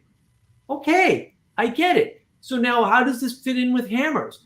Well, that means if he had a hammer and he could make babies die, but he'd be right, he'd do it. That's true. Mm-hmm.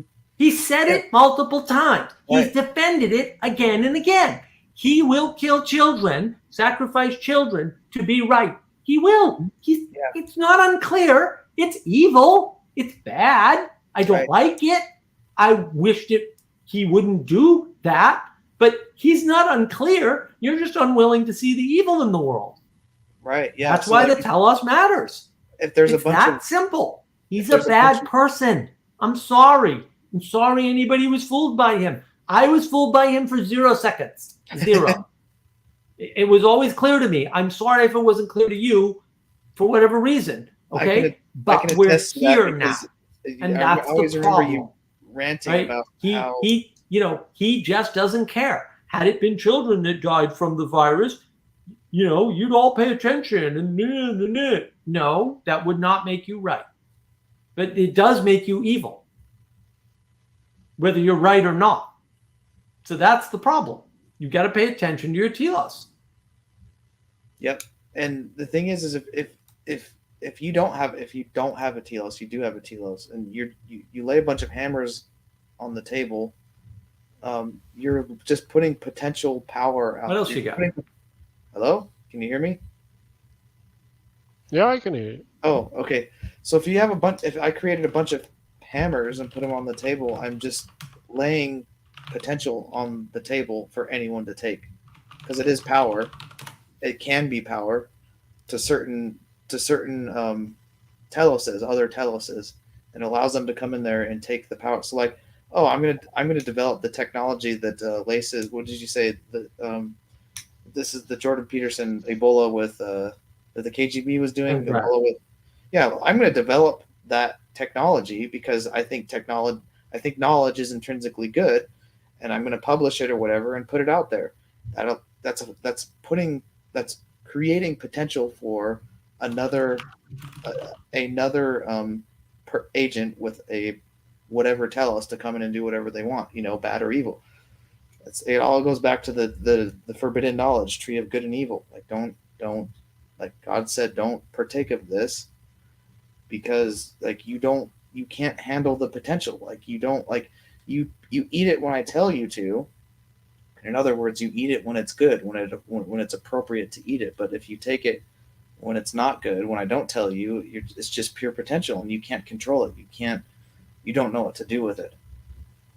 Right, you don't have a participatory frame to understand Yeah. it, right? Yeah, and if you have the participatory frame, it will emerge in some sense, right, as a consequence of your participation. Like you will realize what is good and what is.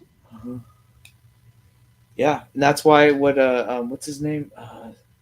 The guy was in the bottom left. Jesse. What's it? No, not Jesse. Jesse or Dust? Dust. He says you can give $1 billion to somebody and it will destroy their life. Yeah. It's the same thing That's as forbidden knowledge. Like they don't have the proper framing of what to do with it. They'll go blow. That's why so many children of wealthy people end up, as screw ups doing drugs or whatever. What does Ben Shapiro say? Snorting Parmesan cheese off of the carpet. But, Nice. I love it. I need to get a carpet. What did I write down here? Oh, the Sam and Frodo must be gay thing. That came up with Bert and Ernie too. Did you remember that? Everyone was like, Bert and Ernie are gay. They have to be gay. And then I can't remember who I don't know when it was. I don't know who it was, but they're like, they're not gay because they don't exist below the waist. They do, I think. At least on my TV, they did.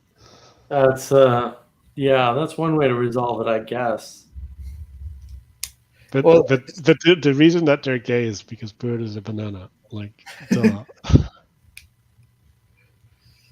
Right, but it's the same loss of intimacy. And I think, again, the people are self-domiciding by assuming they're individuals. And then they disconnect from the world, and now they're totally screwed.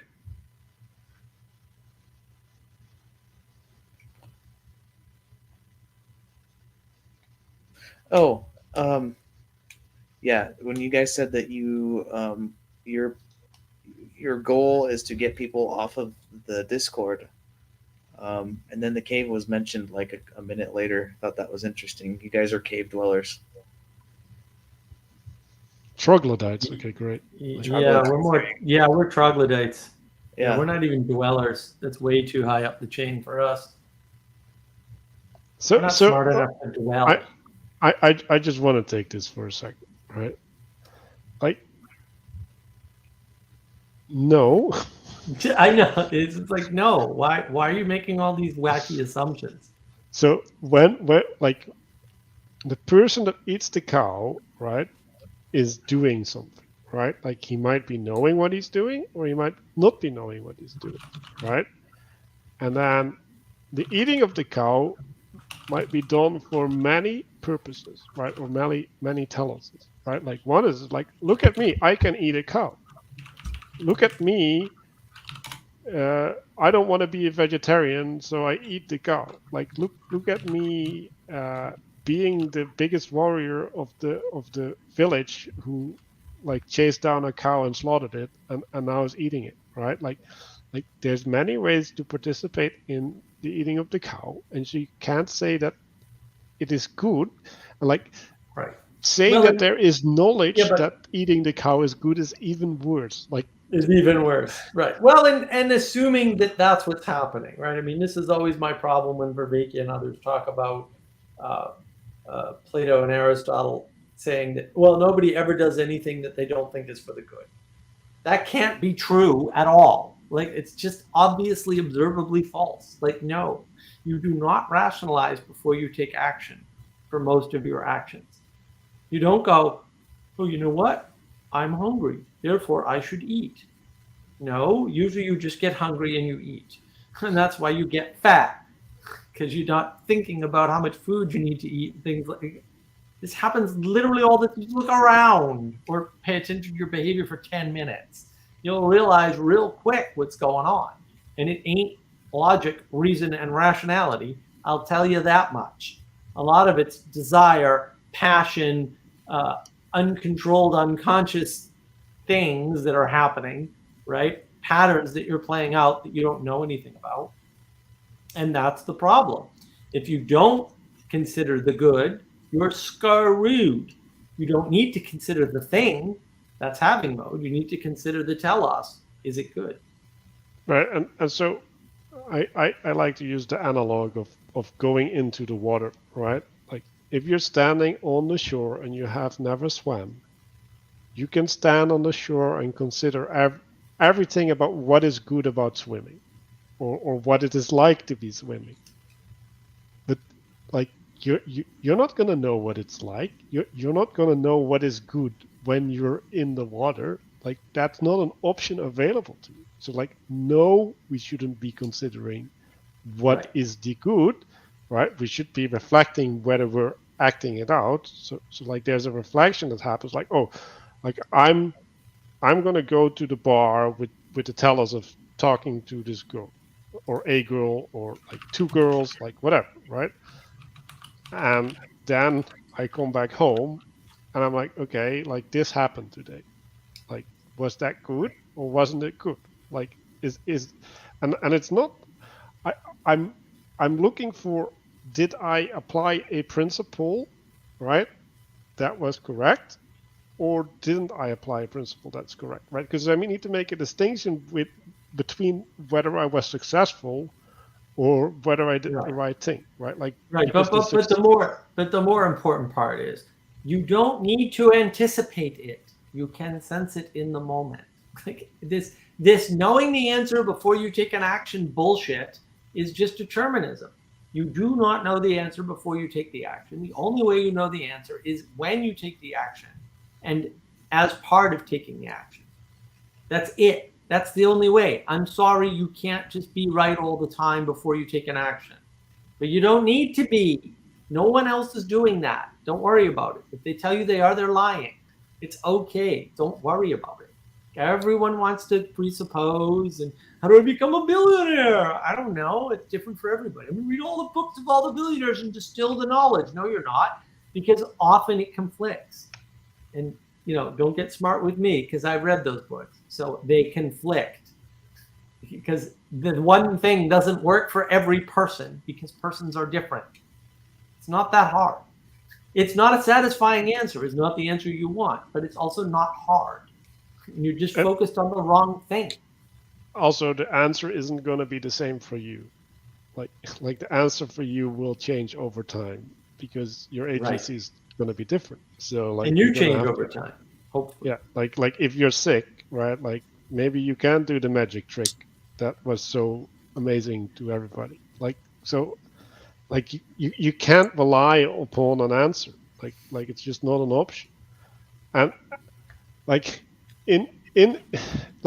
in the reflection, right? Like you want to pay attention to your orientation, right? So like the things that you can control is the way that you pay attention. Like what are you, like how are you looking at your telos? Like how are you conceiving of your telos? How are you conceiving of your participation in your telos? Like those are the things that you can have an influence on. What else you got for us, Ethan? You guys look pretty tired. Yeah, I was thinking of going to bed. So Manuel should have been in bed like 5 hours ago. Yeah, so, I keep waiting for the sun to come up in the background, or the that will take a while still, I think. But yeah, you can't be that far off. No, it's still 3 hours away. Go to bed. So yeah, it's good talking, and I think that was again a really productive conversation. So see y'all. Yeah, you guys had some good stuff earlier. Good night. You got anything else, Ethan, or am I going to go to bed too? Because it's almost bedtime here. You look like you need to go to bed. All or right. maybe you could just switch that thing and rest the other eye. Maybe And your rest other the eye. other eye? No, it doesn't switch. It's molded. We must be applying the knowledge in our head that circumcision is right. No, you're assuming knowledge, and knowledge is interesting or important, and it's not. So I'm sorry, just knowledge isn't that important. Socrates knew he knew nothing for a reason. So yeah, I'm off to bed. Ethan, it was good to see you as always. We got to get this stupid project off the ground and this website built and all that, because people need help helping people, and that's our mission. All this other stuff is just distractions. I'm ditching. I unsubscribed from a couple of YouTube channels today, and like, all right, I'm done listening to these signals. So yeah, I'm going to focus more on the project. So hopefully we'll get it all rolling soon. Good. Yeah. I just remembered something that the priest said last night, and he said what did he say? I can't remember exactly what he said, but it has to do with this knowledge thing. He says that's why your grandmother is the illiterate grandmother is the most virtuous person that you know. So these are the themes that we're addressing in this class. Right. The fewer propositions you have, the more virtuous you are, because you have to act out everything. Yeah. Mm-hmm. Propositions are the enemy, and participation is the goodness. Mm-hmm. Yeah. Oh, another thing. Okay, so last week you said you were citing some study about church attendance going up among couples that are pregnant. Mm-hmm. Right? Because I was kind of thumbing through the stream from last week this afternoon, and when you said that, I don't think I remember that. last week. I might have been out of the room or something, but I was like, whoa, Mhm.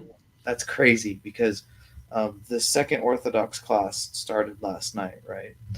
And I got home late last night at 6:30, and it was at 7, so I had to get home and shower and all that stuff. The church is only like 5 minutes away from me, which is really convenient. And I Lucky you. walked through the door, and my wife was all dressed up. I said, "Why are you all dressed up?" She's like, "The meeting's tonight, isn't it?" I was like, "What?" That, like, I was completely blown away.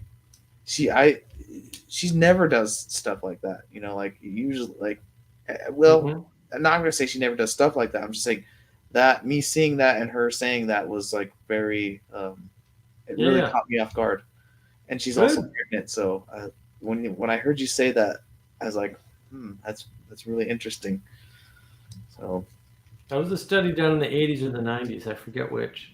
But yeah, it always puzzled me until, yeah, now I have a framework. It's like, oh, yeah, of course. Makes perfect sense. yeah, So, So- yeah. Oh, that's great. All right, my friend. I'm going to Okay. end the broadcast. Have a good night, everybody. good night, Mark. Good night, sir.